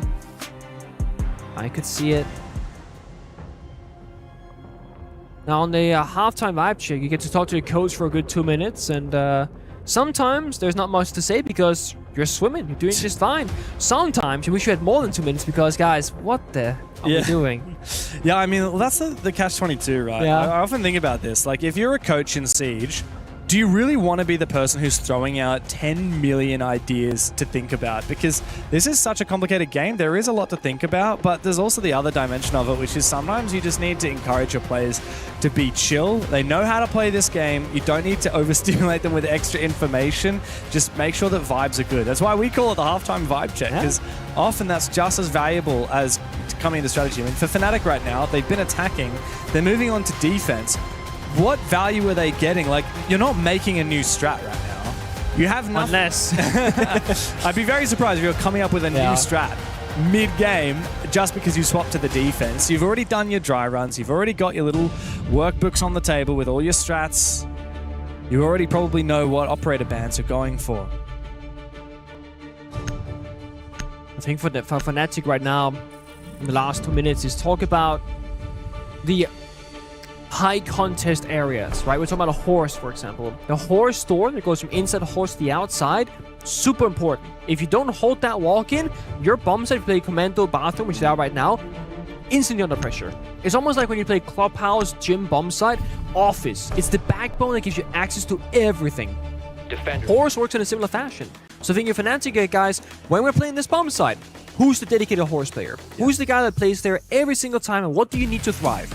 You start off with your baseline, and then maybe if he gets like, I don't know, Yink and Dela spammed or Grim Beat or something like that, you go, guys, okay, I need Wamai or Jaeger for next time we play this bomb site. Those small adaptations. And you read into mibr.los and saying, what were they doing on the defenses that might actually bleed into their attacks? Yeah. Well, they were over-swinging a bit. They were very too heavy to take a gun fight. So we have two choices now from Fnatic. Either you meet them in that danger zone of the fighting, or you say, don't give them any fights. Let them peek and let's wait for them to get to the bomb site doors where we have a crossfire, we have utility, where we know what's going to be happening. And that's the thing, when you have a player like Deadshot, and you have a backline that's Smith and Deepak, the complete opposite kind of player, you can play both styles off the coin, but you have to agree which one you're going to be going for. Yeah. Because if they're just going to fight the whole world, while 3 people play hide and seek on the bomb site, that's not going to go well. So I want to see them be aligned in the game plan. Yeah. Los don't actually have any players who are primary shield players, funnily enough. I mean, Dash obviously played a lot of shield back on the wildcard days. But I'm noticing, you know, no shield picks here, no shield bans from Fnatic. All of the shields are very powerful on Fortress. But the fact that mibr just don't seem to favor that, they have a little bit of Blackbeard in their history from Nux, but just the fact that that's not their preferred playstyle does expose some potential weaknesses in terms of if this doesn't work, right? Twitch and Flores to try and util clear before executing, then they don't have that next idea. However, the Twitch has been helpful for countering those mirror windows. We've already seen one destroyed. The Twitch will also be very useful for countering Thorn and Fenrir. Fnatic really leaning into the traps. Just been back and checked up against King Zero earlier, that 8-6 victory they had. Dash played 1 round of Blitz. That was it. Interesting. So it really hasn't been a shield time for this team. Might be the first engagement here. Daff Let's try and find Citizen, who quickly peeks him. DMR doesn't find the shot. Worried that he's going to get peeked, though, from behind him. His spidey sense is tingling. Oh, yeah. Oh, he crossed. Yeah, it's actually two players about to peek him. He's looking at the wrong side of the doorway. Dead shot. Goes for a retake. Very unusual. Perez looks to try and trade. He takes down Deepak, but looks the wrong way. Gets baited by his own teammate. Dead shot finds two before finally traded back by Dark into the 3 versus 3. In the latter half of this round, Pengu, mibr.los, they've got a lot of ground, but look at the way Fnatic continue fighting. That is a trap and a half there from Citizen. It does damage, and it does force Dash to limp for a brief moment as the Brit makes his way back towards that bomb site. He has bought mibr.los, or rather Fnatic, precious time. But it answers the question that I had, right? Will they fight together or will they play hide and seek? They had two people, Deepak and Deadshot, going for the offensive play together, supporting each other, while they had a strong backline just watching that bomb site. We saw Citizen hesitating there. Do I go for the kill? Do I fall back? Okay, I would rather play 3v3 with the Warden, with the Razor Blooms to defend rear, than risking dying or getting a kill. Because time is on their side, position on their side, utility, same exact story. C4 goes out, does a little bit of damage, that's it. Smith's in position with the SMG-12, does get the injure, however, his teammate on the bomb site, Wizard, has fallen. It's just up to the new 2 kids on the block from Fnatic. Smith finds the second, he does it all himself! The young gun with the SMG-12 on the bomb site holds firm for Fnatic, and mibr.los continue trailing further behind. Oh my. What did I say? The anger play, right? When it gets to the bomb site, Smith will be there, but it's all because of the early aggression here, trading 2 for 2, getting into an awkward position there. If you attack with 3 operators, you have less utility, less angles to, attack from, and just not a lot to offer in the round. You see it here, Citizen? Oh my god. And he did say it. mibr.los, you need to fear Smiths. Worst rated player for Fnatic going into this? I mean, historically, yes. I love the game. Yeah, and look, you think about the history of Smiths. I mean, Fnatic is his first foray into Tier 1. He's only 22 years old, and his first appearance on an esports team, that at least as far as what's on Wikipedia, was only a year ago. He's played for 2 teams, below the Tier 1 level. Joins Fnatic, immediately has the responsibility of being the primary shield player for this roster, and while also in a moment like that being able to clutch up. Great to see the young Ukrainian really making a stand here for Fnatic. I don't know if it's too early to say it, but have we finally seen Fnatic break that curse that has been born with them ever since the days of Koi, of now just not being able to be up to snuff? Ever since they won that major championship in Berlin 4 years ago, and then Spoit immediately took that fame and left, they haven't been able to be a top contending team. No. They've been doomed to mediocrity for such a long time. They haven't been able to attract good talent from other teams. Constant roster changes every single season. Yeah. And finally they get Citizen, someone with a lot of experience, who's been through a little bit of turmoil, especially what happened with Team Secret. Yeah. And it's like something has finally clicked for Fnatic. United playstyle perhaps, and same vision for the game. Either way, it's looking pretty damn good so far. Now, this is their map pick. It's what they wanted to play. But mibr.los, they are no slouch. They're a good team. They're a good opponent. They are being outskilled at the current present time. We see there Sam in the silhouette. It's Deadshot, always eager for a swing. But this is the thing. We gotta talk about the pacing. Right now, Fnatic don't need to be the playmakers. mibr.los are stuck outside the building, not doing a whole lot. They're applying a little pressure, sure. They're reaching some of the walls, sure. But nothing's really happening. The Deimos track, that's a bit of danger. Don't gotta be on that soft corner longer. They've spotted all 5 defending operators, so any track can go through. But look at the timer. 1 minute 20 to work. There is still a flank open for Wizard inside a bathroom. There's still full bombsite control for Fnatic. Fnatic like to play a very active defense. Wizard is just poised, ready to go for his flank, but Perez is the first one to find a kill. Deepak manages to thread the shot between the smoke and take down that glass. Big kill for him. But mibr.los have recomposed. They shut down the flank from Wizard. Now Deepak is exposed to the breach outside, but more so to the door, to the bomb site itself. 4v2 advantage now for mibr.los. The Brazilians have their best chance of trying to get around in what seems like forever. Smith clutched up big last time. Now he needs to do the same. The first of 4. Klein with the SMG-11 as his final gas spade is tossed on out to try and consolidate his position and allow for the reposition. Goyo pops.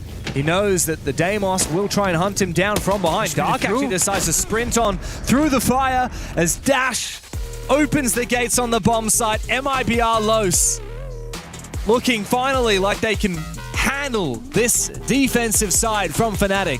Fnatic wanted to fight. They had the smoke babes for plant denial. They had decent positions in the side, but they said, you know what, let's fight by the breach, fight by the bomb side door, try and go for a couple of rat plays. I like this push that they have from Deepak. Talks a big man on the door, covering it off. He sneaks up close, but then the flourish drone spots him, and that made the round super awkward, dying by the breach shortly after from an angle on the door.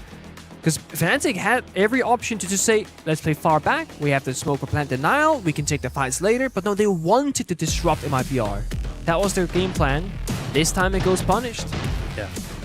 The thing is, after such a stellar first half with 4 rounds of the attack, you don't need to go too crazy on your defense.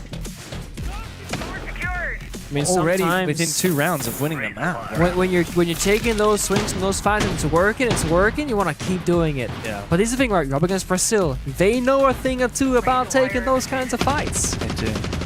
Oh, is it time for a blitz? It's gonna be Nox on it too, not even Dash. Yeah, well, like I was saying before, the stats tell me that Nox has played a bit of Blackbeard, and that's the only shield that's in a top-picked operator from any of the mibr.los players in the last couple of months. The great drone, by the way, at the start of that round. I believe it should spot out Deadshot there on the Solus. But then vice versa. Deadshot takes down the drone itself. Solus is a curious pick for me. It just gives you that freedom to roam, right? Like, you know, if there's no drones and there's nothing you can track, then you're probably going to be fine. You might be able to see the blitz as well if he's walking around with his shield out. It's worth noting that Nox did put the shield in his back immediately in spawn. Now it's in his front anyway, but there we go. Oh, he has on his back now. Yeah. So it could be the same reasoning. You can't get C4 or run out or whatever, depending on where you are from or where you're in the building. But yeah, when you're playing the Solids, kind of like the same as a Scopus. Scopus can be back towards the bomb site, but that's your entire gadget, so you can always escape. With the Solids, you don't have an escape tool necessarily, but you get to map the layout of the attack based on where the drones are, whatever else you can kind of scan around for. He's gonna see a blitz later on, he sees the diffuser carrier, he sees where the drones are, and the air jets potentially. And it gives him a bit more staying power, because once you TP away with the Scopus, they just take the shell, destroy it, and you can't get back. So Deadshot is playing for his own life, with the other 4 members probably just playing for themselves. But as I say that, I did see a silhouette behind Citizen. They're baiting the play again. Of course, this is a bomb site, tertiary bomb site choice here from Fnatic downstairs. So how much time can they delay on that top floor is the question here for Fnatic. They decided to just peel on back, give up the ground above the bomb site to mibr.los, allow Dash to start tearing up the floor. In the late round, they will look for flanks. Citizen has an impact. He could open up the wall right next to Dark, but he has no idea and walks straight into his waiting arms. Now the Dokkaebi call will ring on out onto Smiths. And a second. No, indeed, it's the ability to hack the cameras from Dark. A lot of info now for mibr.los as Fnatic find themselves on the back foot. Yeah, the issue is they know that Deadshot's also run because they killed Citizen, Melusi. It was Solus that they were looking for earlier, so they know there's a second creep upstairs somewhere. But he's actually kind of snuck past, and Deadshot, if he finds the good timing, could be good for one. The issue is mibr.los are not working the hack, not working the verticality, so he's kind of chasing his own tail upstairs. Meanwhile, below, a lot of pressure on site. Nice. Finds onto Dark the Dokkaebi, but the damage is up here. Doesn't find the second. Great shot from Dash. Deadshot thought he had the gap, but hang on a second. Wizard has snuck into the corner, denied the plant now. mibr.los are cornered and now eliminated. Wizard has conjured up a storm. 2 big kills after denying the plant. Now it's Perez up against 2. He's got 11 seconds. He knows where that diffuser is, but Deepak has the crossfire from Infirmary. Fnatic again out of nowhere. A reprisal, and for them, it's map point on Fortress. Oh, they're planting outside the sense wall, outside the smoke grenade, exposed to just the angle on the bomb side doors. It's a way too easy kill for Fnatic that stops the entire plant in the push. And I feel like that's mibr.los maybe rushing that decision a little bit, thinking, hey, Deadshot is upstairs, he's got the Dokkaebi, side should be vulnerable. But then they deal with Deadshot seconds later with Ram getting that kill out of nowhere. And then I'm thinking, now he can restabilize. Now he can get Ram into the action, watch the verticality, try and get a plan down legitimately, not just hold F and pray for the best. Yeah. They had time. They did have time. The saddest part is that mibr.los had time to play that slowly. They had the numbers advantage as well. Oh, timeout. That is a round that they're really going to kick themselves for losing. Now they take their tactical timeout, and we can really break down 35 seconds. Crucial moments here. Obviously, Deadshot one up above, but it's a 4v3 plan. Look at this. 4v2 plans. What's that plan spot? His back is turned to the bomb site door, and they just die. By the way, that's a 2 versus 4 for Fnatic, where they didn't even drop a single body. I mean, Wizard did hit a nasty shot onto Blitz, to be fair. He's having a great time. He's getting the praise for it right there. And I think that's very important to see that the more experienced players, Deadshot, Citizen, DPEG, they are very quick to really praise when Smith clocks, when Wizard hit a nasty shot, and be like, because it means so much more to those players, right? They need that encouragement and be like, oh my god, guys, you guys are crazy. Confidence is everything. I think in the current meta especially, I was backstage with talking to Laxing, and we looked at the game that was happening, and Laxing went, Nick, are you happy that you're not playing this current meta? Because it's like Solid Snake, Shield, Deimos, you know, and I was like, you know, Lax, I miss playing Pro League, but I feel like I would struggle in this meta because there's so much uncertainty and so much chaos in the server. And Lax went, yeah, me too, man. My red plays would never work anymore. See when I was just find an elevator to hide in, right? It's That's so true. Laxit was a little bit of a rat. It's a very different game nowadays, and I feel like the fact that we're seeing Wizard thriving so well in this randomness, this chaotic moments, is such a good sign. Because if he can navigate that already, and he's got, you know, a much higher ceiling, you can build this guy into a much, much better player than he already is. Yeah, you look at Wizard right now, 9 kills. Same 9 story rounds against CAG. so far, yeah, and he was very good against CAG. Smith has had his fair share of big moments. It talks about youth. I mean, Wizard is a young player himself as well. What did I say? Smith was 22 years old. Wizard is... I actually don't have his age on Wikipedia. Oh, he's unknown age. Meanwhile, Paris takes some fighting. Stuck on the staircase. They know it. Oh, the timing is bad. This is awkward, Smith. Watch out. Perez does a little bit of damage early in the round. Makes his position known. The shotgun with a Deimos from below. It's like a budget buck, but can be even more valuable if he gets that death mark going. Yeah. But it does stop the initial push there, right? We saw Fnatic play that gap-finding playstyle, and they say, you know what? We can figure that out too. We're playing by the staircases, watching the entries. Hasn't worked though. It's been shut down. Yeah. But, I mean, trying is half the battle, right? The fact that you want to go for it after timeout on 6-3 for Los?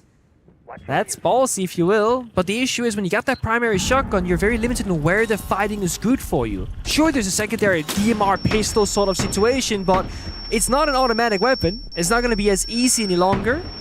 Smith could be stuck in this corner. Doesn't have that C4 for fallback. The nade goes way too wide, so he'll be quite fine in this corner. He can just kind of stick around, but the Cadillas makes it hard. Will fall back behind the wall. Perez given space, and Nux tries to take that space. Wait, Out comes the Reaper, recently buffed. It finds Smith's head. The Fnatic bite back immediately, and Perez is now down. Shotgun brought out by Nux, but that will not be of assistance to him in these longer range fights that DPEG is looking to take. Worried about that Claymore, poke through the drone hole, but he's been spotted. There's a reinforcement spare here. You could do something cheeky and, you know, barricade up those walls, fall back, play layup a little bit. Look at the timer, 60 seconds. The site isn't anywhere near. There's a lot still to be done here for mibr.los. They have to get active as they start to try and peek on through Horse. It's Daffo with Wizard finding the kill. Great entry though from Daffo, finds one. Now assisted by his teammate coming in to support. It's Dash. The two of them together try and piece this up, but Wizard again making his presence felt in the server. 3v2 as Fnatic look to close up Fortress. They have that defuse.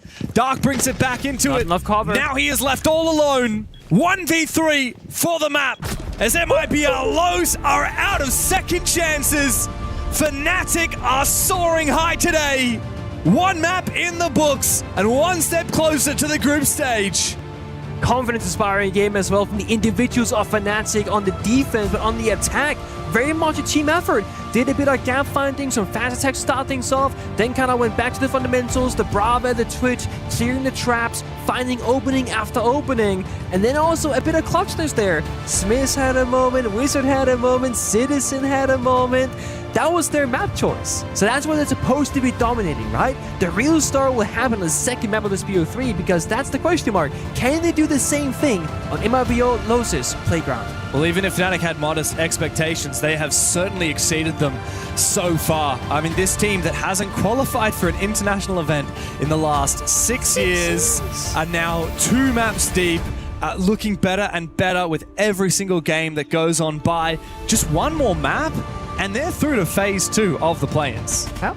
They're looking very confident, very comfortable. I mean, you can even see it on the stage. Watching backstage, you can just see there's a composure about them that is incredibly dangerous. If you are a team like mibr.los, you are worried going into that second map. Oh, yeah. Look, like you said, to be fair, Fortress is Fnatic's map pick. We expect them to be comfortable. But I think it's in the rounds that they were winning that I'm a little bit worried. They looked so confident on those rounds. Yeah. They were closing things out without a question. There was no doubt that they were rounds for Fnatic, and I think I don't want to shift too quickly into Cafe because we can wrap this up nicely in a little bow, but I think that for me, Fortress sets a tone for Fnatic for the rest of this tournament now. They've started out their first 2 maps really confidently, really comfortable.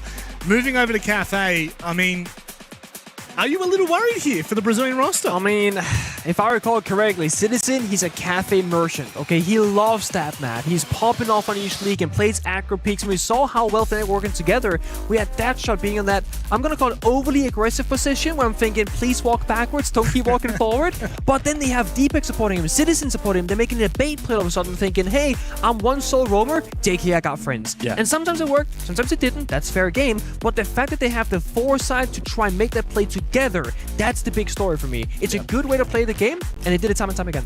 Yeah, Fnatic are really working together, and I think what you've said previously really is ringing true. Is like, this is a team that is finally on the same page. Yeah. 5 players that want to play the same style of Siege. 5 players that believe that they've actually got a motivation to get new trophies, right? Like, I mean, Deepak's won trophies before, Citizens won stuff before. Like, they actually want to show that with this new generation, this insertion of young and up-and-coming talent, that they're eager to make an impact. And, I've been really impressed by them. I think they're playing great Siege at the minute. I think that they haven't been truly tested necessarily. I would agree. No.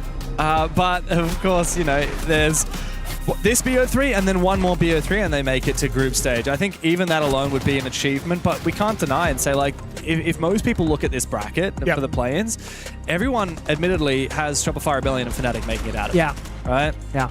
Do you think that mibr.los is the only team in there that would throw a spanner in the work to that prediction, Dev? No, I think there are a lot of teams that could throw a spanner in the works, but I also admit that today has not panned out the way I expected. I did not expect CAG to struggle so much. Sure. And I also didn't expect Chiefs to lose to King Zero. Sorry, to Tailu. Yeah. King Zero. I also didn't expect King Zero to put up a fight to Los, so who knows? I think anything is possible. With the current state of things, I think that we could see all kinds of upsets, but one thing is for sure is whichever one of these teams loses this upper bracket match and drops down into the lower bracket, it would be devastating to lose that lower bracket game and know that you can't make it to phase 2. Well, and you're going up against 2 teams that will be hungry for that chance, right? Yeah. You really do have a really dangerous lower bracket in this group specifically. If we just keep it within the confines of this discussion, KZ, CAG by Barrel, both those teams are going to be going toe-to-toe with each other. And the winner of that match is going to have momentum.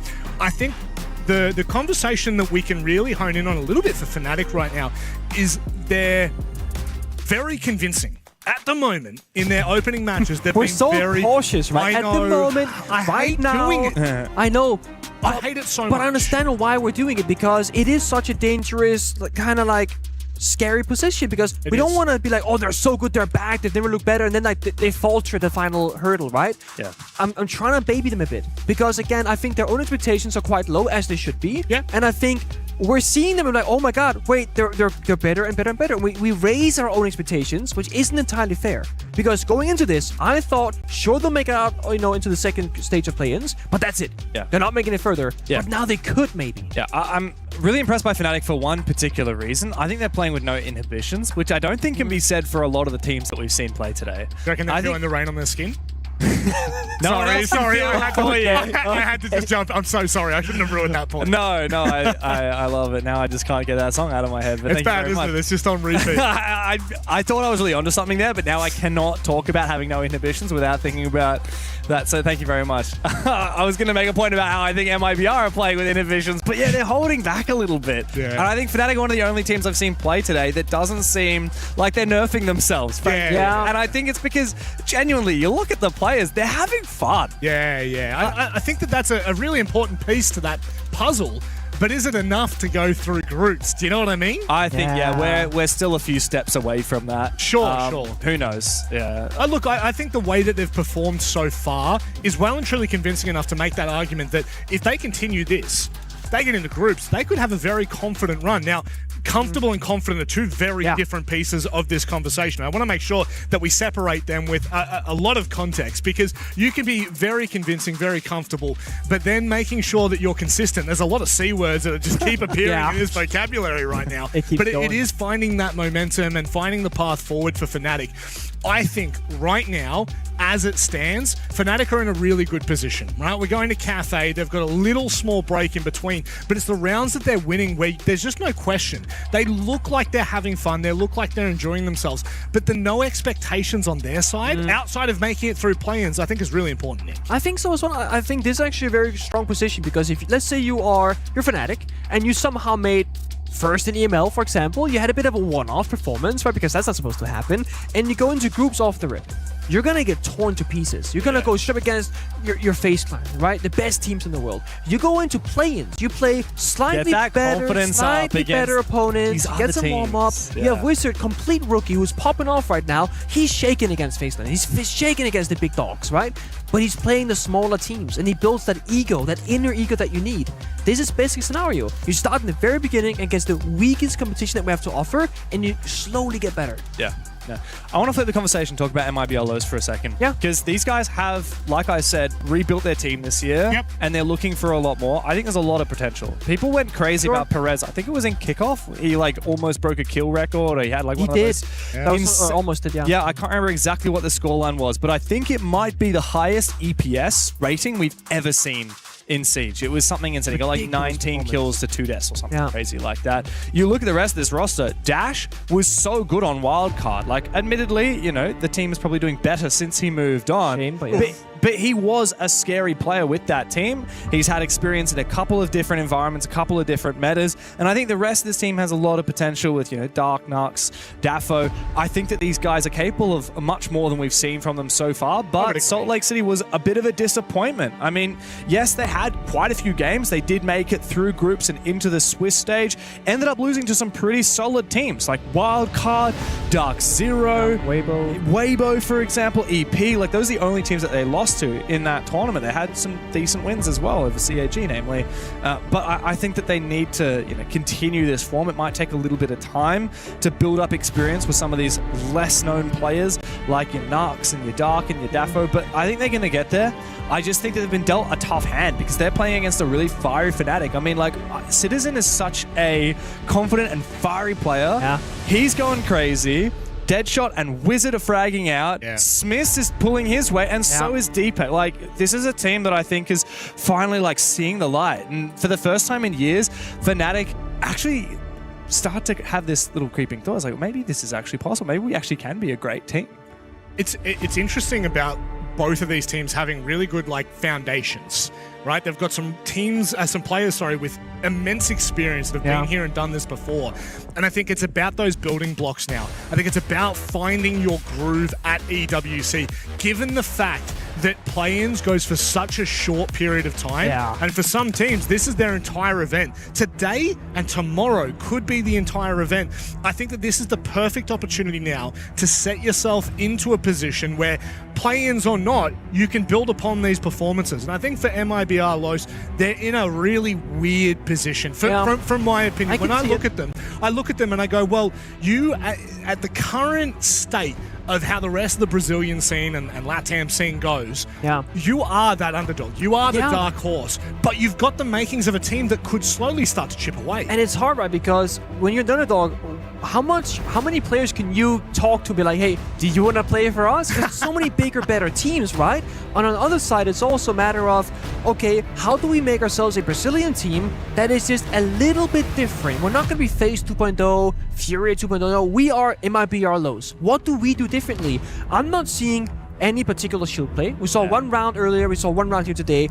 2 rounds of shields. That's not a lot, especially when one can go to overtime. We saw 1 round of glass, also just a one-off. I'm not seeing a distinct playstyle where I feel like mibr.los yet have gotten their own identity in the bigger picture scenario. So that's what I'm missing from them. When we're seeing Fnatic, we saw Deadshot make those plays with his teammates time and time again, trying to disrupt their opponent very decisively.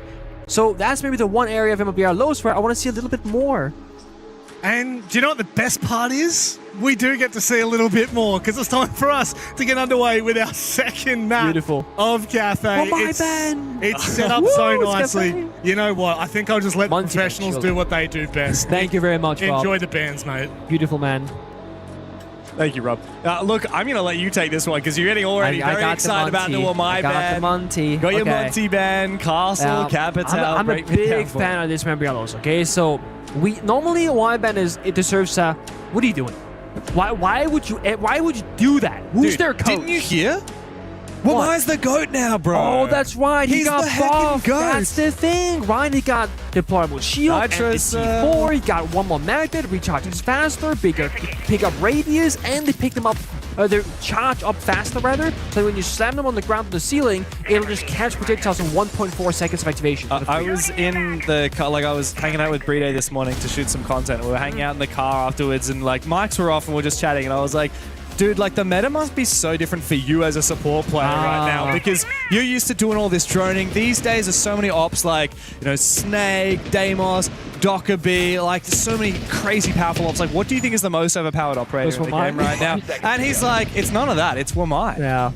And I'm like, well, that's the thing, right? Is Wamai, operators like your Wamai, your Asami, your Mira, I'm gonna call map-changing operators, if you will. They can shape how a position changes, and that affects every operator in the game. Because all of a sudden, they can have a defender in an area that normally is easy to clear. Now it's no longer clear. And Clash is similar, which is being played right here. If you play Clash in piano and you don't bring a Nomad or something like that, how are you gonna deal with the Clash? You're probably not. You're gonna do something else and be forced into a plan B. So yeah, Wamai got buffed significantly. It's been target banned away. Same with the Castle, which often could also be the Asami instead as a substitute. Yeah. Because it really weakens the piano hold, and piano gives you access to all the bomb sites, with the exception of the, I would call it basement, but the kitchen bomb site. So I like this initial start of mibr.los. I love Fnatic banning the Capital and Monty saying Cafe is an execute-oriented map. We're gonna weaken you on the executes by banning these operators that are great for it. And they're getting active. C4 goes out on Whitestairs window to enable the fallback from the defenders of Fnatic. They're gonna say, you know what, let's play 5v5. We have Clash, we have some C4s. Funny enough, Wizard is not playing DMR, but Deadshot, he's still upstairs. This guy, he always wants to fight, got the yellow ping, has the intel, wants a second, C4 goes side, his teammate gets the kill instead, and just like that, 5v3 for Fnatic, just like Fortress, they bring the fight to mibr.los. That's right, active defense, they're all about it, they love the roam. Now, it doesn't matter that mibr have vertical dominance, doesn't matter that they can start opening up the floors. They're not going to find these kills. I mean, even if Fnatic fall back to the bomb site, it doesn't matter. Deadshot tries to get away. No, he doesn't go down brown stairs, though. He stays alive. He's going to keep fighting. What do you mean? This guy cannot be contained. No. Surely the kill comes through here. A little bit of damage. Look at the way Deadshot actually doubles back. A lot of people would have probably gone down the stairs, but no, he instead goes into laundry. And yeah, you're right. I think that they're aware of it.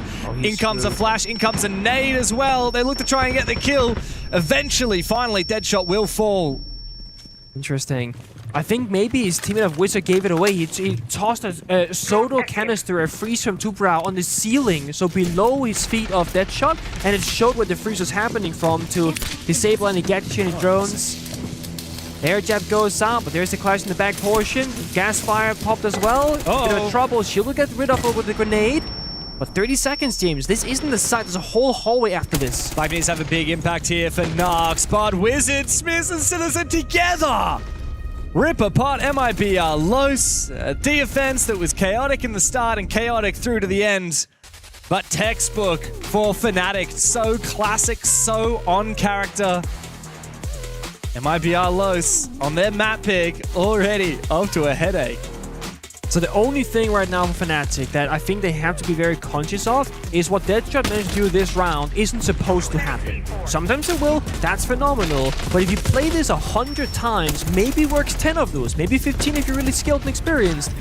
I don't want them to feel like he can keep doing these kinds of plays, where he will get misdroned a couple of times, stay top floor, take a fight, win it, and keep disrupting, and because he stalled for so much time single-handedly. So there's two things that I can do long-term right now. One is that Deadshot is not going to keep making that kind of play, despite the fact that it's working. The other one is genuinely look and consider to scope us. Because then you can go as crazy as you want and always TP back and escape. Because if I'm an mibr.los player right now, I'm going, guys, when we go roam clearing, there will be a player Deadshot. He's not going to fall back. He's always going to be in the corner, double drone, everything, no mistakes. We kill him, we play 5v4, now we can win the round. So just Fnatic really keep that in the back of their minds right now. They cannot keep leveraging that same way to win the game. It has to change throughout Cafe. Yeah, look, if I'm mibr.los right now, I'd consider playing a Solid Snake or something just to try and track down these roamers. One of the great things about Solid Snake on Cafe is if you're on the rappels on the outside of the building, you can quickly sprint around the rappels with your gadget out. Oh yeah. And you can quickly go up and down, check the different floors. You get so much info so quickly. You combine that with someone entering on the top floor, and these roamers are going to be really under a lot of pressure early. Speaking about pressure, early, Wizard tries to hold on, Impact comes out, a little bit of damage onto Nux. In comes the flash, the crossfire, Deadshot comes to help on out, traded back by Dash. Damage has been done though. From Fnatic, they've read into this rush. mibr.los are into the bomb site, but they need to find more kills. Perez will do so. The Finker has an impact, a banging impact at that. But they need to find the numbers advantage, almost acclaimed, but Smith quickly rips it back. This map is so bloody fast. Fnatic continue fighting back and forth. The round is over before it even begins.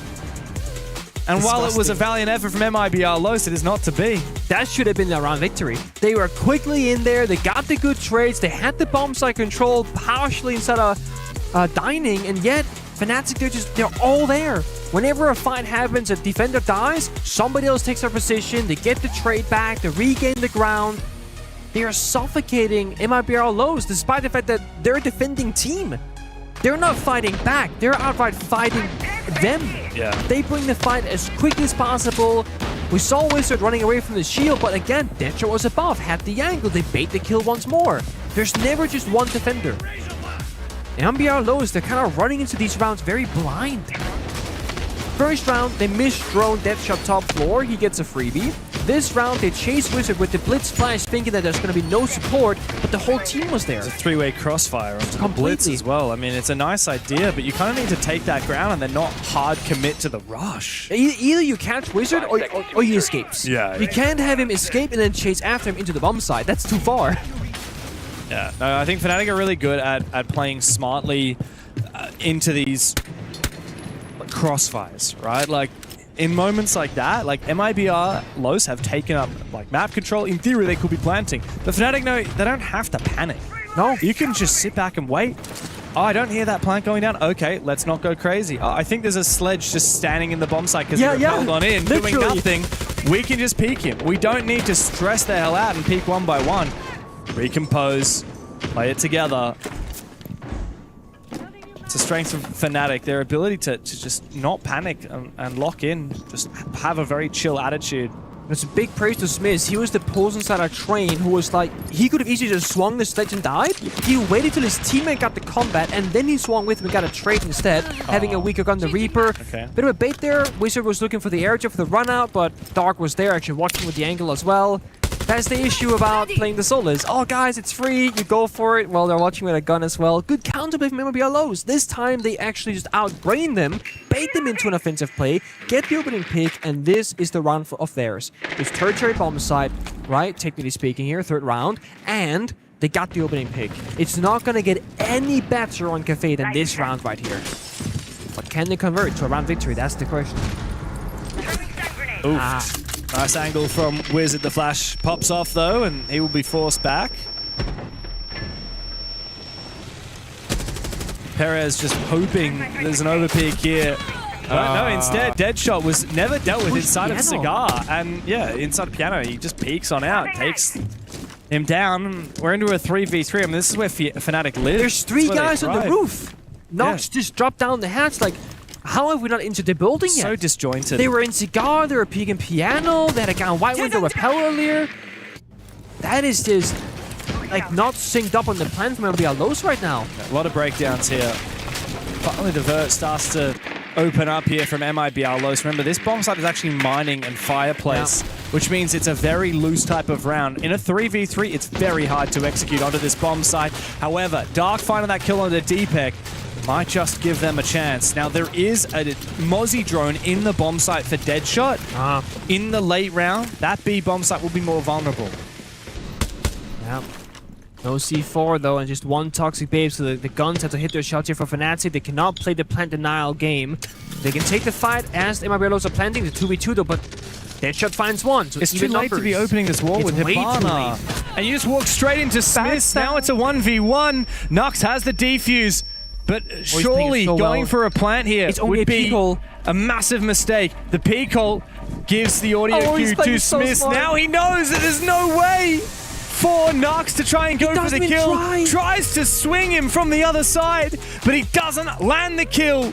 Smith, with the patience of a god and balls of steel, waits it out and wins a 3rd round for Fnatic.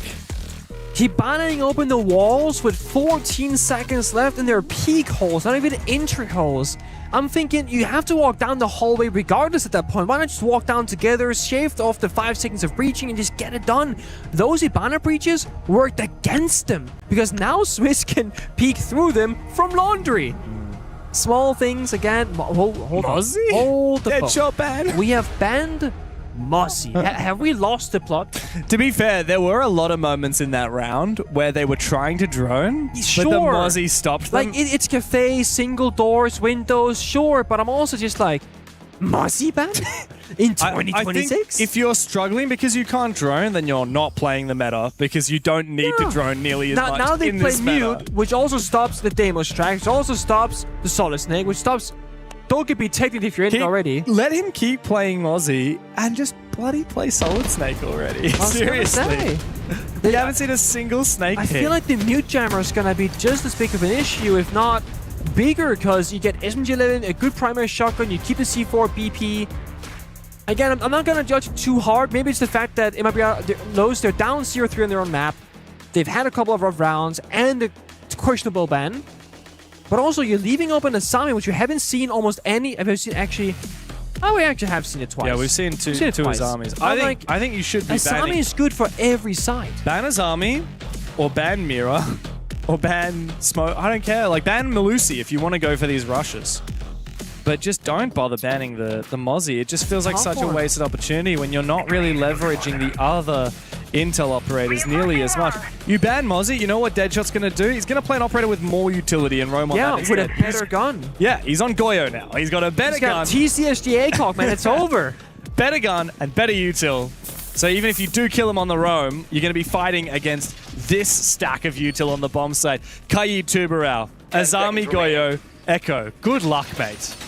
And again, we look at Fnatic's operator bans, right? They are actually... I feel like at this point, they're disrespecting mibr.los a little bit, but for good reason. They're still banning bomb site execute operators, Capital, Monty, Ying. They haven't felt pressured on the roam clear because, like we keep saying, they haven't played the roam clear operators. Where like, if they put Solid Snake or Deimos or Blackbeard every single round and it was working out, they would have to ban it, surely. Not the Ying. But they're like, well, they don't play those operators. And they're not very good at shield, so let's not bother banning out the Blackbeard or the Blitz. It's just the Monty, because Monty is that, like, impossible to kill operator and just walk in piano and take map control for free. That's why they target it. So I feel like mibr.los, like I said before this map started, I'm failing to see an identity of why they're different from every other Brazilian team in a positive way.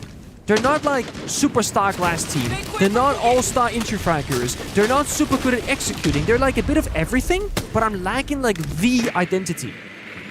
And I feel like the operator bans almost show it, because there's no key operators being utilized the same way as most teams at this event. Yeah. Not in the game that we've seen, at least. Yeah. Fnatic have really been dictating the pace of this game, and I don't think that's going to stop anytime soon. I think this round will be even harder than what LOS have faced so far, just because of the stack of bomb site util that Fnatic have brought to the table. We need to see maximum value here from the Twitch and IQ combo. Oh. Deepak going down early is big, though. We need the IQ and Twitch to work together, though, to find these Electrocores and these Yokai drones. Thankfully, a decent amount of time, though. There's a nice bit of self-destruction. You put the breaching charge crouch level on the wall vertically, and it's like, or horizontally rather, and it's gonna break the floor past the wall as well. You get a very nice and deep angle in towards the side for a bit of pressure. That's the third and final charge there from Dash. Now he's just solely on the scanner, drones or guns up. They got the claw, they got the hatch. It's gonna be a good old backside take with the sense, with the vert. Blackbeard can walk in with the diffuser. There's not going to be a ton of counterplay here for Fnatic. They shouldn't be able to C4 the planter ever because you're going to be playing very far away. And the Ogre drones, like you said, can be found with the IQ Twitch combination. This should just be a relatively free plant. Set up well here for mibr.los, however, they are flipping the push and It's instead going for Bakery. That's very risky. Great play from Deadshot. Quickly traded back. Perez finds a double. Numbers advantage for mibr.los, a 4v2, but we've seen them let these slip before. Fnatic still have very much a real chance of winning this round with 30 seconds left to play. They do. Perez very low on HP, and they spent all the util earlier on the back portions. This frontal attack is very limited. Smoke goes out. Darkens at the bomb site itself. There is 2 C4s. When they start landing, but Dark with a nice angle finds the kill. Devil with the second. All of a sudden, there's a bit of life. I was worried for a second, but they get a round on the board regardless. Finally, first round on the board for mibr.los on the attacking side. A second is all they need to hit par for the course of attacking Cafe, but we've seen Fnatic on their attack today so exceptional. If they swap onto the attacking side later at a 4-round advantage, I do think that Fnatic might still be able to find 3 attacks and put this game to bed 2-0 without even needing overtime. A little bit of energy there on the player cam, that's good. Very well needed. Now, I'm curious if they're going to stick to Blackbeard once again here and get a shield on the board. It didn't technically matter in the previous round because you died to the Goyo Fines or pre-fire, but still, I do think that the shield gives them that pushing power that they're so desperate for. And it's also not a fair gunfight. If Blackbeard walks in a room and the defender is looking at them, not much is going to happen, but they have to respect the existence of the Blackbeard. They do go off it. Last second onto Ram instead. Get a bit of verticality. So this is very clearly a full map control. Top floor, air tap stuff off, do the vert, go into our plant position. So once again, mibr.los, they're saying we need to fight them early in the roam clear and work through the layers of the map. And that is something that they usually don't succeed at. Yeah. They are working against themselves a little bit, up against the mirror windows, the pulse C4 downstairs. There's a lot of obstacles. Yeah, I think it's really telling, looking at the mibr.los lineup, what they do and don't respect out of Fnatic. Yeah. The one thing they really respect is flanks, because they've got both the Nomad and the Gridlock. God, dude, he keeps flanking us. Yeah, but interestingly, they're not bringing any util to deal with Mira. They're not bringing any util to find players, to execute on players. Obviously, Ying is banned, Capitao is banned, but yeah, Lion, Dockerbee, Solid Snake, Deimos are all left open. Yeah, what I'm seeing right now in the lineup, just like as a final comment on it, is I'm seeing a lot of things that's great when they have the map control. But how are they gonna get the map control, right? Let's say they clear top floor, Gridlock, Nomad, bit of verticality was not to love. But like you said, how do they deal with the mirror windows? How do they clear piano, stock, top floor cocktail? I don't know. But when you look at the attack and lineup, that's what they need to do because they have Ram, they have Sophia, they have flank watchers. They need to take top floor control. They're on the piano repels, half the round burnt away, nothing gained, waiting for a run out, waiting for a flank somewhere, hopping on their drones. And guess what Fnatic are doing? Nothing. Because they don't need to do anything right now. They're chilling. You're right. Fnatic have been so active on their defense, so aggressive and keen to jump out. As I say that, they do it back. They do it again. They do it again. They don't care. There's an air jabs in play. They don't care about the Nomad the bomb side or the Gridlock. They'll go for these plays anyway. They find one kill. Elsewhere, Smiths will fall, but still, Fnatic retain their advantage. Dark may be inside of the bomb site, Nox but it get does there. not matter. Nox is nearby. The red corridor 90. You can found. You can trade back and Shots. forth, it doesn't matter. Last alive on site. Triple for Deadshot, and now Dark is still on the bomb site. 1v2 as he gets that defuse back. These Solos is dead. Still so winnable here for Deepek and Citizen. Dare I say favored for them. Dark has to play this perfectly. Both of these Fnatic players are actually very much separated. They will let this plank go down and look to play it in the retake. They need to bide their time, get the info together. Now the smoke actually helps provide an avenue of safety for Dark, but of course the feet holes behind him will leave him vulnerable. Citizen will take him down. A fourth round of defense on the board for Fnatic as mibr.los have one final chance to conjure up a little bit of valiance before the half will close. And it's good how they got inside the bomb side and got a couple of kills, but again, from the top-down perspective, no pressure, right? I didn't see it execute. I didn't see a game plan happen in the server. They never took piano. They never contested cocktail. They're on the window repels. Guess what? Wizard jumps out the window. SMG 11 in hand, gets a kill. Not supposed to happen, but there's no punishment because guess what? There was no air jab. Nobody's watching it, and there's no pressure anywhere on the map where Fnatic felt, okay, going for jump out is a risky play. There's no one anywhere, it feels like, from the attack of mibr.los. They're paying the consequences right now, being down 1-4. They've done this to themselves. Fnatic have done the things that they need to do. And that's it. In mibr.los, they have fallen short on these attacks. And if you want to go to a map, I know you gotta start on a harder side. That happens. That's always the case, technically. But you gotta be able to play both sides of the coin. You can't go 1-5 on your attacks and be like, you know what, we got defense coming up. It's like, no. Also, like, listen, you can't be bringing Gridlock and Nomad and getting jumped out on. No, you are investing. And not take top floor control. You're investing 2 entire operators into preventing one thing. And the Ram, what did the Ram do that round? Nothing. Bugger all. They should have played, and we can keep saying, right, a shield, solid snake, Dokkaebi line, and just stormed the bomb site. That would have had a better chance at working out than what that last round was. For sure. Look, I'm okay with the Nomad. I just think that doubling down here is such a waste. And yeah, I think there are so many operators that mibr need to be leveraging here. You just, like, you're irresponsible if you're not trying to play a solid snake or a shield. We do have the Blackbeard here for the final round of attack of mibr. That's good. Let's see what the plan is then. I would love a step-by-step. Again, there's no real counter for the mirror. I mean, you can technically say Ibanez Kairos is a counter, but that can be dealt with relatively easily if you play in piano or have any sort of denial or impact grenades. In this case, they could just Asami off an angle, run in, shoot them, but we'll see what happens later on. C4 downstairs, Fnatic playing the layers. A classic style on Cafe, using the verticality. You say, hey guys, go on piano, C4 below. Go into cocktails, C4 below. And on paper, what Fnatic they want to do in this round is just get 1 kill with any of their 3 C4s, and they're happy. Then they get the 5v4, they play first hole, they play downstairs, beneath the bomb site instead of mining and dining. And they got the pulse, they know exactly what's going on. Yeah, Smith is in such a pivotal position here. Sandwiched between the 2 bomb sites on his pulse scanner, continuing to just feed info to his team. A missed opportunity there from Dash, trying to cut off Deadshot. He fails to do so. However, Citizen will go down. Good angle on the windows from Daffo. But mibr.los still do not have full piano control. There's more work to be done. Piano control. Now they got Cigar control. That's the first step. And if they're in Cigar, they can watch that pixel angle in towards piano itself. Then they can Expo off the mirror window, and then they can keep progressing. But then we're talking about the timer. 60 seconds left. There's still those C4s lingering downstairs. Now, guess what? Citizen gets permanent cam watching duty, utilizing those Valkyrie cams are great. Oh, C4 goes out. It's pretty perfect.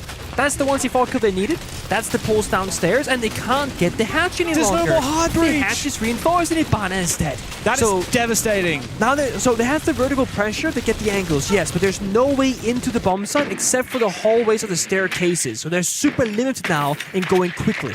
Without breaching the hatch here, not only do they not have a way onto the bomb site, as you said, they also don't have a very strong way of isolating these players that have been playing inside of Train before. Smith has been able to escape into Fireplace, into the other bomb site.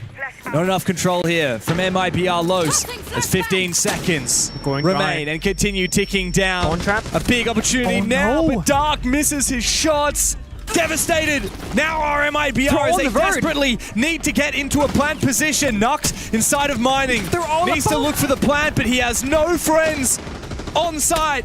And so now it's up to just Plant and R from Wizard. Gets in a position. The plant is denied. Fnatic dominate 5-1 on the defensive Cafe. Just 2 rounds away from sending mibr.los into the lower bracket. It's so convincing as well. Every single round. Nox is solo on the bomb side with the Blightbeard holding F, praying that somehow they don't shut him down, that no C4 gets tossed his way, then he walks into the bomb side. There are 2 other attackers upstairs, looking down the vertical angles, almost baiting, trying to get a single kill. You gotta get in the action, guys. Your teammate is by the bomb side, fighting for his dear life. And the highlight package will show it all. It's been individual moments by Fnatic, team victories from Fnatic. They have been better at every step of the way. And this has been mibr.los' map pick. This isn't Fortress, this is Cafe. But it's the same result. Yeah, Fnatic have really leaned into this chaotic play style, and they have used it to run rings around mibr.los. 5-1 is such a devastating pill to swallow here for mibr.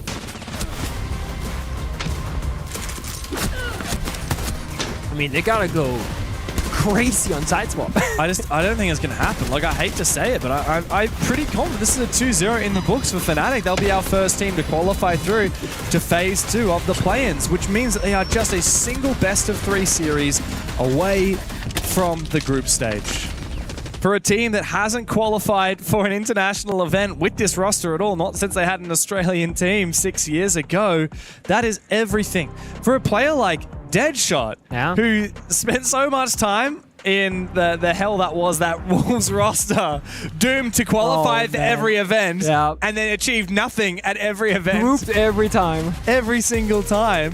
For a player like Citizen, who has been bouncing around between different teams, drama-filled region swaps. For a player like Deepek, who remembers what it was like to lift the major trophy 4 years ago with Rogue. Stuck around all this time. And he's the only player that remains from that roster, the only one that hasn't decided to leave for greener pastures. What a moment this is for Fnatic, and of course for Sathis as well, who's been coaching this team for an extremely long time. He's still a fraud. Thank you, Reddit. I'm pretty sure they could win this event flawlessly, and they would still hate Tristan on Reddit. Just because of the years of anguishment that they suffered in Fnatic, you know? Poor guy, poor guy. What can he do? He's doing good. To regain public trust? I spoke to him a couple different times. We speak about the roster situation and like what they need as a team, and he always told me that they needed like a shield player. And I was like, but who are you gonna get? You're a bottom EML team. Have you heard of this 22-year-old Ukrainian fella called Smith? Apparently now I do. I have heard about it, right? And then I swear to God, when they qualified for EWC or maybe it was either when they qualified or after we cast them one of the days. It's after we cast them. Yeah, I remember like, who the hell is this guy? And he was like, so Smith and Shields, huh? Eye emoji. And I was like, you got your shield player. Yeah. You got your shield player. I love that. So, no, I feel like they have finally, and it took so long, but they finally found the players that they were missing. Not the starter, not the experience necessarily. Yes, they have Deadshot and Citizen, whatever, but the roles in which the individual can fulfill. Whether it's going to be the solo confidence, the backstep lurking, the proper ag.al, the shield player. Also, first map where we don't see a shield ban here from mibr.los. They're leaving the Monty open, every other shield with it, and I feel like it's only a matter of time before that Monty will come into action, because Monty thrives on Cafe, especially top floor attacks. I mean, Fnatic only need 2 rounds of attack here. They got 4 on Fortress, by the way. Yeah. And yes, Cafe is a different kettle of fish, but I do very much think that this is the real deal here from Fnatic. They actually mirror mibr.los' bans. They get rid of the castle and the Wamai. And funnily enough, mibr.los actually playing very similar lineup to what we saw out of Fnatic. Azami, Mira, Mozzie, and Aruni, all operators that Fnatic lean into very heavily on their own defensive side. And I think as a result, Fnatic will be very familiar with what it's like to counter them. Yeah. Also funny to see Nomad Gridlock. I talked a lot of smack about that, but it's being brought here as Either well. you gotta keep doing it now, or you gotta back down. What do you choose? Do you fight back on this? Or? Well, like Fnatic are running it, even the MIBR ran it like every single round. But they run Solid Snake too, so they're forgiven, true. right? Okay, yeah. And they run a shield as well. Yeah, so. that's the difference. They don't just have the flying watch, they have everything else on top of it. And they are containing the aggression pretty well here, opening pick. I have no problem with them running flank watch as long as they're not getting jumped out of windows on and there's no air jab there not or getting in the claymore there. building. That's the difference. No, I feel you. I mean, we look at this again, a lot of phantom pressure from Fnatic on the windows, the doors, the hatches, and mibr.los, they are starved for intel. They have a Mozzie drone right now, which Dark is moving around, but that's all internal information. There's no post scanner like we saw before. There's no... Oh, there's a drone that he's jumping out. He's gonna jump out. But if you... There's an air jab. No, but So the he- air jab is only on the stairs. He knew that there was a drone at the top of White. He actually didn't take down that drone. There's a lot of info here for Fnatic as they sneak their way towards the bomb site. Wizard on the verge of looking for... Oh, hello. That's a nice little grenade. It's going to force Dash out of position, expose him somewhat. Oh, it broke the cabinet. The push from Smith. It will also break the cabinet, which exposes him completely. Smith pre-fires as the nades go out. The plant looking to go down here from Fnatic. mibr.los top floor. look completely lost. 2 versus 4. How do they get back into it? The plan has been confirmed. Fnatic can retake post-plant positions from outside. They still have Smiths on the shield. He'll find a second. Daffo up against the world. 1v3. I don't care how good this DMR is, mate. There is no universe where he's getting it done. Fnatic, 1 round from phase 2 of the play-ins. Oh boy, the pressure is really getting there now from mibr.los because they need this to start turning around. I keep seeing the same thing though. When we're on Fortress, I was saying on Fnatic they need to play together and have 2 people fight 1. We're seeing mibr.los fighting on the bomb site, the smoke and the mute or whatever by the drone, getting double grenaded, cabinet broken, swung by a Blackbeard. There are 2 defenders in cocktail. Looking at what? Fighting what? Stopping who? Nothing. Smelling the bomb the site roses. is on fire. You have a water bucket and you're not using it. Use the bucket. Put out the fire. Help your teammate, please. It's a bit baity. Yeah. And they're paying the consequences massively. And it's not the first, second, or third time this has happened. It's almost every round in Cafe, somebody from mibr.los is watching his teammates suffer. And they could do something about it, but they aren't. Yeah. mibr.los have just been all over the place today. I mean, how are you down 6-1 on your own map pick? Fnatic look like so much more of a refined product today. And they are showing us a taste of the Fnatic that knocked G2 out of contest. They're showing us a taste of the Fnatic that beat Twisted Minds in the group stage of EML. That's better. This is not the same Fnatic that we saw get 7-0'd by GK in EML. Not the same Fnatic that we saw tossed around by virtus.pro. They have finally refine themselves, develop a bit of consistency. My question is, Pengu, after today, can they keep it up? Because they could well be eliminated tomorrow. Yeah. Even if they just lose a single match in phase 2, that best of 3 will be the end of their tournament. And right now, they have that parachute, right? Lower bracket right now exists. And maybe that gives you a bit of mental comfort. But once that's gone, once it's do or die, that's the question. I mean, can they stay up above the water in that scenario? Right now, it feels like nothing can stop them. Deadshot is dancing mid of the building. 30 seconds of the round, popping the verticality. They got Smith on a different, a shield operator. He gets the vertical. He's the GOAT. What can you say? I mean, this is what happens when Deadshot has 0 respect left for his opponent. He's not watching his flank. He's not worried about anything. He's popping the Goyas. They have 1 player watch the Y stairs for him now. Wizards holding down the red stair. Because if anybody walks up, they're going to be dead. And because they already got the opening pick, they're going to feel desperate for a play. Drone shot. The scan came out. Perez will know of where Solid Snake is, but it works both ways. And just a matter of like pick apart the verticality, break open the hatch, and then Fnatic can go for a backside take down the hatch. They can go for a Baker with the shield later if they want to. They got options and they got time. Yeah, it's patience here for Fnatic. They don't need to overextend. Play the slow game, try and find out where these final positions are. Perez and Nux Both positions revealed by Wizard here on the red stairs, who is in such a deadly position, and that F2 will tear apart anyone that tries to contest him in close range. When it comes down to an execute, Citizens sends walls will be helpful. Smiths as well, ready to drop down this hatch with the blitz, but a C4 is prepped by Dash. If C4 lands, that can change everything. A smoke goes out as well for a trade-off. Timing is everything. He holds it for now. And he's holding his nerve for as long as possible, waiting for the sound cue perhaps of that thump of hitting the floor. Here it comes. He hears it. He tosses it out, but he gets shot out of mid-air. In the smoke. Massive play from Fnatic.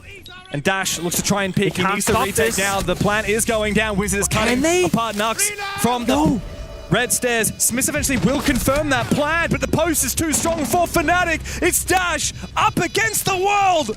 Fnatic, their return to the main stage surely is just a matter of days away. They have returned to the international stage with a massive performance, undefeated through the bracket of their group here in the play-ins and through to phase 2. They knock mibr.los down into that lower bracket, and now they will play for elimination tomorrow. Whereas Fnatic now find themselves in such a beautiful position. It's everything his team has hoped for such a long time. All it took was one more roster change to finally break through. And a 7-1 domination over mibr.los is one hell of a way to get the job done. Oh yeah. I mean, there's a lot of really important moments for them on both the maps of Fortress and Cafe, and I think every single player we spoke of a lot when it came to Fnatic. It wasn't like anybody was falling behind or one person was carrying them. It was very much a team effort and people taking turns at being successful. Not the biggest celebration when they won. I'm not sure if that's, again, keeping expectations low, saying, guys, that was good, we go again tomorrow, you know. But bro, they're just chillers. They're just still like that. And I think that right now, honestly, I think they're taking a lot of emotional control. Not feeling the pressure in the server, not applying it either outside with too big of a celebration or being too hard on themselves. And I know that Tristan, back when he was in Rogue with Cancer Kitty and Crying, etc., Leon Gitz, they had a mental coach back then as well. Forgot their name at the current moment. But I think they're trying to maybe apply some of that emotional coaching from back then.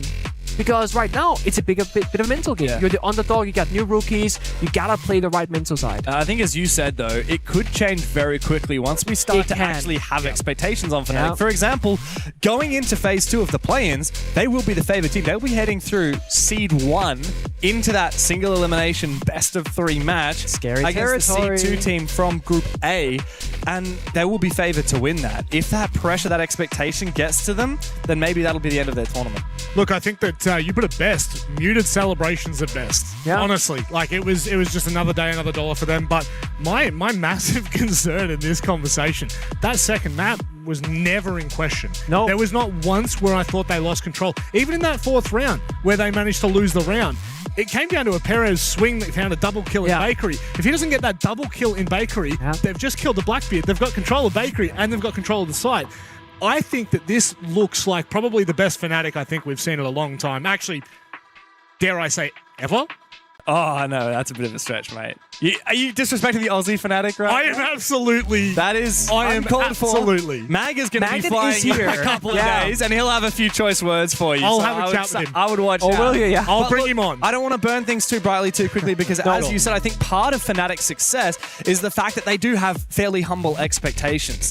They aren't taking this too seriously. Okay, we're going up against this team first. We're going up against this team next. We're having fun. We're playing our strats. They're kind of, honestly, like playing pretty simple Siege. They're playing aggressively. They're playing the meta. They're not reinventing the wheel, but nor are they trying to do anything too crazy. And I just think that they've found a playstyle that works for the 5 players that are stepping into the server each day.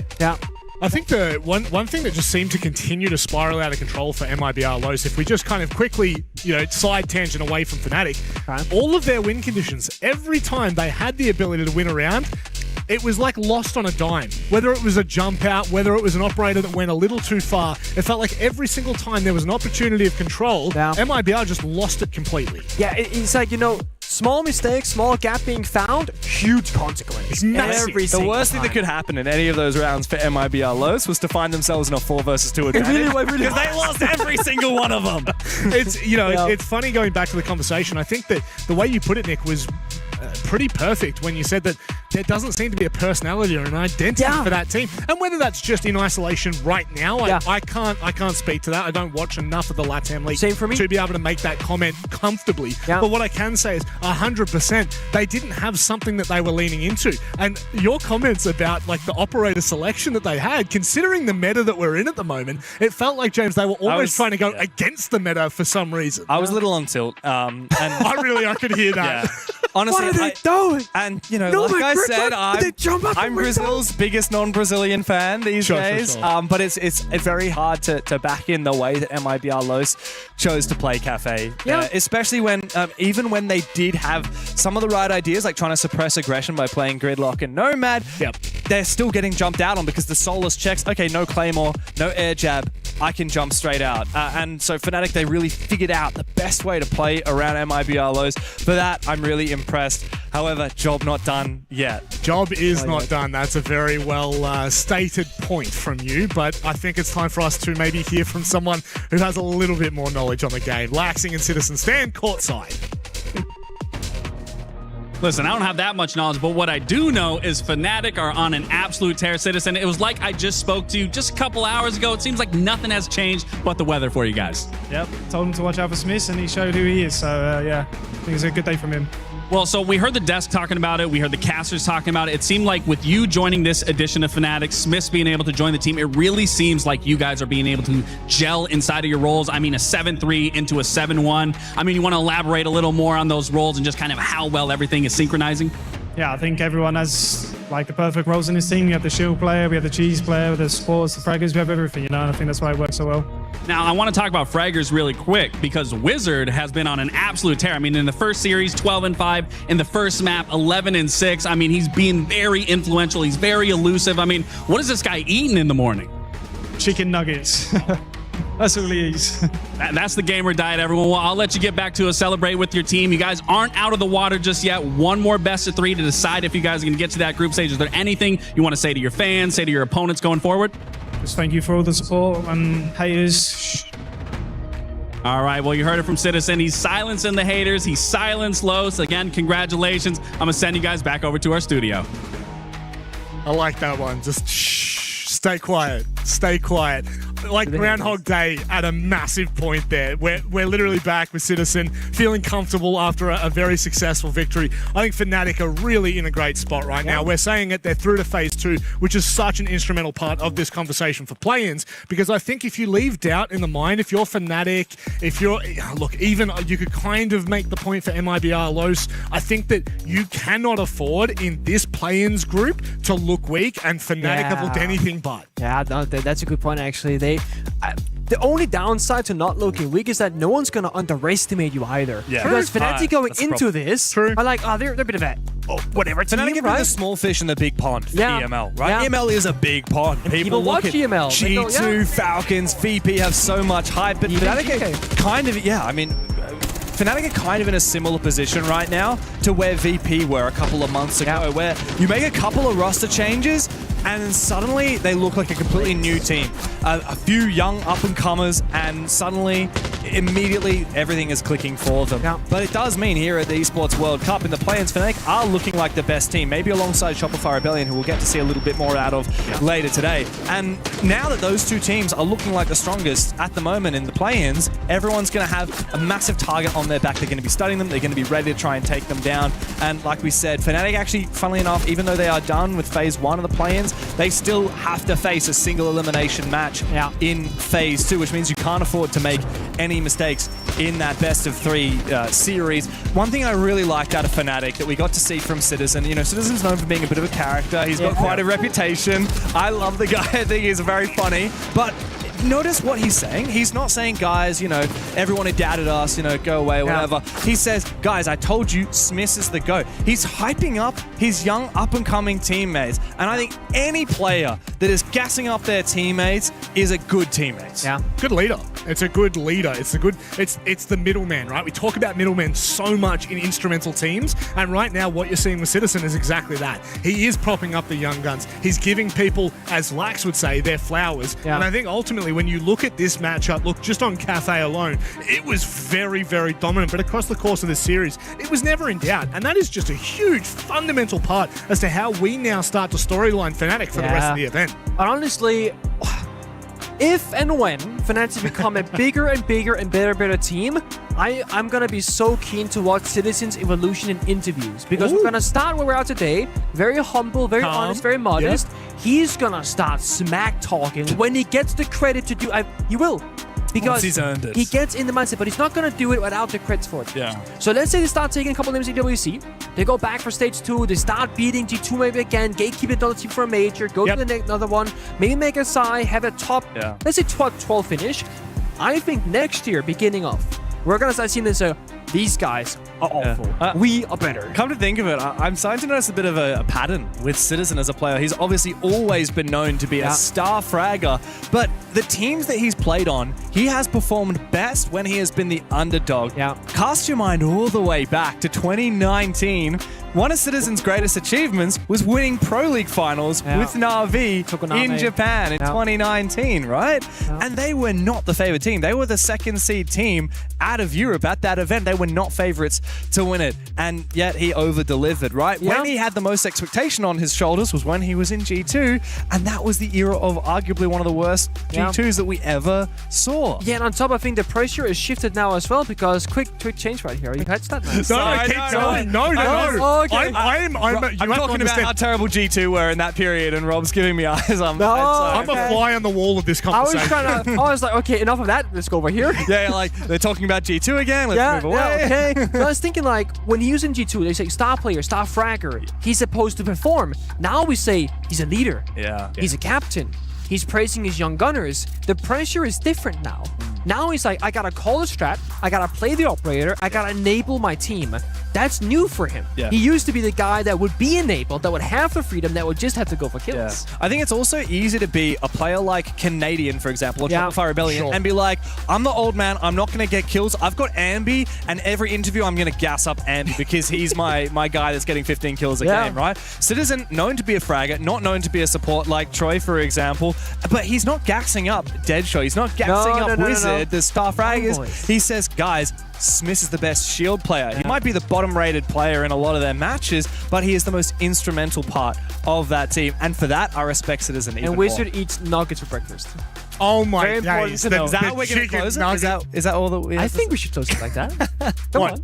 Eat more chicken nuggets? Is that what we're saying? That's it. Okay, well, you heard that here first. Make sure you eat more chicken nuggets for breakfast, and you may just well play like Wizard. It is time for us to go to a break. On the other side, this matchup for me, Tyloo, Shopify Rebellion, this is an interesting one, and it's one you can't afford to miss. I know I say that often. You don't want to miss this.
And so the tournament was able to continue after turning the computers off and on again. For the rest of the club championship, What's going on? Guys, why did she stop talking? The rat got out again. Guys, let's reset the rat. Reset the rat. Come on. Under the couch. Under the couch. Oh, no, it went the triangle thing. Triangle thing. Do not let that rat find its family. Come on. If the thing starts a union, we're in trouble, guys. No, no, no. Over there. Over there. Come on. We're losing time.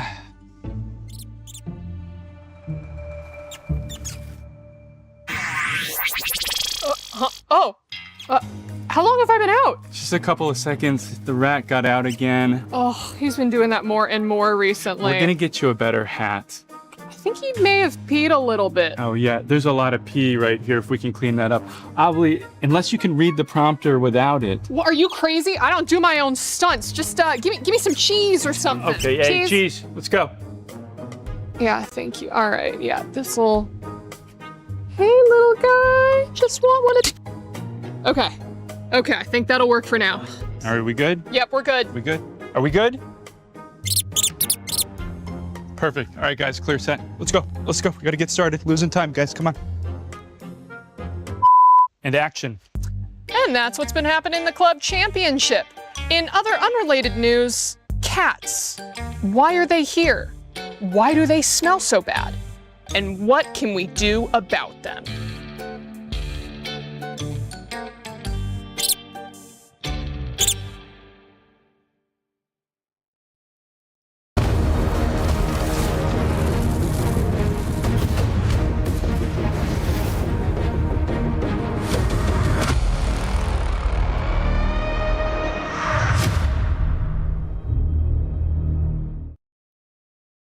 Back underway with our final best of 3 of the night. It is the upper bracket. This one is exciting. It's CNL versus NAL. It is Shopify Rebellion versus Tyloo. And to run you through the action, I have 2 incredible analysts with me, if you will call them that. Jake Xenox and Diddy Michael Gasco. I would not, Rob. I would not at all. I would, but you've moonlighted as analysts before. On the APL couch? I think it's good enough. Yes. I think it's good enough to get you I would here. say so. I will say, though, excited for this. I know you said you were excited for this. Yes, But you I say am. that often. I do say that very often. In fact, I'm starting to lose the trope a little bit. I probably need to rein that one back in. But honestly, this one does excite me for the fact that CNL is such an exciting prospect when it comes to the leagues in general. But when it comes to unknown entities, the CNL are really unproven at multiple international events, right? We've seen them a little bit, but now it's time to see them unfold. It's time to see them actually get into their strides, guys. And I think this is... this is just a mountain to climb for Tyloo. This is probably the best opponent that they could have to test their abilities. Yeah, arguably the toughest opponent in this particular phase of the tournament, right? So it's very much trial by fire for Tyloo. Have shown promise over the course of the day so far, but this is going to be an intriguing test. I think on a personal note, though, I'm most excited to finally cover a CNL team, but also some familiar faces, namely Jackie Wu, Songla, obviously way back in the day. We've covered those boys for several years. So very excited to see what they can offer this afternoon and if they can make this a contest. I don't know if they will. Shopify Rebellion was very, very good in their match against ag.al Club. So, it's going to be a difficult task. I think that was the premise we had for that match when it came to Shopify Rebellion. And I think you'll apply that again for this too against Tyloo.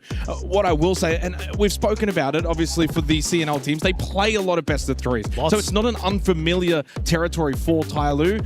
How much that's going to help them in a match against the North American Giant, it's hard to say, but it's something. It's actually nearly impossible to say. I'll be completely honest with you. I think this is an untested area for the CNL. I think, obviously, we saw him in Salt Lake City, and I think that there were elements there that we were starting to become a little bit surprised by what they could actually do. Now we get to see them on a... I don't want to say an early playing field, but it is. This is the opportunity for them to set the tone for the rest of the tournament. You talk about play-ins. I do talk about play-ins a lot. This is where it's a little bit different. It's an asterisk because Shopify Rebellion's not really a play-in team. They are not, and it's not even close. They are not in the same realm. They are not in the same discussion as what a quote-unquote play-in team should be, which is why we're expecting such great things out of them. Of course, as you alluded to a little earlier, ag.al Club got absolutely dominated by them. That was the performance that we had to do to set the tone for Shopify Rebellion. They did so perfectly. But it was in that other match that I think expectations might have been broken. I think, we're a bit split on the APL desk, and that's what I'm going to call this right now,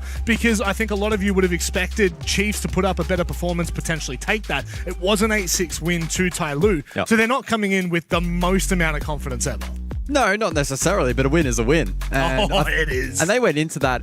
Maybe, we've heard some mixed reports as to sort of what the approach was for Tyloo, whether they're the underdogs, whether they're not, etc., whatever, but they got a really positive result. And so looking ahead at the map, Vito, for this particular best of 3, I got to say, there's some interesting highlights. Especially straight off the rip, Nighthaven Labs is one of the most played maps in CNL. We've heard some jokes behind the scenes. It's just a map that they seemingly are wanting to go to all the time. It's super frequent. So for Shopify to be the ones to pick it in this series is interesting.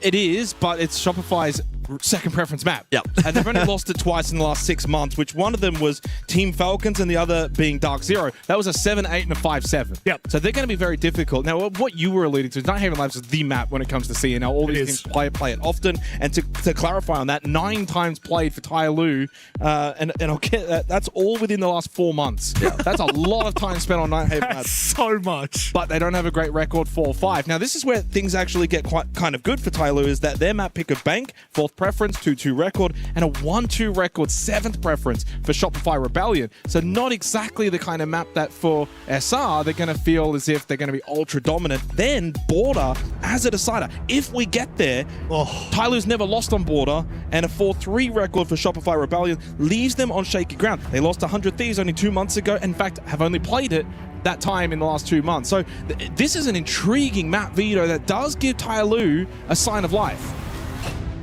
Jeez, we're stretching, aren't we? We are really stretching. Paid the big bucks. Oh, yeah. Which bucks are you getting paid? Because I need to get on that train. It's time for us to get on this one, though. I tell you what, this could be a puffing Billy if I've ever seen one. What does that mean? Shopify Rebellion. That is a reference, by the way. Actually, to be fair, Australia. Sorry, I actually didn't realize that the world doesn't know the infamous Puffing Billy. I think that Shopify Rebellion are going to be the train that could. They are going to steamroll through this game. And I think Tai Lu, their best bet right now is to show us what they can do inside the server against a giant. We are expecting big things out of Shopify Rebellion. This is Tai Lu's free hit. Yeah, free hit indeed, guys, but I tell you what, as much as we want to try and paint this in a way in which the CNL team against a very high caliber NAL team has a chance, let's be real and let's put the main story out there. Shopify Rebellion should win 2-0. But we had the caveats being, of course, as you've said, the map veto is not quite bad for Tai Lu. And this is a team that plays only on LAN in best of 3. So this is not an unfamiliar environment for them, just against a, well, more high-quality opponent. Yeah, arguably the most challenging match of these Tai Lu players' careers up until this point. Rob! Rob, don't go too far! No, he's not even turning. He can hear me 100% as well. He's kicked the feet up. He's long gone. Straight into the rehost. Gives us more time to kind of dissect things. And I want to kind of go back a little bit to the second map being Bank. Now, Bank, 2-2 record for Tai Lu. That was the pick that they elected to go for. Their losses being against Titans Esports Club, 5-7, and King 0-4-7. They did, though, guys, and this is the big one, beat Edward Gaming 7-5. Now, for those unfamiliar, Edward Gaming are the best team in CNL. So that's actually a pretty good result for them on Bank. And going to Shopify Rebellion, they lost the Team Falcons, they lost the Dark Zero. They did beat G2. So they've only played Bank against really high-quality opposition. But all of that was 3 months ago. Haven't really played it since. Not really been in their wheelhouse. Didn't play it stage 1. Again, 7th preference. They prefer to ban it. 18 times banned by Shopify Rebellion, 11 times against them. So that second map for me is where the series will get interesting. I'm expecting Nighthaven Labs to go the way of Shopify Rebellion, but once we then get to Bank, if Tai Lu could do the impossible, Border is very much a map they could also win. So it's a very intriguing map, Vito. It is, but I think it is to be taken with a grain of salt, right? I'm trying here to set this up. You've got to come with me on this journey. I'll be the realist for a moment. Okay. I don't think that the map veto, unless you completely throw it, which Shopify haven't, it really shouldn't be having a major influence in the end result for this matchup. Now, it may result in it being pushed to a third map as opposed to 2. I think that's a fair and reasonable argument, but to make a case that any map veto would be strong enough in favor of Tai Lu that it tilts in their favor in any significant fashion, I think is a stretch, but that's not really to take away from Tai Lu what they've been able to achieve, qualifying for this event, having a bit of a splash, and still, being a shot in terms of being able to make it through. It's more so a testament to Shopify Rebellion, strong team, strong region, stacked team. Now, of course, Tai Lu played earlier on the B stream, so for the A stream viewers maybe didn't get to catch much of the Tai Lu game, so I will go over it during this rehost. They did beat Chiefs Esports 8-6. That was on Fortress, and they started really, really hot. Got out to a 4-2 lead in the first half,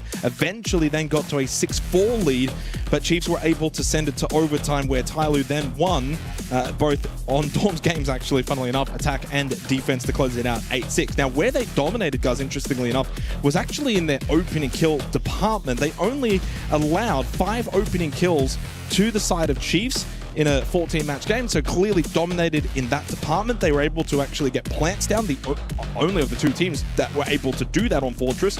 And in terms of multi-kills, they had Abe and Jovica that were able to do the most damage there. Abe actually 15-9 was the star. So when we come into this series, he is one to watch. 15-9 from Abe. He went 2-0 on entry for a 123 EPS. But most importantly, it wasn't just him. Duha, Songla, Jovica all got basically double-digit kills. Jackie Wu actually had a very quiet performance, but he's one that can perform well, just very inconsistently. Yeah, he's a bit of a hot and cold player at times in terms of his performance, but it seems like the rehost is coming to an end, so we can jump back into the server in a moment's time, which is positive news. Of course, the bans... Build that perfectly. Oh, you did. The bans will carry over from pre-rehost, and so it's Kaid Bandit doubling down by Shopify Rebellion on the side of Tai Lu. It's a combination of info and utility with the Ying and the Solid Snake benched. Top floor is expected up first. Tai Lu looking to get off to a positive start. Yeah, and Nighthaven Labs, guys, this is where we have to kind of suspend belief in terms of, okay, defender sided. But as we've seen over in NAL, attacker sided. CNL, I'm not too sure, to be honest, because we've never covered actually CNL before. So I'm excited for this, as you were alluding to before regarding Tai Lu. So let's head into this upper bracket of play-ins. Now, to reiterate as to what this game means, if you win this game, and this is where it gets a little bit tricky, and I would recommend anyone who's not quite sure of the format, go check out Liquipedia. It makes it very easy. You qualify for play-in phase 2, which is what Fnatic have already done by beating mibr.los. But Shopify Rebellion, if they were to win this, of course, will not play Fnatic. They will play the second seed from Group B. Teams being either mibr.los, King Zero, or CAG, depending on the results. And circling back quickly, 54% defense in CNL for Labs. It had 301 rounds played in Stage 1. The second highest was Lair at 237 rounds. So that, again, illustrates just how much this map is played in CNL. This is comfortable for Tai Lu. Absolutely. The map, but the opposition maybe not so much. No, exactly, and they may not expect the way that Shopify Rebellion is going to play this. A minute into this round, by the way, and not much really to say about it. It is top floor on Labs. We'll typically play a little bit slower. Canadian on the Monty, so that's been allowed through. We didn't really talk about the bans, but the Monty through for Canadian. Most played operator for Stage 1 of North American League. Kaid Bandit, along with the Ying and Solid Snake, the bans. A lot of pressure here onto Canadian. Tai Lu getting the ability to kind of just peek out rafters, apply this pressure. Canadian's going to go down. Tai Lu, at the halfway mark of this opening round, got aggressive, and Shopify Rebellion just didn't have people in position to punish that. Can't really fault Canadian there. There was good util layering there from the defense. He tried to hit the escape button, but couldn't get out in time. Spoit aggressors and does find a delayed trade onto Songlot. And so a 4 versus 4, but with the Monty down, taking space will be tough. 70 seconds available here for Shopify Rebellion. And be in a position to maybe creep Aqua late. But it's not a great position at the moment for the attack. Spoit and Ambi may look to combine. Oh, a little bait out there from Spoit, but Duha will remain up for now.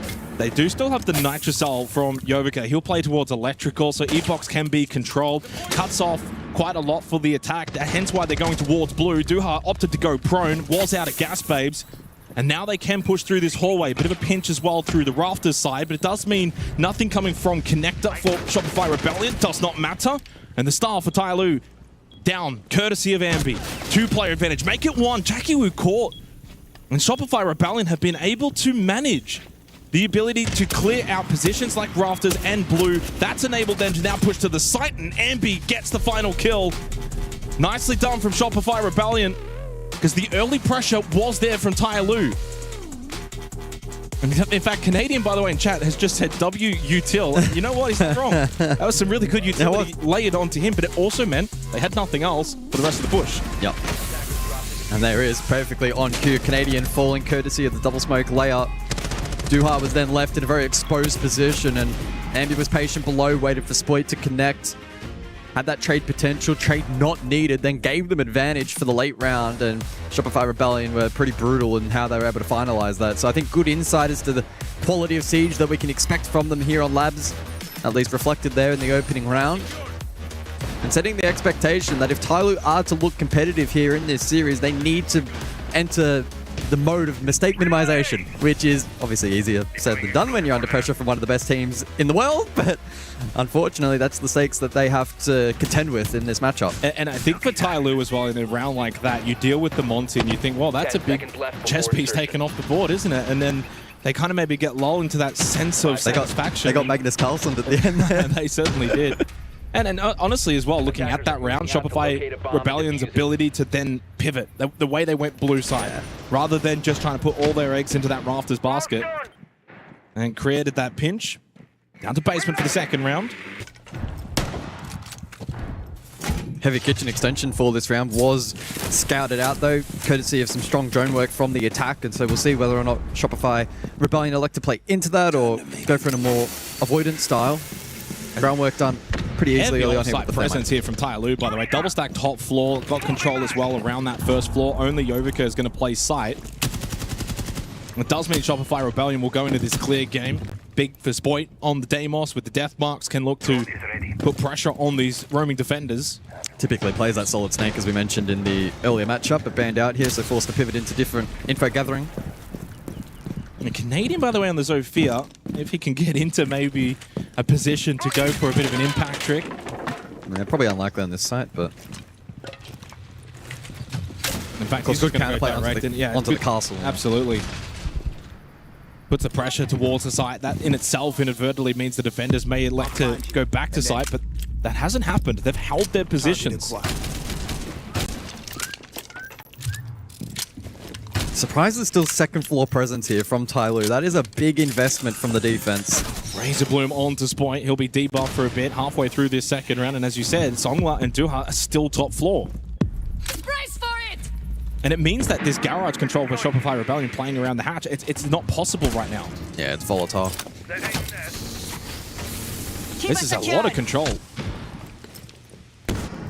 It's a cat and mouse game at the moment. 70 seconds on the clock. But you also can't go direct because of the gas base from Jackie Wu, and then caught headshot with the SMG-11 from distance. And Jackie Wu then pushes up close with a shotgun. Spoit caught by Obey. The Tyloo trap so far working. That's been sprung. And the plan C now to be actioned here by Shopify Rebellion. Ambi clued on, has the intel. Canadian though falls to Duha. That's top floor still controlled for Tyloo. They're going to go direct, but Tyloo have got Vert. Ambi's going to go for the plant. Cover's going to come from Surf. It's going to force out these defenders. The plant looks like it will be successful. Now this is a little bit of an error on the side of Tyloo. Pop up from Surf, headshot onto a base. Spots the second, but the Vert is still there for Tyloo, and Songla managing the headshot onto Surf. Leaves Ambi by himself, 1v3 post plant, but not an awful position. Here's the drop. Needs to try and isolate these positions up close. He wins the first battle against Yovica, expecting a pinch. So far, Ambi playing this perfectly. He's locked in. He's got the intel, but what a swing from Duha. He gets onto the kit, and Tyloo will even it up. One apiece. They got a little dicey, and while the plant was successful, Tyloo had numbers, had Vert, and had the ability to get to site. Yeah, certainly don't hate the macro there of going for a retake, but I will say, going for plant, they still had players positioned second floor, so seemingly a little bit of a disconnect then. It left them in a vulnerable position late, but still able to clean up in the end.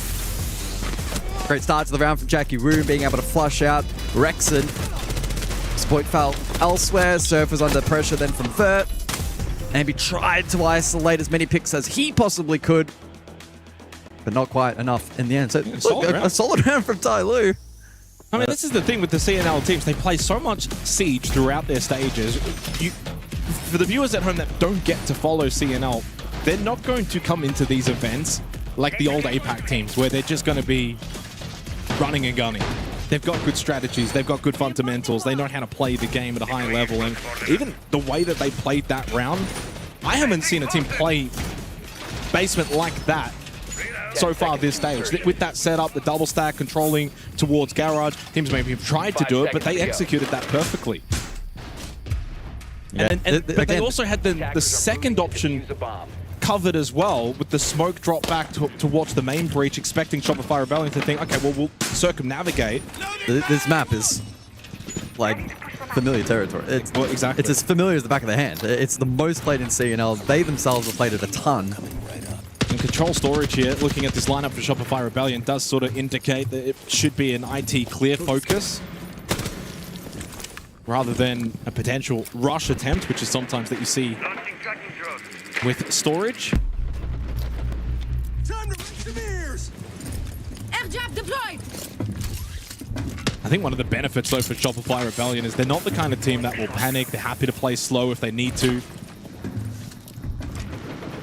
Rexon knows there's going to be pressure. Rafters, Surf with the exothermic to open up IT.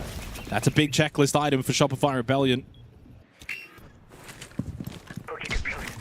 Next step is probably clearing out Songla.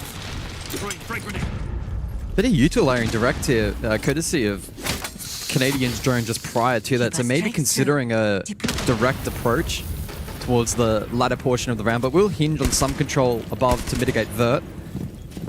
And that will come courtesy of IT Wall being opened up and Songla being potentially pinched above here, but does have a decent amount of utility to play off courtesy of the keepers. And they've got Jackie Wu as well, by the way, playing Garage first floor. He has been pinged out. He's going up the stairs, but Rexon can't really punish that because of the position of Songla. And then into the air jab, but it's going to catch them both. The ends up being stalemate. neutral. Rexon happy to just throw the flash and then fall away. Ambi into IT. This is looking very messy all of a sudden now for both teams. A lot of back and forth. It's still a stalemate, but Jackie Wu does fall. Yovika as well. Shopify Rebellion spring into action as Canadian goes for the plant. Well, Songla's got to try and disrupt this IT push, but as you said, Canadian plant down will be successful inside of storage, and eventually Songla will fall. It won't be flawless, but Shopify Rebellion, again, like the first round, able to navigate on the attack of Labs. A well-fought round. They had to really work for it there. Well, I think the approach was pretty clear, right? Early in the round, we see Canadian drone side. They clear the utility on the objective to open up plant potential, but they had to get Vert control up above. And Tai Lu, especially without the Bandit or the Kaid, IT Wall always going to be opened up. You have to play ultra aggressive above to retain that control. That's kind of what we saw with some of the util placement and the positional placement. It almost worked. Just needed a couple of those key fights and key moments to go their way, and then it would have been a lot more challenging for Shopify Rebellion to get into site, get plant down safely, etc., etc. So, close one, decent effort from Tai Lu, but Shopify Rebellion were able to find a bit of peace in that round when the chaos was starting to form, and that's a good sign that this team is in good form at the moment. 2-1 lead, additional bans to be the mirror, so, additional Walden are taken off the board. Thermite as well in response from Tai Lu to try and mitigate that a little bit. Is got to just be textbook from Shopify Rebellion. I don't look at it as a target ban. Tai Lu haven't played it so far in this half, and in fact in their opening game back on Fortress where it was available, played it twice. Once in the first half and then once in overtime. It's just Walden up. Yeah. It's just a triple down. So we go top floor. Successfully won by Shopify Rebellion back in the opening round. 5 seconds remaining. A decent start to this game, though. It's been lively. It's been really fun to watch. Attackers are heading out to defuse a bomb. I know nothing about surpassing others. I only know how It really to feels like, so outdo you kind of look at the time of opening kill, usually as a metric of what's the pacing like. Now, the first minute is almost a feel out from both teams. Then you look at a minute and a half, a minute 10, and a minute 10 being the opening kills for the next round. But every single time that we see at around that minute mark, it just doesn't stop. There's not really then that kind of fallback, eye of the storm, everyone kind of calms down. Once the action starts, it doesn't really stop. And that's where Tai Lu's got to be a bit more prepared.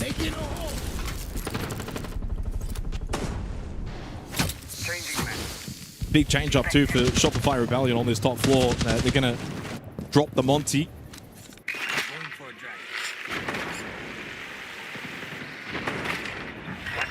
Actually, it's pretty much a full swap except for Rexon on the Nomad.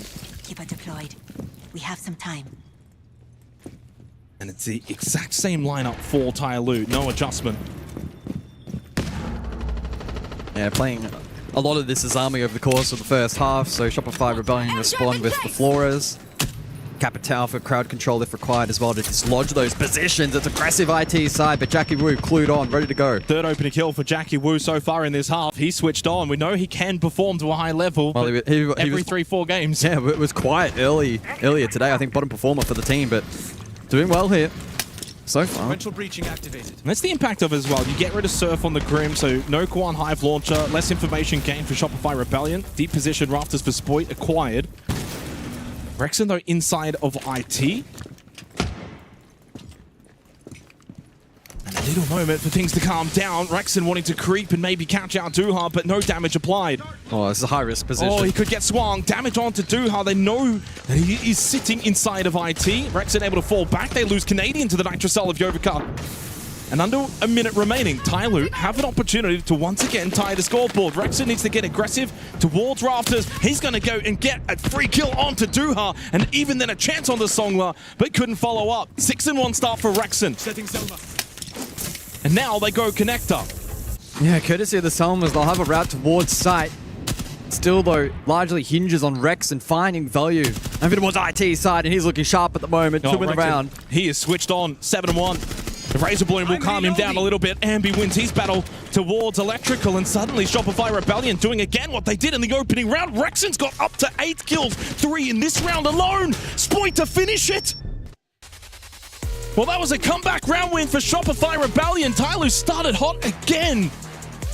But the North American team are just navigating the stormy waters. Yep. 3-1 lead. Yeah, so close yet so far for Tyloo. Positive start to the round. Dealt with early aggression from Surf. Great Nitro onto Canadian. Got caught in Electrical 3 versus 5. 50 seconds on the clock. But then the air jab catches one rafters. Rexen looks sharp IT. Wasn't dealt with when there was a window of opportunity probably for a potential double swing from Tyloo. They opted not to.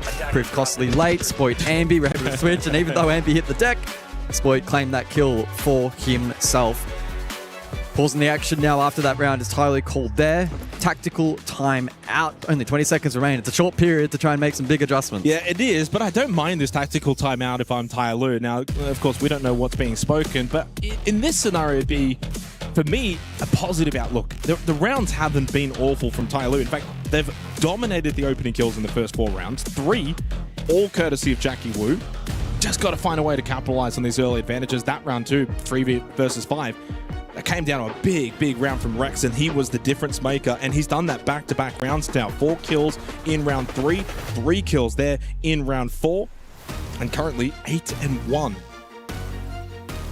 Ahead of the timeout for Tyloo, 2 rounds to go in this opening half. Again, reminder, best of 3 here in the upper bracket of play-ins.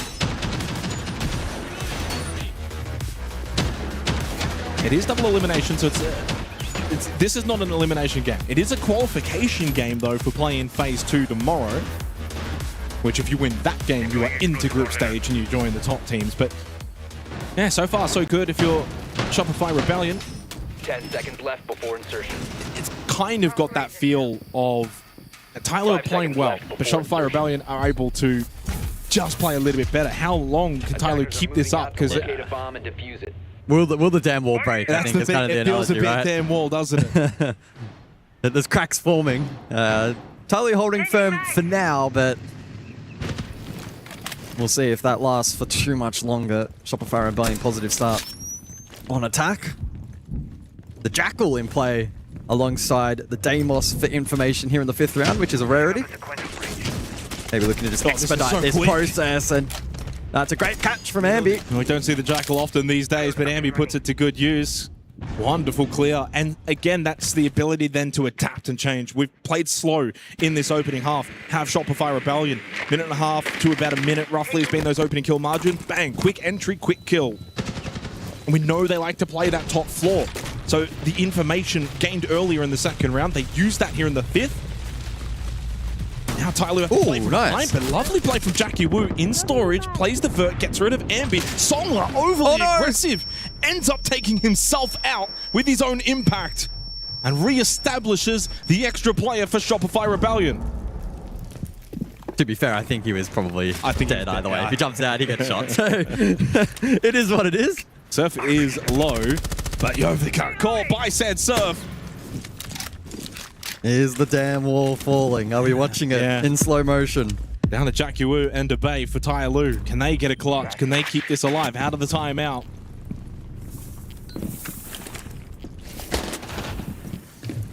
Jackie Wu trying to be positive here. Unfortunately, though, he's now in a 1v4. That damn wall from cracks now to the foundations falling apart. Jackie Wu will try as he may, but Shopify Rebellion with a minute on the clock and not just going to rush into him. And Rexon cuts him off back towards the side. 4-1 lead for Shopify Rebellion. Well, they know at this event they've got bigger fish to fry. And so far, they're just trying to do what they've got to do to get to that group stage and haven't put a foot wrong to begin with. No, they haven't. Good tempo switch up there in the last round with quick entry con side. And be catching Duhar off guard. And this was nice. That was nice from Jackie Wu. Unfortunately, Songlo got caught up above. Again, would have died irrespective of the impact. Tyler then trying to remain positive for the remainder of the round, but so low in terms of player count, and Shopify Rebellion positionally were basically on point. 4-1 lead, final round of this first half, and unfortunately it's not really been a case of a match so far where we look to the second half for Tyloo to be able to form a comeback, and especially going onto the attacking side, which again from CNL, defender side of the map, unlikely that there's a comeback brewing. Again, NAL, attacking side of map. Yeah, true. 9-1 for Rexon. 5 seconds left before insertion. And the Monty back in play for the top floor here from Shopify. So Canadian's going to be potentially peppered with utility once again, but notably no smoke in play this time from Tyloo. Instead they'll bring the Clash, so a bit of additional protection and maneuverability on site. And the introduction of the Wamai for catch, likely to protect his armor. I think the biggest takeaway for me in this opening half is Shopify Rebellion have been in control for the vast majority of the time. But even when they haven't been in control, they've had the ability to then get themselves back into a position where they can then control the remainder of the game therefore. Whereas Tyloo haven't really at any point been able to really control what Shopify Rebellion are doing, trying to force them to play the way that they want them to play. CCE. Very reactionary defensive half from Tyloo, and I think that's a reason why they're 1-4 down. Going for a drive. I mean, I don't mind the Clash pick here if you're Tyloo. That probably is a sign, though, of desperate measures. I mean, they're probably looking to try and defend this IT side. It's been a vulnerability for them so far, despite good presence rafters typically. So maybe this additional pressure from the Clash can aid, but Surf's already in a deep position. And be caught elsewhere, though. It's been the one element of this half, though, for Tyloo that's been successful. His opening kills have been 4-2 in the first half. Nitrocell, is that going to work out? No, Surf able to avoid it, and he got a kill onto the Clash of Abay. A very, very difficult half for Abay. 1-6 after he was the star back in their earlier match against Chiefs. And again, Shopify Rebellion have the advantage, although Surf is down. Will get brought back up, and a freebie onto Canadian. Just walking in the middle of Garage, and he gets caught from Songla. I'm not sure if that was maybe a miscom. Rexon, though, gets rid of Duhar. Well, he's been the star in this half. Goes double digit. 60 seconds remaining. Songla and Yovika need to hold on. They need this second round. Decent positions, but the pulse with shotgun may limit playability. It's up to Songla to make this play rafters. An ill-advised swing. And Surf will punish Yovika by himself, and it seems like 5-1 is almost inevitable, barring a colossal throw. Maybe has the 1v1 opportunity, but the way Rexon's playing, you're not beating him even in the 1v1. He goes to 11-1. A dominant half from Rexon, even more so dominant from his team. 5-1 lead for Shopify Rebellion, and they go on defense. Their map pick looking solid. Yeah, Shopify Rebellion have just been dominant over the course of this first half. As I said, Rexon up to 11, looked like a Terminator inside of the server, getting good calls and info and being able to mop up. And for a map that Tyloo and by extension CNL have played so frequently, and it's a comfort map, etc., etc., Shopify Rebellion did their best to make that not look the case over the course of the last 6 rounds. An opportunity now for both teams to assess the situation. A couple of minutes to discuss the plan for the remainder of this first map. But as I look over my shoulder to Shopify Rebellion, it doesn't look like there's a ton of discussion taking place. I mean, Sipper's in a pretty chill position. He's probably feeling pretty positive about their current spot. And they also have the added benefit of still having that tactical timeout. So in worst case scenario, if Tyloo mounts a little bit of combat, they can have a chat. Tyloo did burn theirs in the first half, so they don't have that to fall back on.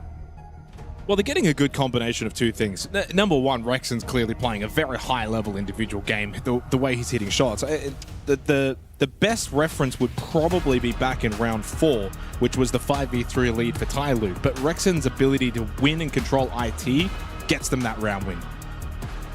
So he's playing individually at a high level, but then the team is also in sync. The way that they're not panicking in certain situations, they're clearly all on the same page. Obviously into the halftime scheduled timeout. 20 seconds to go on that. But the way this match is going, I don't think we're going to be here much longer. Might be Labs. Yeah, another 20 seconds and the game might be over. Bank's going to be the interesting one. So this is what I was kind of getting at in the pre-match discussion. The Nighthaven Labs may be a map, of course, Tyloo have played a lot, but it's a very, very good map for Shopify Rebellion. Bank and Porte will be more different compared to Nighthaven Labs, or at least that's the hope if you're Tyloo. Back underway in the second half and into the bands. Yeah, I'll see what kind of direction Tyloo specifically want to go with the bans. Is it wall denial like we saw from Shopify Rebellion in that first half, or do they go for a little bit of an alternate angle? Seems like they are going to go wall denial. Kai first, Bandit likely to follow, and then from the side of Shopify Rebellion, the Capital out first. And the Nomad as well, which we saw quite a bit of play time of on that first half. So some of the crowd control dealt with, so no huge surprises there. Does leave IT wall, of course, naturally very vulnerable. One of the key walls to be dealt with by the attack, where a lot of those attacks are spearheaded from. Second floor up first, and Shopify Rebellion will be looking to get this one done quickly. Yeah, but it's one of those kind of things where, when it comes to like IT wall, whether it's vulnerable or not, when you know it's obviously going to be vulnerable, you're going to defend it very differently anyway. So it's almost irrelevant. You know that they're going to be putting pressure through IT. You know that's going to be an entry. And so you're going to position and play with that information in mind. Canadian onto the clash. And Rexon having the mirror. I mean, and this is the other thing as well, by the way. So, okay, Kaid Bandit banned out. Guess what? Now you've got Clash. Now you've got Mirror. Now you've got Izami. You've got all these other operators that you don't care. IT's probably going to get opened up anyway, especially even if you have the Bandit. Yeah, it's not that difficult to go storage, deal with the shockwave batteries. And so you're giving them quite strong operators to deal with later on, whereas on the flip side, losing the Capital makes Rafters clear a little bit more difficult. And control will mirror check the wall as well. So I mean, it's not going to be easy for Tyloo in this second half, that's for sure. No, it won't be, but they'll be looking to show some fight here on attack and build maybe a little bit of tempo heading into Bank, which is still going to be a super structure heavy map and be very reliant on execute timing, especially for attack. Border is a whole different kettle of fish if we get there. Let's see this hard breach battle though, with the mirror trick deployed, hole in the wall. May make things a little more complex here for RB, but maybe it won't be the end of the world. Good impact trick though from Canadian will ensure that just delays really. Some of the X-Turrets are delayed. I don't think he's going to stop this one. Also not an entry point just yet. These ones need to land. These are the last 4, I believe. And tricks. So with the mirror up... He's got 2 more, but that's not still going to be ideal. No, it'll be enough though. Right as the overlay went down, I was like, oh, maybe that's it. But no, they'll salvage it just, but a little close for comfort. Jesus, it should be good. I think it's good. It should be. The tight squeeze, and either way, they've spent, what, a minute and a half? They've spent half the round on just this little mini-game. And that's, funnily enough, with no Kaid and Bandit. Yep. That's the power of the mirror. Spite was the 3rd ban back in the first half. Flashbang. Yeah, this is seemingly going to be quite difficult. Either way, entry made. Jackie were able to feed his way through. So at least into IT, but they do need to open up other avenues. It's a one-dimensional setup here from Tyler. Very, very simple. Canadian can then bring the clash over. Although he's actually just going to fall back a little bit more towards the site. This means Shopify Rebellion can kind of fall a little out of sight. You can play electrical. You can play blue hallway for Surf. So they're almost enabling Tyloo to push through. But that does mean Duha, with that Rafters control, does get the headshot onto Spoit. How aggressive do they want to be off this? May as well, at this point, flood into the site as there's only 30 seconds left. The Nitrocell from Rexon will not connect. Can Canadian get into a position to at least block them off with that Clash Shield? As Rexon will sit inside of Electrical, allows the first cross, now expects him to peek. Rexon, though, loses the battle. Really, the first one he's lost all day. Jackie Wu gives Tyloo a 5v3 advantage, 15 seconds left. Yeah, Diffuser on the roof, only just collected now. Can Tyloo go for kills? Might just need to do just that. Canadian still up along with Surf. Canadian, the double! Surf then combines two! A base going for the plant. Canadian and Ambi both down, so it's only Surf. He does connect onto a bay, but it's a post plant and Songla hits the shot as Tyloo get their second round on Nighthaven Labs. That got real dicey at the end there. I thought there was maybe a world in which Tyloo just go for flood, go for kills. I was looking off to our second monitor and I saw the Diffuser was stranded on the roof. I was like, wow, are they going to realize? And they did. Late, 15 seconds, did path it in the right position just in time. But it left that in an awkward 1 versus 1. I mean, good fight from Tyloo. The minigame IT wall took an extended period of time. They still committed to the play, and whilst the initial shape-up was a little one-dimensional, they were able to fight their way through, and Songla with some good composure there to just give Tyloo a little in here for the second half. And not just for the second half, but the series. But this being a best of 3, you want that form momentum. You want to be able to play well, carry that into the next map. Just what Tyloo ordered. A nice clutch round win here in the 7th round. A 1v3 technically for Songla on a technicality basis, but not really. 10 seconds to go. And again, they got the opening kill. Like that, 7 rounds played, a 5-2 split in their favor. That's a good sign. They've got the ability to win gunfights. I think where they've probably, well, so far being down 5-2, lost this at the moment, has been the more structured gameplay, the experience of Shopify Rebellion, as a rehost will be called, so we're going to get a little bit more time here. And the 8th round will be voided.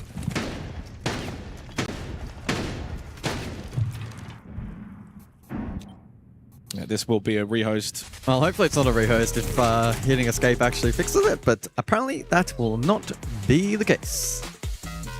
Rehost confirmed. Well, so pausing the action. Yeah, I mean, technically, even if it had fixed it, once the rehost is called, I'm pretty... Yeah. And obviously within, as it was, within the guidelines, I think at that point it's just a rehost, but it does give us a little bit of a moment to sort of sit back, reflect, look at this series now. 5-2. That was a big round win for Tyloo. Does it kind of give you some thoughts for the remainder of the series that, from what we've seen so far, they've got any kind of chance going into Bank? Will play incredibly different to Nighthaven Labs. I certainly view it as a positive. I think there's glimpses, but the harsh reality is when you're versing Shopify Rebellion, glimpses and positivity and around here or there is great, but it's never going to win you a series, right? So I think so far this map has illustrated the rift between these two teams. And whilst there was discussion before about will the damn wall break and the Shopify Rebellion end up walking away with like a 7-1 in this series, almost felt like that was going to be the case. And so they've been able to at least put the brakes on that. Can maybe look to rebuild that dam for now and see if it will hold for a little while longer. But I think it is a case of an inevitability that the first map, unfortunately, will go against them. And the second map being structurally somewhat similar gives the vibe that a 2-0. I don't think that storyline has really changed all that much so far. Well, I mean, if I want to find the positive spin on it, it definitely is their ability in the gunfights. When you're winning opening kills 5-2, that's quite successful against a high-quality opponent. Where there's maybe a little bit more of the negativity would be you haven't had a single round where someone from Tyloo's gone and got a multi-kill. That's the only caveat, being that who's been the individual to really stand up, because for Shopify Rebellion, that's been Rexon, 11-2. But no one on the side of Tyloo's got more than 7 kills. There's 2 players for Shopify Rebellion that are 7+, being Surf and Rexon. Abay actually 1-7, and he was the... I mean, I don't know if I still have the numbers. I do actually have the numbers. So Abay went 15-9 against Chiefs earlier today. now 1-7. A huge turnaround. I'm looking across at the lobby and I see 10 faces in the pre-match. So hopefully we'll be able to jump back in shortly. Given it was a game bug, I doubt we'll be waiting around for too long. Well, it was a game bug. That's what I said. Oh, I thought you said it was. I'm sorry. No, I said it. Given it was.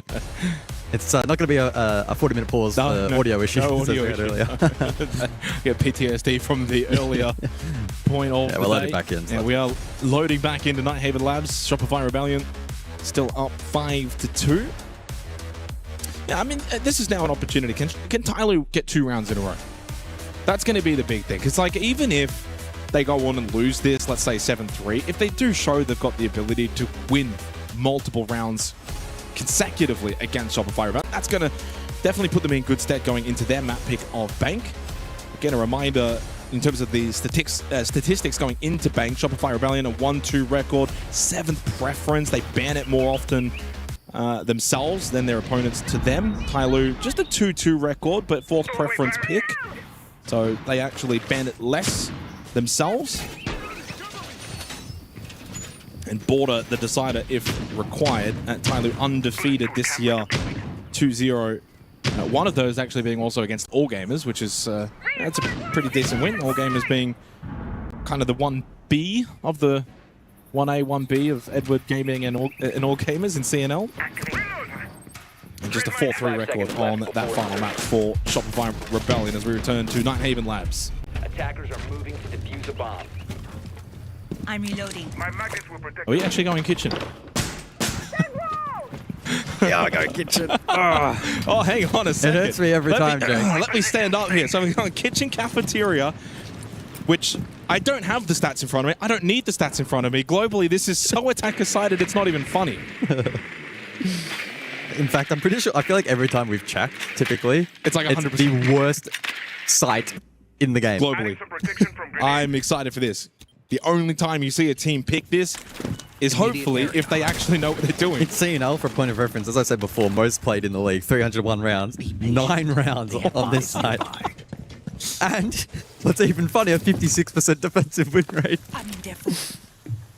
Oh boy, well, let's see what Shopify Rebellion are cooking here in the kitchen on Nighthaven Labs. They've got, again, Canadian on the clash, but he gets taken down so low immediately. The Dockerby call into the spam with the little shield break, it actually almost worked. Tyler cooked. Unfortunately, though, Canadian's still alive. They put some work into Canadian on this match. He's had a tough time on the shields. The shields haven't really been the main problem for Tyloo. Dealing with it, as you've mentioned, has been a positive. Big Nitrosol from Ambi, though, on to Dua. Clearly wanting to play a big part of this map, but a heavy focus around this first floor. Canadian, top of blue. Yeah, he's resumed his original position. Can no longer be called as he ate the last. That's true, and that's a big factor now. Obviously still low on health means he does need to be careful with his positioning. And a rare opening kill for Shopify Rebellion heading into the final minute. This is a site that really Tyloo need to be winning. They've been afforded the opportunity. But down a player early. Jugger payload call going out onto Ambi. Oh, more cash. Active, so much cash. Well, hang on a second. Shield goes down. Canadian falls to a bay. And with Jackie Wu fighting that kill onto Spoit, it's a 4 versus 3 advantage now for Tyloo. Jackie Wu, bit of information as well on the radar of the Solid Snake. And going back, Ambi did eat that Jugger payload call from Songla. Can't be called again. But Surf and Rexon still in the sightlines. In fact, Surf may be up next. The Songla does have a charge still available. 30 seconds left. Yeah, if Rex can hold down Kitchen, this could be tough. Ambi having impact elsewhere. 25 seconds on the clock for Tyloo. Big kill from Jackie Wu. 20 seconds, as he said, not a lot of time, but where is that kit? It's not in a good spot. Rexon can play this site, same with Ambi. Very winnable now for the defense of Shopify Rebellion. Tyloo's just going to have to flood in and hit the kills. They do, though, straight away. Bang, bang, just like that. A quick double and a 3rd round for Tyloo. They go back to back. And we're not done yet here on Nighthaven Labs. No Kitchen, no more. No, never, please. Every time. I had to double check I saw it in-game, and I saw it on our STP tracker, and I still didn't believe it. Look, credit to Tyloo. Laid a lot of pressure earlier onto the clash. It was a great little combo there with the payload and shots fired. It meant that Canadian was in a very compromised position late, and despite Shopify Rebellion stacking so much catch on his position, and some of that still even being caught towards the end. We saw the frag grenades. They were trying their best to flush it out. One landed. Canadian then caught. And then the rest of the follow-up there from the attack was a good snowball. So credit to Tyloo. 5-3 the scoreline. Still hesitating to see this as a potential comeback. It's a lifeline that's now been given to Tyloo. Yeah. As a courtesy gift from Shopify Rebellion. They got thrown the life raft. Tyloo have hopped on. They've hopped on. Well, let's see where it takes them, though. Now into the 9th round, we go control storage. 5 seconds left before This feels a little bit pivotal because you go 5-1 up, totally in control. 5-4 is where there's just a little bit pressure. This has been incredibly attacker-sided. Only one defensive round win so far. That was Tyloo back in the 2nd round, and so far that might be enough.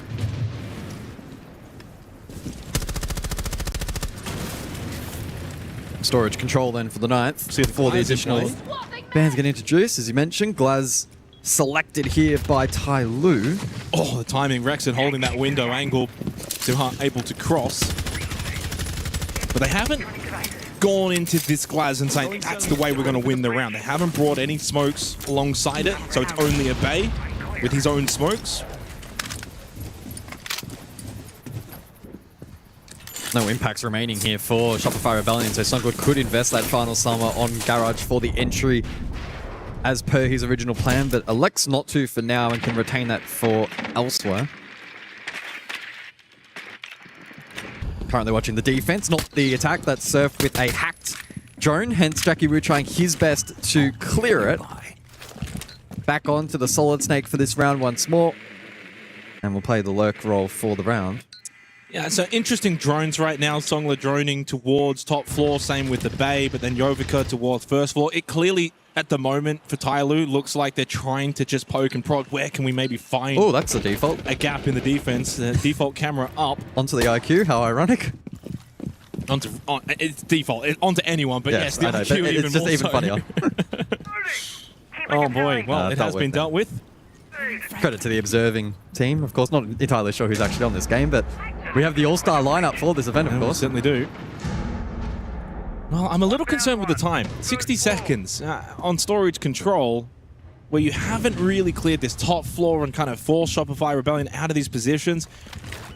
Do they go for maybe a control side hit? It's a lot of posturing at the moment for Tyloo. I think they're just trying to gain a little more info.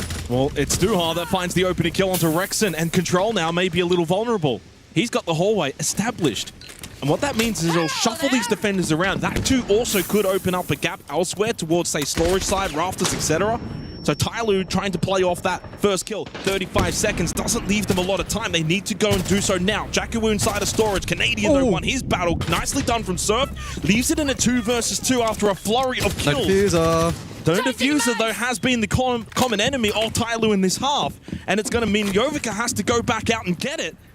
If he can. And no, it's over towards IT. He's not even remotely close. 14 seconds at this point. They need to go for kills. Canadian is sitting next to the diffuser as well. This seems now very difficult for Tyloo. Canadian just needs to stay alive. Shield dealt with. Swing is important. MP can stay alive as well. Canadian wins his battle. Time runs out. Calamity again for Tyloo as Shopify Rebellion with map point. Well, it finally catches up with them. Bring the diffuser. It's been a common trend. In a lot of these rounds, Tyloo are comfortable with leaving the diffuser in compromised positions, either willingly or unwillingly, which is probably more of that case. It just means they're going to be more careful with it in general. And they've often gotten away with it by either being able to collect it late or transitioning to, potential kill win conditions, etc. That round, they didn't afford themselves that opportunity. Well, if you have Kit there, then there's not as much of a reason for Canadian to sit IT like that. Brings him a bit more into the fray and shuffles him around. But also, if you have Kit there, you probably can go for a control plan. Attackers need to locate. As well played by Canadian. Just retaining life there was the perfect play. Oh, absolutely. Well, I mean, really at that point, you have 14 seconds left. You know where the Kit is. You know at that point it's either get the kit, which they have to do so in a hurry, which means he can probably get a kill, or they have to go for the kills and he can sit tucked in corner with the shield up, and in the end that proved to be a difference maker. So good heads-up play from Canadian and Shopify Rebellion. They have a 3-round lead to close out the opening map of this series. Bank to follow. But again, signs of life from Tyloo here on Labs. Clearly, a lot they need to work on. Yeah. But the foundations seemingly are there. They're not getting completely demolished, which no one would fault them in this kind of matchup if they walked away with a super one-sided result. Interestingly, Tyloo electing to take Clash out, not the Mirror, so that tool's still available for the IT trick, and we saw that pose some problems last time out. Ultimately, the breach was opened up, courtesy of the Habana.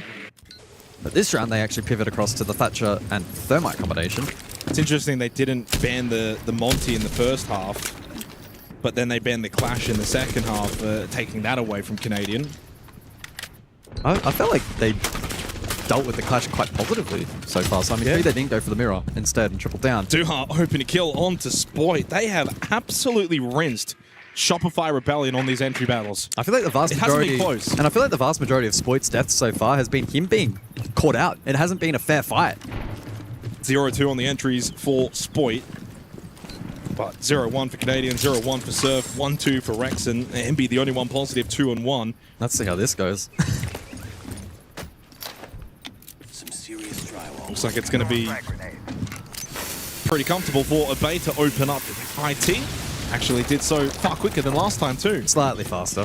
A little less painful. Thatcher now can be used against the Wamai to counter the catch. Can also be used against BPCs and Ambi's util on the Fenrir. Again, they're playing like a team where their fundamentals are at a pretty high level. They know what they're doing. Nitrocell thrown out from Canadian. That got shot out. Good reaction. And then the death mark onto his position towards Rafters. Yeah, Tyloo not panicking. They know IT, you don't need to rush in at the minute and 15-second mark. They're holding angles. They're trying to keep Shopify Rebellion on their toes. Maybe force a mistake out. Good pressure being applied now over towards Connector. So now they're actually bringing pressure from different angles of attack. Can go through electrical as well with this blitz. Yeah, so far liking this round for Tyloo, but it's all about the finish. Yeah, and can they get Songler in on the action with that Deimos down below? Timing. Rexon's back. Abay can get picked up inside of Connector. Don't think that's going to be a kill. Songler down below inside a lounge. Can he get involved on this Deimos? Abay indeed will get brought back up. Remains low on health. Now, though, the time starting to get a little bit too low. Songler able to just barely stay alive. Got to deal with Canadian. This is key. 20 seconds. They lose Jackie Wu. Big kill from Canadian. Trade back though from Duha. Time expiring as they lose the blitz. Here comes Surf double with the shotgun. And only Songler left on 1 HP. This should be the map. And indeed it will be. Shopify Rebellion will ward off the CNL team on Nighthaven Labs and go 1-up in the series. Yeah, positive start to the BO3 for Shopify Rebellion. And despite Tyloo's comfortability on that map, the North American squad clearly just too good and in good form today. In a brutal format, it's what they needed, and so far, delivering the goods. Of course, series not done. It is just the first map for Shopify Rebellion. Tyloo's map pick of Bank will be coming up, where they'll look to try and get themselves back into this series. And again, there were signs of life from Tyloo there on Nighthaven Labs. I don't think they walk away from this completely disappointed. Some good positives. Yeah, I totally agree. Again, though, it's going to be the case if this is a challenging series and good is not going to be necessarily good enough for a series win. So certainly some positive takeaways, some learnings as well, I'm sure, going forward over the course of their journey. But I walk away from that pretty satisfied, right? I think Tyloo had good moments over the course of that map. Bit of refinement here or there could have potentially been a different result. Yep. I think what you said there was actually pretty much perfect. Good is good enough against some teams, not against this team. I think nearly anyone else in the bracket, maybe even the entire play-in, you could get away with good. but it's just not going to be your best. That is what's needed to beat Shopify Rebellion. You saw so many times there, especially in that second half. It's 1%ers for Tai Lu. It is constantly the 1%ers on their attack. It is leaving the kit on top of the roof. It is dropping kit out of electric. It is those last-minute plays where we're trying to get the vert on Canadian. We can't. 2 seconds later, Canadian gets a kill, locks down the site. They don't have options. It's all of these things, Jake, that culminate into 1% that Shopify Rebellion will take and run. I think in the long run, those things are fixable. Yeah. So the fundamentals clearly are there for Tai Lu. I wouldn't walk away from this thinking, geez, this is a team that don't know what they're doing. Not at all. To me, it looks like a team that does know what they're doing. Yep. There's some areas that need fixing up. And with VOD reviewing, more experience, those are the things that are actually very easy to go back and say, take care of the diffuser better. Our entries are really good. Oh, what can we do after that? So there's actually a big piece of the pie that's already there. It's just about finishing it off. Now, I missed the first 3 rounds of the actual map because sometimes you got to eat some food. I know it's a crazy idea. But what I will say is the second I started watching this, every single opening pick looked dangerous for Tai Lu if they didn't get it. It looked like a favorable gunfight. It looked as if they had actually set them up to find that opening pick. And it really became prominent on their attack how many opportunities they were able to capitalize on. I think that what you kind of said in the last final round where it's like they actually look like they have a really clear idea. They do. The Thatcher into the Zofia, just very quick little things that they don't spend a lot of time on. I actually think Tai Lu right now are looking really good. Again, you are up against one of the best teams, not just in play-ins, but I think you could probably put Shopify Rebellion into a top 4 conversation for this event. And look, maybe that's a little too early to say, but that's okay. Moving across to Bank now, though. Nighthaven Labs is where CNL lives. That's where they are comfortable. But Bank, does that change the conversation at all? Are you at all worried for Tai Lu moving into a second map? Well, I mean, worried would be more, I think, in a match where the teams are even and maybe, or going into the series even. Clearly not the case for this. I don't think you can ever worry for Tai Lu. The expectation clearly has always been for Shopify Rebellion to win this series. Fair. What I will say is I'm worried in the sense that they actually dominated the opening kills so much. So Shopify Rebellion won 7 rounds. 2 of them were with opening kills, 5 where they had the opening death. Yeah. So that's quite significant, and it means on a map like Bank, where I honestly think opening kills on Bank matter even more than Nighthaven Labs, I'm not as worried for Tai Lu. I genuinely think that the fact they won 2 rounds in a row here on Labs shows they can get back-to-back, a little bit of continuity. For Shopify Rebellion, again, they will be favored on Bank. This is where we've got to make sure we don't kind of misspeak out of turn. But I'm not worried for Tai Lu. The foundations are there. They showed enough on Labs, but they've just got to be a little cleaner. In fact, a lot cleaner against a team like Shopify Rebellion. They've basically got to play the best map of their career, and that's... They're going to be faultless. That may sound a little crazy to say aloud, but they're not a team that's obviously been around for ages. CNL is certainly in its inception phase, right? So they need to play the best they have. This could be an opportunity for them to present that here, but it's still a question of, is their best even good enough against the Shopify Rebellion, who have come in today with really good form? And I think for me, that's probably one of the big positive takeaways is this is the kind of format and the kind of day where if your mind's a little off, or if there's niggles in the background in terms of the mental, etc., that can compound. And in a day that's so brutal, it only takes a couple of bad results and you're packing your bags, you're going home, right? Yeah, correct. So I think for Shopify Rebellion, they'll take a lot away from what they've been able to produce so far. And this next map is a case of let's just get a 2-0. Let's have an tomorrow to still a big game tomorrow. Relax and build up for that second game. This is the thing. So for Fnatic and potentially Shopify Rebellion, the way the series is going, you can go win-win today. You lose tomorrow, you're out. Yeah, it doesn't matter. Doesn't matter how much form you had today. It doesn't matter how well Shopify You're still playing an Rebellion elimination game tomorrow. That's the correct. And that's the thing with the 2-phase play-in. I actually quite like it because it means that you don't just have to be good for 1 or 2 games. It actually comes down to that third and final game where it does become so important. You're going to be playing a higher quality opponent. You don't just get to, we got fortunate. We played a Lula club into Tai Lu and we're in. No. Yeah. Whoever you're going to be playing tomorrow is likely to be a top-level team as well. So, I mean, I think that when you kind of look at going into Bank now, for Shopify Rebellion, starting on defense, I think that's a good point for them to be at. I think they can control the game really, really better than Tai Lu. That's where Nighthaven Labs was lost. Tai Lu never was in control. So for Shopify Rebellion starting defense bank, I think they can control the game pretty nicely. I hope they can, because right now, look, they are a good team, and you can see, as you've said, foundations are so important in Siege. Their foundations, their mechanics are really on point. They look very, very comfortable when they're in that server, and now it's about capitalizing and actually making sure that you can kind of find your ways into what would be a bank. And I think, realistically, if you look to one of the key factors as to why Tai looked so close on that 7-3, I don't think actually accurately assesses how close this entire game was. It's the opening kills where they seem to find so much success. You have a look right now, the scoreline's actually flipped when it comes to the entries. Shopify Rebellion only managed 3 out of the entire 10-round game that we played on Nighthaven Labs. Jackie Wu, phenomenal in the first half. But then Duhua, that we were talking about, where did that come from? Every single time there seemed to be a fight in the second half, he was there, he was taking it, and he was on his own terms. And I think moving into bank, like you said, it's going to be important to see how they can manage to control the game. I actually don't think that, when we love to talk about win conditions, I don't think that there is a win condition.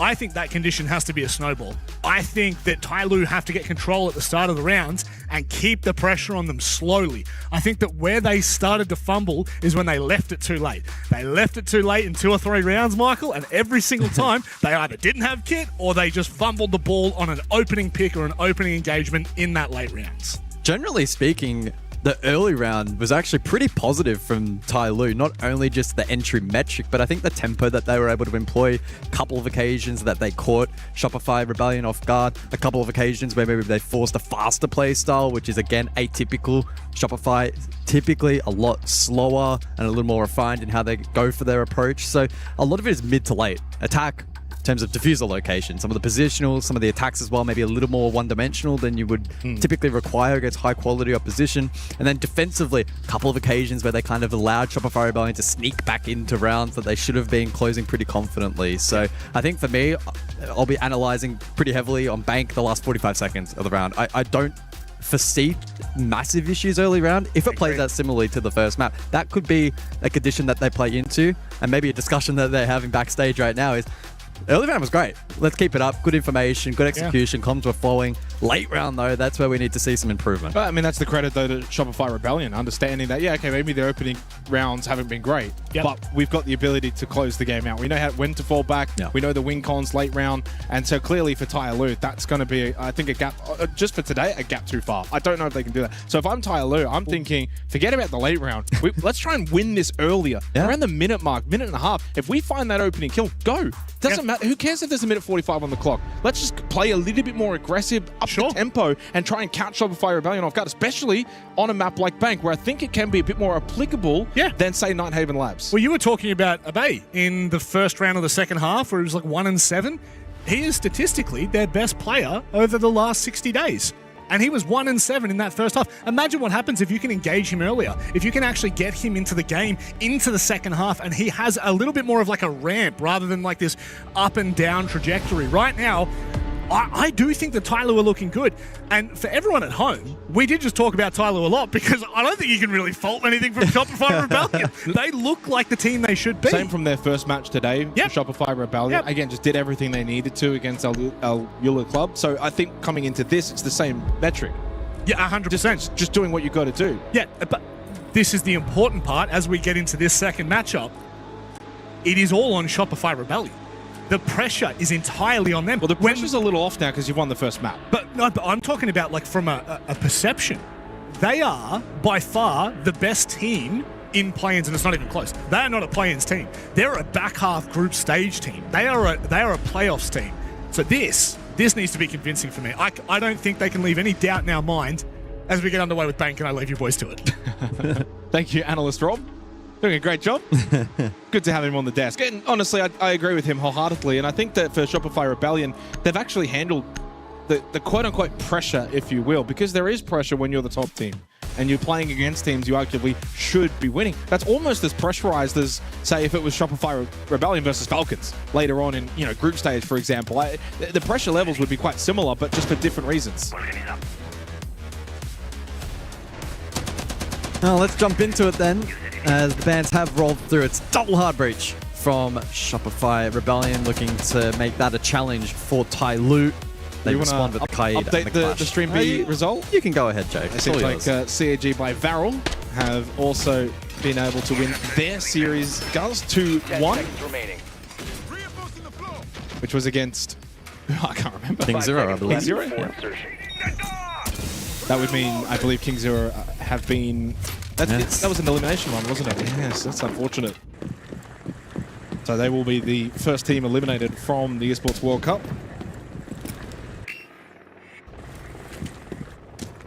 So it means for Group B, it will be mibr.los versus CAG by Varel in that lower bracket final. Reload. Winner of that will qualify as the Group B 2 seed, which actually could end up being against Shopify Rebellion, provided they win this map of Bank. They will be that 1 seed from Group A. Of course, this is, by the way, the last match of the day for Stream A, but good news, Stream B will still have ag.al Club versus Chiefs, which is also going to be an elimination game.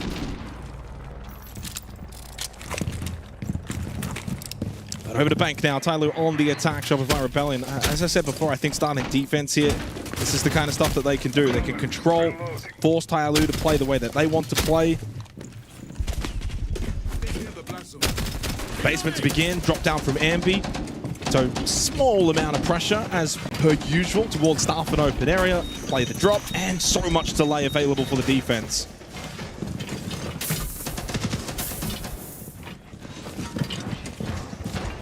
Yeah, I'm intrigued to see how the Fuse is going to integrate into this lineup.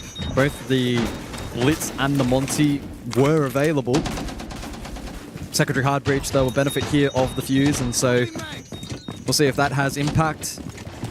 And indeed it will right on cue. Notably though, the Grim did have also secondaries in the Fuse charge at a benefit as well. A bit of U2 clearance onto side, good counter onto the Goyo. We'll see just how much of those canisters end up being cleared. And unfortunately, 3 still standing. Which is the hope really with the cluster charges, is to hopefully deal with most of those, but the fact that there's still 3 up is a concern.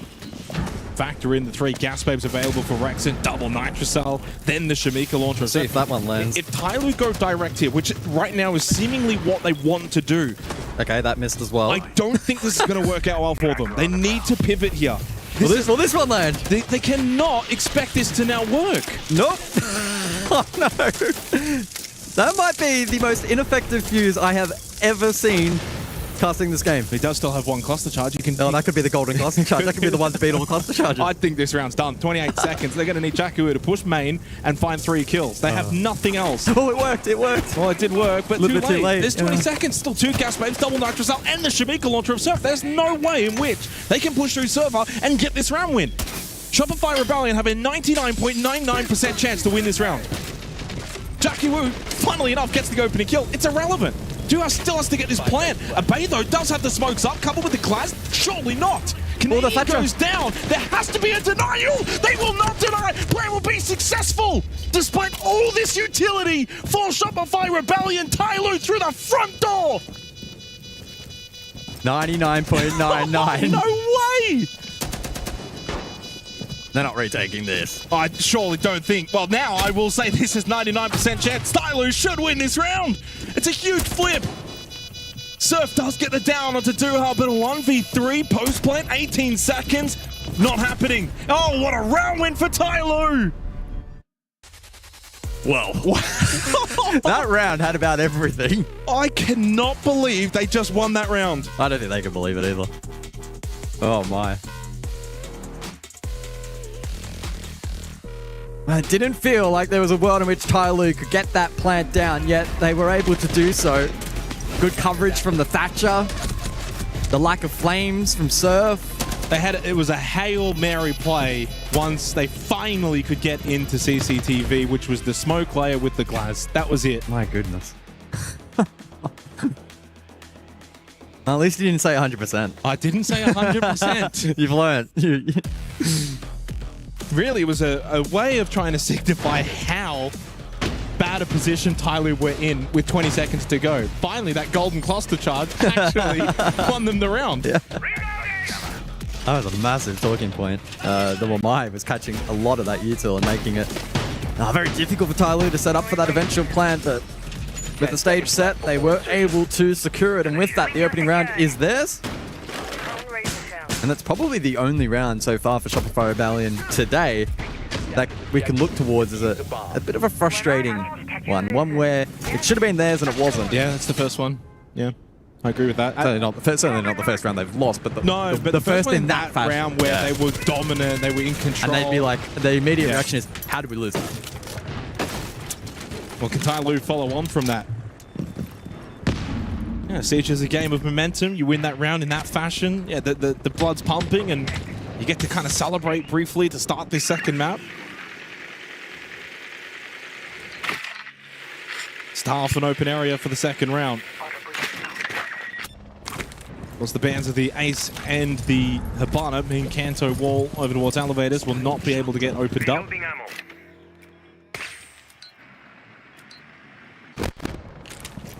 No clash available for Canadian.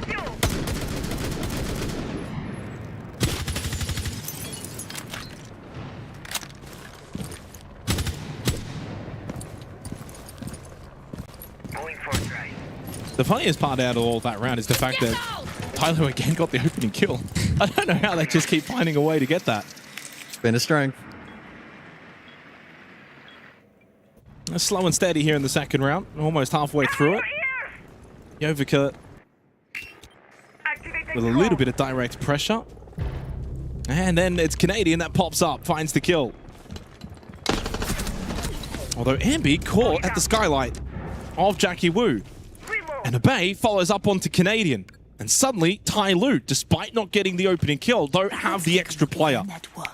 Well, in classic Ty Lue fashion, they don't have the diffuser. Well, let's see if that poses problems. They might not need it, though, with Raxin falling to Duha. Spoit and Surf. Last two up. Surf able to connect onto Abay. Falls back open over at the bomb chassis. Answering the Jugger payload. Spoit now low. Could be susceptible to that. Well, no, I guess he won't. Jackie Wu, by the way, is planting, and that is going to be an easy plant. No way to deny that one. Lovely shot, though, from Spoit. And Song was all the way over towards Lone. Jackie Wu. Oh, timing. Oh, they know he's here as well because they had the cross covered. They knew he was still over at the plant. Here comes Songla, catches out Surf, but Spoit's just sticking. Songla has no idea. That's the round one. Pros do not fake. Songla had no clue. That was cold from Spoit. Well, Banker started a little sloppier than Nighthaven Labs. But who does that favor? Maybe Ty Lue in the long run. Yeah, chaotic round, but Shopify Rebellion just able to successfully execute the retake. Sharp shooting from Spoit. There's a problem with staying there at the default plant too. If your position is known, because Surf was still playing over towards Staff and Open, he knows, okay, yeah, they popped in, they've got the plant down, but he hasn't left. And we know exactly where he is. So that ends up being an easy clear for Spoit. And then it's a 2 versus 1. Spoit obviously just gets straight on the kit. Songla's not aware of it. He doesn't have the information. Easy counter defuse.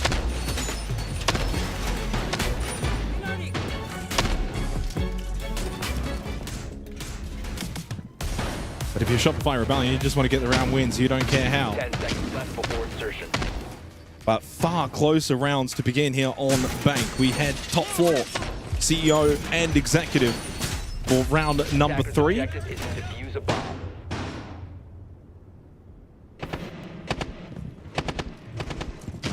Interestingly enough, Duho actually going to go on the Monty himself. Haven't really seen too much shield play from Ty Lue. Did bring the blitz a little bit back in the second half of Nighthaven Labs. Only 2 rounds.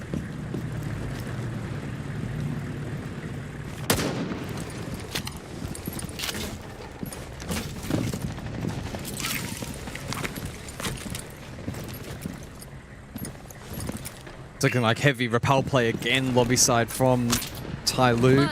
May look to stage an attack on that side of the map. Especially with the Monty in place, ended up Nana. Go for a play front. I mean, this has to be a Zofia below to clear out Janitor, right? I mean, that has to be the play. Abay, though, gets rid of Canadian. It's just on the repel. Well, it could be Jan below or just for the U-tool and the castle barricades. I don't think there's any point getting too fancy now with advantage. I mean, this Monty's going to go up and on 100%. Electrosensor active. Puts Surf under quite a bit of pressure here. He wants to try and retain position and ward off that Monty. And a drop isn't necessarily always the safety from that position either. I mean, the elevator position's quite volatile if you don't get help from long desk. And with that shield, but the problem is it's a solo push right now from Duha. Like the smoke play, they know he's there, they've got the information, but where's the follow-up? So Duha gets into a good position. This is where you want to be if you're Tai Lu. Oh, Songler's just going to go rappel straight down. That's one way in. The Gas Babes, though, from Wrexham will delay the push up Banana. Yovika caught by Ambi. You do have Wrexham playing long desk and can provide a little bit of help for Soulfall. In the end, he gets cleared out. Tyler retained the advantage. And good position as well around front desk. Good drone. Fundamentals at the moment from Tai Lu are really sound. Yeah, absolutely. That was certainly a point we brought up back on Nighthaven Labs. They're following through here as well on Bank so far. Job's not done. But they do have Ambi already low on health. And they've got good control in towards the site. Good damage from Ambi onto Duha. Does still have that Nitro Cell. That could be the ticket to get rid of this Monty. Sitting C4. Throws it out, but doesn't quite connect. And over toward top main, Rexon almost found an angle. Holding right side. Covered. Does get the kill. Onto Songler. Then knows one is up close. Took a bit of damage and then goes prone. 20 seconds left. Jackie Wu does deal with him. That's long desk now opened up. Ampy still holding in a good position towards airlock. His position unknown. Catches out a bay. Duha falls and only Jackie Wu left. The duo for Shopify Rebellion on site will hold strong. There's no time for Jackie Wu and once again doesn't have the kit. Runs past it, time expires, Shopify Rebellion, hold on in round 3. It's a late round breakdown. It's late round breakdown number, I don't know, because we're losing track at this point. Early round, even mid round, pretty good. They got great value from the Monty again. Tai Lu positioned pretty sound, had a good chunk of time spare there at the end, but Ambi was allowed to reposition. Spoit was a looming threat stock side as well. And unfortunately for Tai Lu, the 1% has come back to bite them once again. Well, you can have good fundamentals, but you've still got to follow through. Glass Castle will be the bans. Yeah, Castle's been a mainstay from Shopify Rebellion, so Tai Lu wanted to alleviate some of that util clearance. Glaz yet to be selected, but a preemptive ban there from... It was selected in the first round. Oh, it was. Pardon me. Excuse me. We'll be the round. And we'll be returning back down to the basement, presumably. It's actually a pretty good ban when you can consider that opening round. Yes.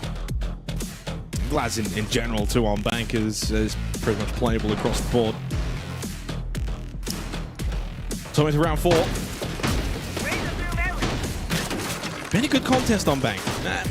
Kind of the way we build it up. Palu have followed through. They've been better, but as you said before, the late round issues clearly plaguing them still here on Bank, as was the case on Nighthaven Labs. Initiating jammer. 5 seconds. It's a cruel game, Siege. I mean, for all intents and purposes, it should be 3-0. It's almost like there's 3 stages. Start, middle, and end. And they're almost 2 out of 3 every round. But it's that final piece that matters the most. Yeah. Deploying jammer. I'm reloading. I'll bring the Sense for the 4th round, so that's indicative that we'll likely see a hatch drop execute in this round. CCTV, the lineup is well known now at this point. And that will offer some counterplay onto this defensive lineup, which has seen a significant shuffle from Shopify Rebellion, probably a little bit scarred after their failed plant denial attempt last time on basement. Once again, they presence first floor with potential fallback through open. This is pretty aggressive from Spoit, this position right here. Because if someone does push... Oh my god. Default again, guys. Again. Gets rid of the shock drone too. Still up. Yeah, that's bad fundamental. But this is, again, where in the VOD reviews, they're going to learn quite a lot. This is a round loss based off this default. Easy Nitro Cell for Canadian. And if it wasn't going to be that Nitro, it was going to be Spoit anyway. They lose Duha immediately. Jackie Wu is main stairs. Now, it might catch them by surprise. This is a rather deep position. Barbed wire is below, so he can't just push through.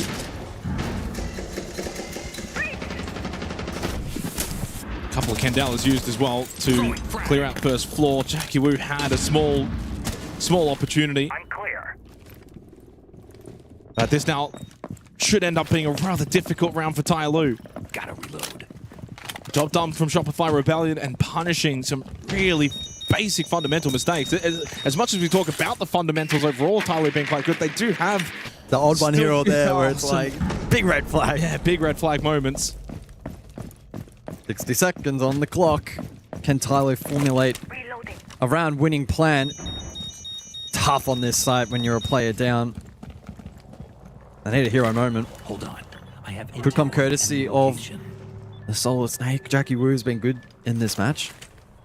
And that's a lot of information gained, but playing off it, whole different story. Well, you're at the point now where I think server push is not going to work, so it's going to be elevator drop, main stairs. Garage work, yeah. I don't mind this plan. Hold it. Enemy nearby. Get some information from the radar as well with this positioning. Helps out that push towards Garage, but Jovica loses it anyway despite getting that called out from Jackie Wu. You would imagine, the timing. Nice push from Canadian.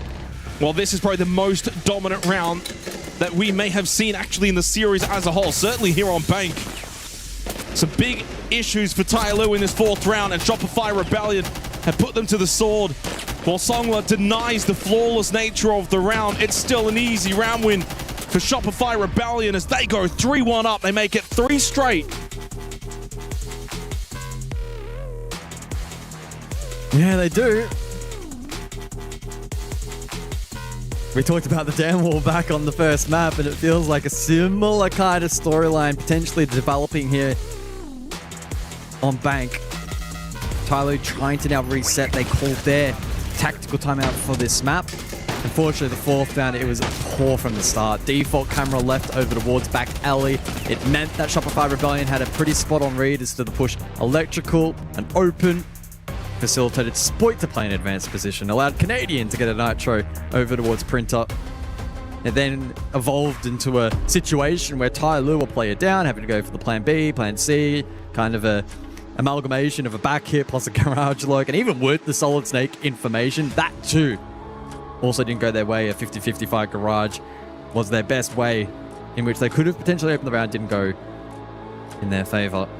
Yeah, I mean, again, you can, if you want to find the positive angle, like if you were a coach or an analyst for Tai Lu and you're walking away from this event, there's so much that you can actually look at on paper and say, we can fix this. Yeah. We can fix getting rid of default. we can fix our late round execute. Yeah, there's a lot to work with. So that's going to be the positive spin on it for a region as a whole, let alone the team that's still new in this department. And a 3-1 lead, though, for Shopify Rebellion. Should, again, remind, in terms of the format, this is not an elimination game. Correct. Provided Tai Lu are the team to go on and lose this series, they will drop to the lower bracket, where they will play the winner of EWC Club and Chiefs, which is happening right now on the B stream. I don't believe they've started just yet, though. 5 seconds remaining. Tellers and archives for the 5th round. Attackers are heading out to defuse a bomb.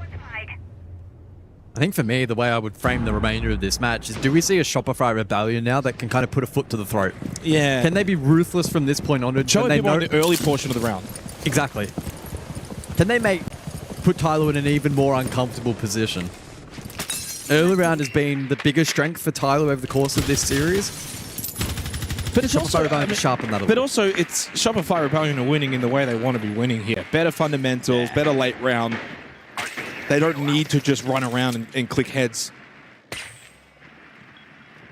Like if this were Weibo versus Tai Lu, Weibo are spawn peeking, they're rushing, they're just, they know they can beat them in the straight up gunfights. And while Shopify Rebellion know that as well, they're still just sticking to a play style that's going to serve them in good stead for the remainder of the tournament. Playing a more gentlemanly game of Siege. Oh, love that from Spoit, though, onto Duha.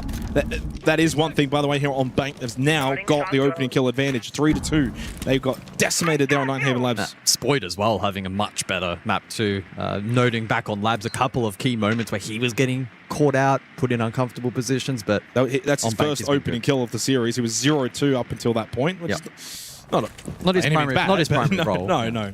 There's more so the mid to late where there were some weaknesses. Ooh, Jovica call. Okay, things starting to unravel for Tai Lu. You know, you called it. You wanted to see Shopify Rebellion put the foot on the throat, and it seems like in this 5th round we're getting a glimpse of that.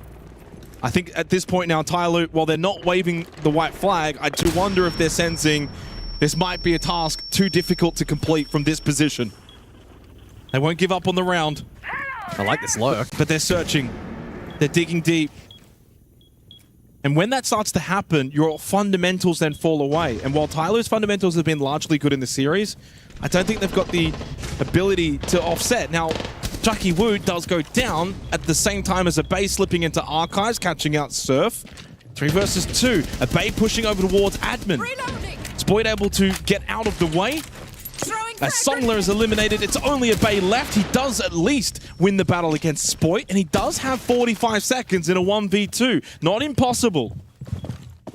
But Ambi will hold top floor on the Solus, and he is the full trump card here. Even if Ambi gets kit and tries to plant, Ambi has got him covered. And Rexon, though, has Abe covered up close. 4 straight for Shopify Rebellion. 3 rounds away from securing their place in play in Phase 2 tomorrow. Yeah, is this now too far gone for Tyloo? Game of 2 halves, of course, it must be said. And Bank sometimes can be favorable for defense, but it does feel like there's some breakdowns now for Tyloo. Early round, that timeout, not as good as we've come to expect over the course of this series so far. Abe with a bit of fight shown, but needed some support, and Jackie Wu was on the ground. I mean, that round, to me, devolved into, I'm just going to lurk push. Are you okay, Michael? I'm great. How are you? You just look a little staggered there for a moment. Oh, it's been a long day. Hard work. Might not be too much longer, though, with Shopify Rebellion firing. No, but there will be the halftime break after this, and as you said, game of 2 halves. Still, if Tyloo can win this round, get a second. I mean, the good news technically for this, because it's not an elimination game, you don't want to be in a position where you hang your head and think, this is too much. You've still got every reason to just keep fighting exactly. here. You're not going home if you lose, who knows right? what can happen? Yeah. Tyloo have shown enough over the course of the last hour or so to still remain competitive here on Bank. This is not a complete foregone conclusion. Unfortunately, though, the last couple of rounds, we're seeing the standard slip. Yep. They need to regain a bit of confidence and go back to that previous form that we saw glimpses of on Labs. Again, the sense to be deployed here, final round of the half for the top floor hit. Yokai is once again in play here from Shopify Rebellion, but a perfect counter pick from Abe on the IQ. I think Tyloo, final round, do you just try and slow the pace down, deal with the util, play into your IQ. You look at the opening kills, 2 minutes, 2 minutes, 2 minutes in the last 3 rounds. A far cry to what we saw back on Nighthaven Labs, where it was far more around that 1 minute mark. So the pace in this map of Bank is expected being a very different map, playstyle-wise, to Nighthaven Labs, has increased. And with that, they just haven't really been as successful in the opening engagements. A 3-1 advantage to Shopify Rebellion in the last 4 rounds, signifying that. But this now being a round that's actually going to play out very slow. Essentially the slowest round since the opening round, which, funnily enough, Tyloo won. Well, Spoit's been active here on Bank. Sensing an opportunity here in round 6, but Jackie Wu pounces. Yeah, well, I mean, I thought Spoit had him on So did I. and Jackie Wu very clean with the pre-fire. Jackie Wu the GOAT. Well, is that going to be enough for Tyloo? You've still got a minute, so the time is pretty good. Spoit has been playing a very, very good half of Bank. And now can push up Banana. Good pressure on the Canadian. He was basically trapped. Even if he had have walked away from that nade, he's dead anyway. A 2-player advantage for Tyloo, seeking their second round on Bank. Now it's within their sights. Surf, though, holding strong towards Talers. Nitrocell, is that good enough? Yes, it is! Double from Surf! Hits the highways on the Songler and Abe, and with Rexon getting rid of Duha, they've flipped this round again! And only now Jackie Wu left! He probably cannot believe from 5 versus 3, he's now the solo.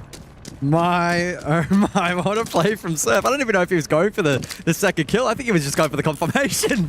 20 seconds on the clock, and Jackie Wu present something special. No! And Shopify Rebellion 5-1 up at the halftime break. Unbelievable play from Surf. 5-1 lead for the Rebellion.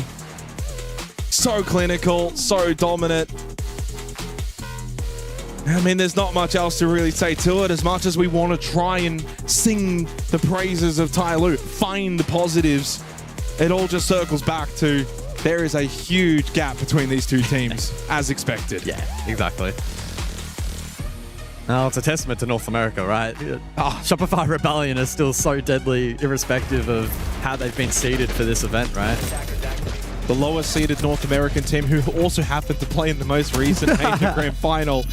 That's harsh. It's a very strong region at the moment. Some may argue the strongest at the moment. As a collective, are you one of those some? I'm in that, yeah. I'm in that camp. Hand up.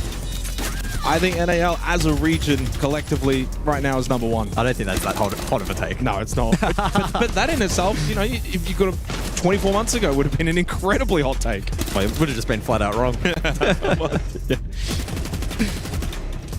Yeah, replay package of the first half, of course, playing through Tyloo. Their one and only round coming off the back of some extraordinary circumstances down below on that basement site where they were able to clutch up and get a plant on the ground. But outside of that, Shopify Rebellion have been largely in control.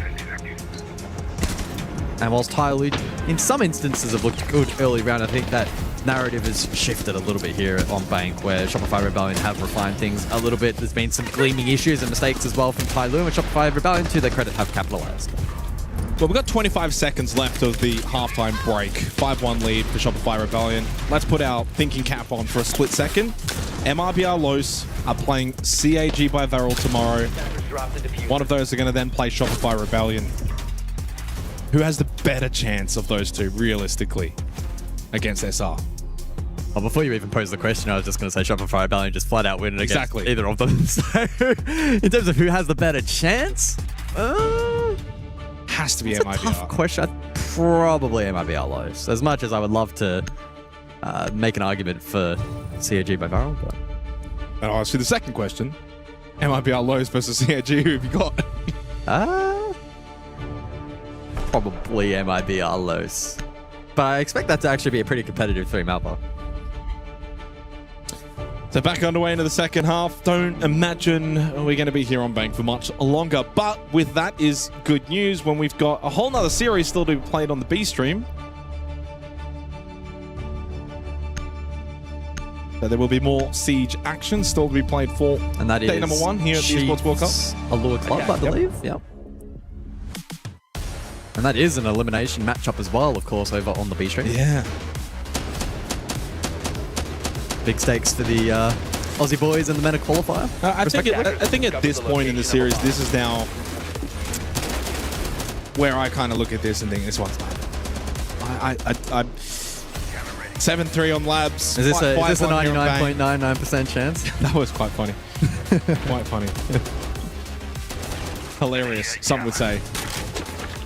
But since then, they haven't won a single round, unfortunately. They probably should have won the second as well. Yeah.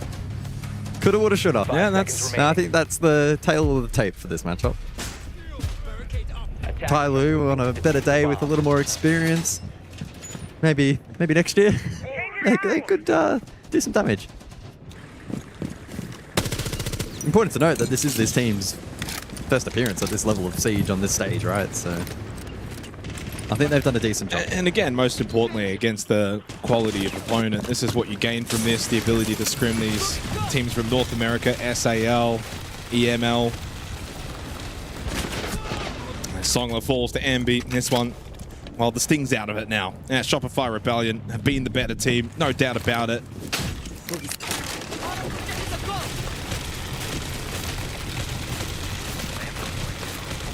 Yeah, they'll continue to play it on their terms. Nothing silly. Fundamentals will remain in check. And I don't think they'll walk away from this being like, man, we're playing so well, and it's just job done. Move on to the next one. Build up a good, solid foundation going into group stage, provided they get there and win their series tomorrow. But that's the thing, you lose tomorrow and you're out. So exactly, yeah. They have to kind of keep this same focus. Can't get too far ahead of themselves. Exactly.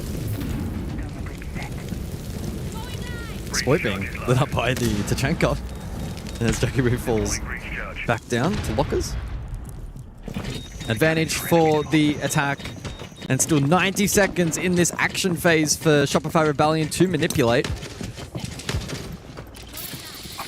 We will see an advanced position over towards blue stairs for Tai Lu. Shotgun in the hands of Duha. Can he inflict damage? He could potentially bring this round back for Tai Lu, but likely hinges on him finding two. He's pretty much going to have to play live unless he gets a good timing, which maybe he might, depending on the way they're watching Square. He's all in. Yeah, he's definitely committed. A little bit of damage into Canadian, a little late with the Razor Bloom. Canadian able to get the pistol shot. This is all too easy for the Rebellion. Straight down blue stairs. Only two remain now for Tyler on the defense. A bit of a shield swap now for Abay.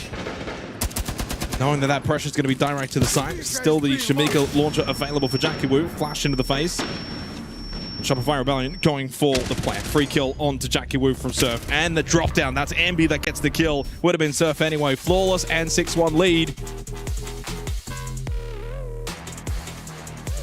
And I'm looking across at Tai Lu on screen now, and they look pretty muted.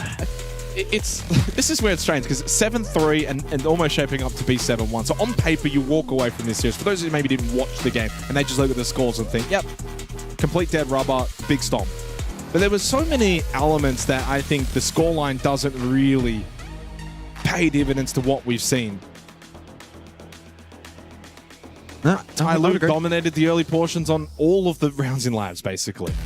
Had good moments here on Bank. Yet they've only got the one round win. It's just the difference in experience is the most damning thing from this series, the biggest takeaway. And now it's, as you said, you kind of look over and I think they realize we've fought hard, we've tried, and while the scoreboard maybe doesn't reflect the overall play that they put into this, there's not much gas in the tank. They're running on fumes. I think they've run out of the gas in the tank. Yeah. And on a better day, in terms of if they had, let's say, played this 6 months or 12 months into the future, and on a better day, they could have done a bit more damage on the scoreboard. But you're leaving defaults up. Yeah, you're forgetting kit. So while the overall fundamentals have been good, they've also, as you said before, I think the best thing that you said, the red flags have been hugely still there for Tai Lu. But again, not elements of their gameplay that can't be fixed pretty quickly. No. They're not that structural or that difficult to rectify even over the course of overnight. They're that gleaming and that easy to fix. But look, as a team, it's hard to fix someone's aim and their ability to play the game. Or larger macro issues. You can fix team issues like, hey, you guys are leaving default up. Deal with that. That's pretty easy to fix. You can fix the way that you play around the kit. As long as they're receptive to that feedback. Oh, yeah, you would hope. If it was you, I'd be a bit more questionable. Lost cause.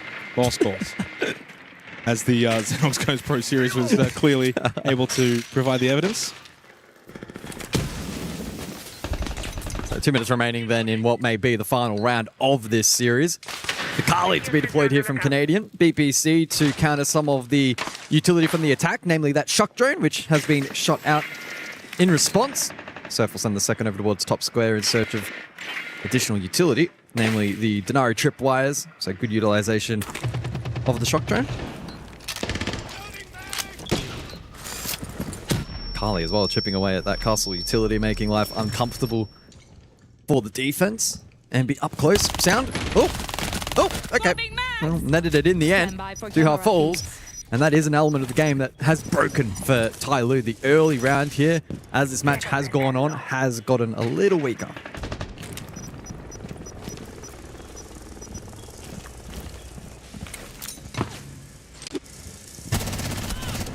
Surf now very much wanting to end things quickly. Good kill onto Jackie Wu. And Songla wanting to provide some kind of a last dance, but no, it's only Overkill left. 1 versus 4. Nice little pistol shot onto Envy. You'll take that as an individual. Good little play. But this is going to be 7-1 territory. A little bit of a tussle in the first half, but Shopify Rebellion far too good in the series as a whole. 7-3, 7-1. They book their place into the second phase of play-ins. They will be Group A's #1 seed, and tomorrow we'll play Group B's #2 seed, which will be either mibr.los or CIG by Varel. Yeah, it was an entertaining tussle, but Shopify Rebellion clearly, so far today, I think proving that they are the best team in play-ins. Of course, tomorrow, though, they'll need to voluntarily prove that. I think they'll be pleased with how today has proceeded. Respect to Tai Lu, though. They didn't go down without somewhat of a fight, and whilst it did start to peter out towards the tail double end. fist bump there from Canadian. You take that. Look, they played some pretty positive Siege over the course of the last couple hours. And that's the best VOD review material you will gain as a team at this event. Yeah. And that's usually where we say for APAC teams, that's the positive. When you get to see a team like Chiefs make their first appearance, well, this iteration of Chiefs. And it's the same for the CNL teams as well, when you get a chance to play the quality of Shopify Rebellion. So, taught a lesson.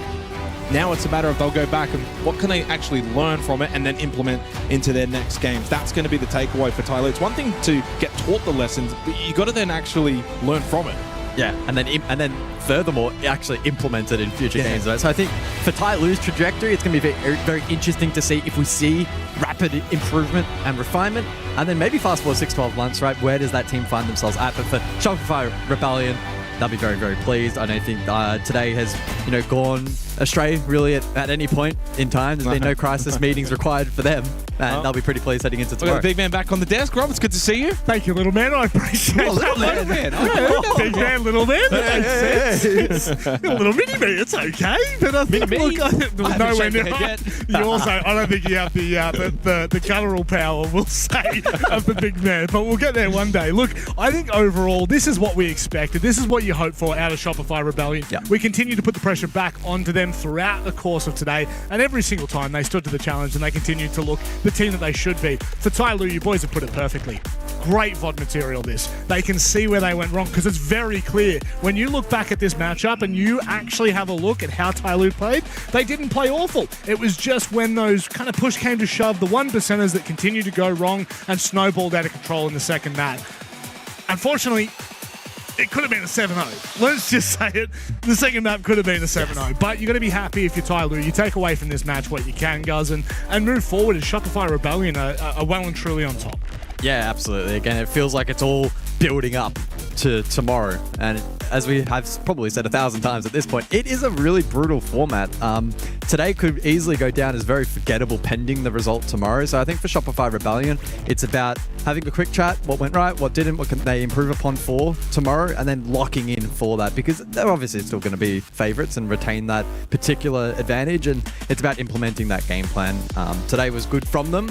Tomorrow needs to be just as good, if not better. You imagine the social media reaction if Shopify Rebellion lose tomorrow, regardless of opponent. Exactly. So today, then, it's not like people will be like, oh, but what a good day one they had. It doesn't matter. They don't get that. It doesn't matter. But what it means is, I kind of look at their day. Obviously, we got to cover both of their games. Is they just got the job done. They let their fundamentals and their experience do the heavy lifting, and because of that, they ended up winning quite convincingly in both of their matchups. Certainly 7-3, 7-1 against the Tai Lu team that looked pretty good against Chiefs on the B stream earlier, and in the end, I think, as you said, especially on Nighthaven Labs, just the late round was the biggest difference maker. And then as the series stretched on, Tai Lu's early round advantages also then didn't quite go their way, so they lost that element, and then that's why it was such a blowout on Bank. They had to play perfectly, I think, to extend it to a third map, and as you're kind of alluding to, the longer it went on, the rustier they kind of looked, a bit of gas lacking in the tank.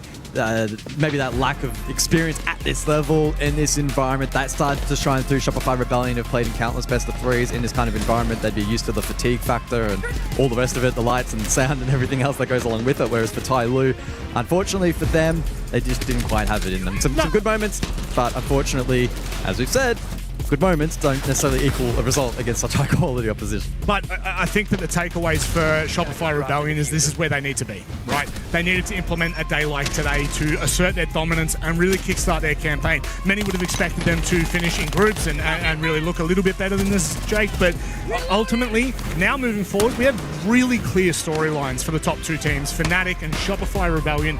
They look like the best teams that we have in play-ins. Yeah, absolutely. And certainly just the way that they've played their games and just the results in general speak for itself. It's not like they scraped over the line. It's not like they had a bit of a sloppy day and they navigated this tricky scenario, but they got over. They just were both very, very clean, very dominant. Yep. And the best thing with the format is they don't have to play each other, which is probably the right thing, I think, in play-ins. You don't want Fnatic versus Shopify Rebellion tomorrow. Let them play as the number one seeds as they are, and then see what their opponents, of course, are going to be. Let the kids play? Is that what you'd say? Yeah, why not? Let them have a bit of fun. By the way, I know a little bit of a spoiler here, Rob. No, don't spoil it. Don't spoil it. Because do you want to know why? Why? Because, prepare yourselves. Ooh. We have one of the greatest players of our generation, and he's standing next to Spoit.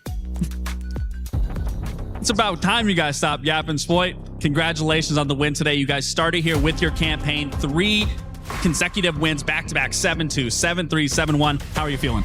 I'm feeling good. Just building up momentum like we did in Salt Lake. So yeah, I'm excited. I was gonna say, speaking of Salt Lake, I mean, it looks like you guys are kind of already on that form. It's definitely a completely different form than what we were seeing in the NAL. But for me today, I mean, it seemed like all of you guys were just a hammer in a room full of nails. Everyone was hitting their shots. Everyone was making the right decisions. Even you in that round 2. That was such a great plant denial to be able to just go for that defuse. I mean, you really stuck to it. Pros don't fake. That's true. Pros don't fake. All right, well, here, you got one more game. You guys are setting yourself up for very early success. I think your matchup is either going to be between Los or K going into tomorrow. Is there one opponent that you'd rather verse over the other? Whoever it is, we're going to beat them, We're just going to take it one game at a time, and I don't really care who I'm playing. Unless it's DC, they kind of own us, but yeah. All right, well, I'll send you off here on one last thing. Is there anything you want to say to fans, weapon skins, or anything out there? Get the Twitch F2 skin, of course. Make sure to buy it. It's in the shop right now. W Shopify skin, yeah. All right, well, you heard it from Spoit. They are ready for their match tomorrow. And be sure to get that Twitch Spoit SR skin. It is right there for you, up for grabs. I'm going to send you guys back to our lovely desk. Now, I want to do a picture story time here. If I was a nail, Guz, and you were Shopify, what would happen to me? Show me.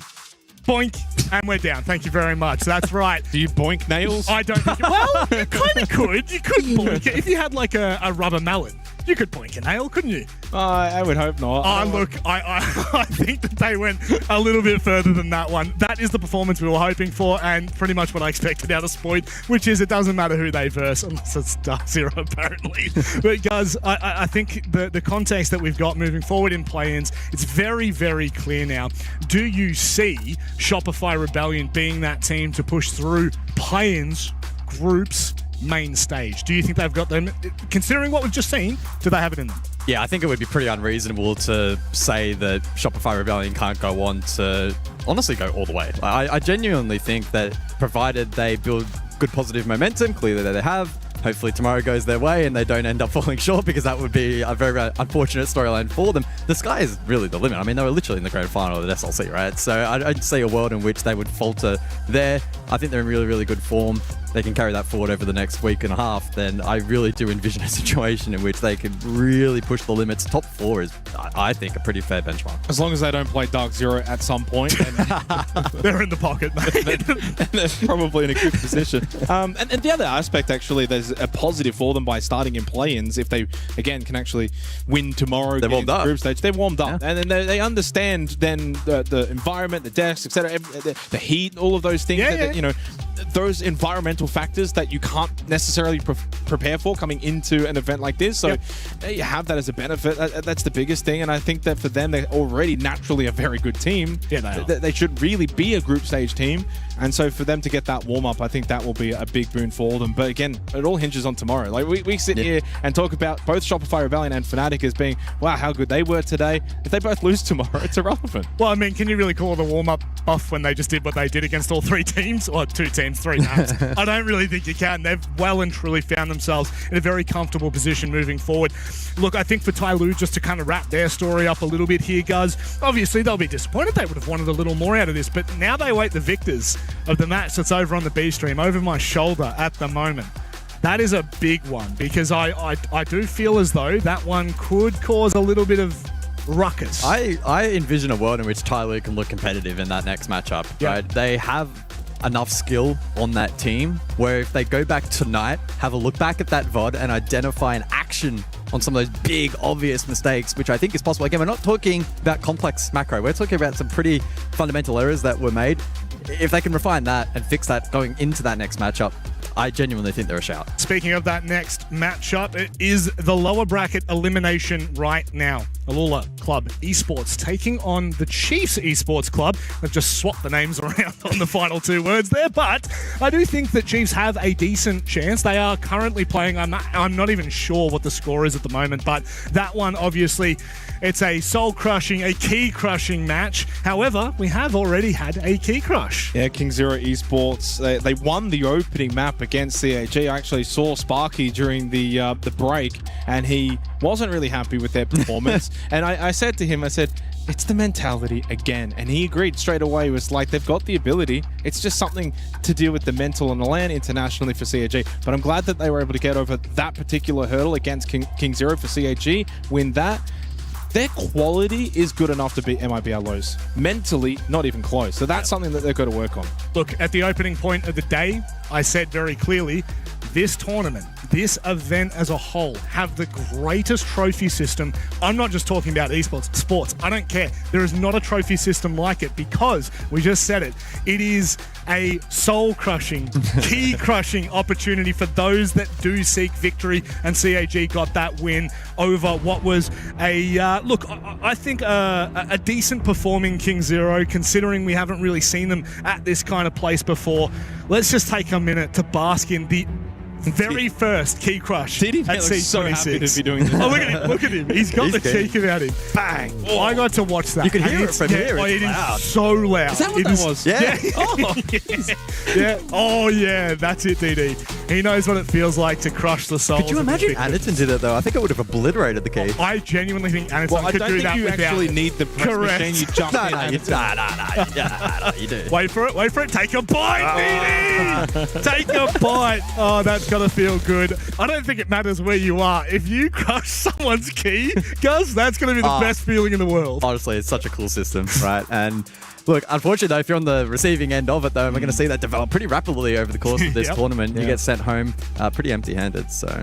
You do. Unfortunately, it's just the way everyone's key is going to get crushed except one. That's true. That's very true. That's an obscure observation from you. And what do they get? What do they get? Do they get 3? They get 3 crush keys. Come on, mate. I needed you to pick that one up. Sorry, I didn't know you were actually throwing it to me. I thought you were fair enough. I just looked directly at you. We've only worked together for 8 years, you know. I wouldn't expect you to pick that up. Very true. And who knows, maybe it will be one day, Jake, but not today. Boys, before we go, any final comments before we get into tomorrow's matches, which are the most important of play-ins? It has been a pleasure.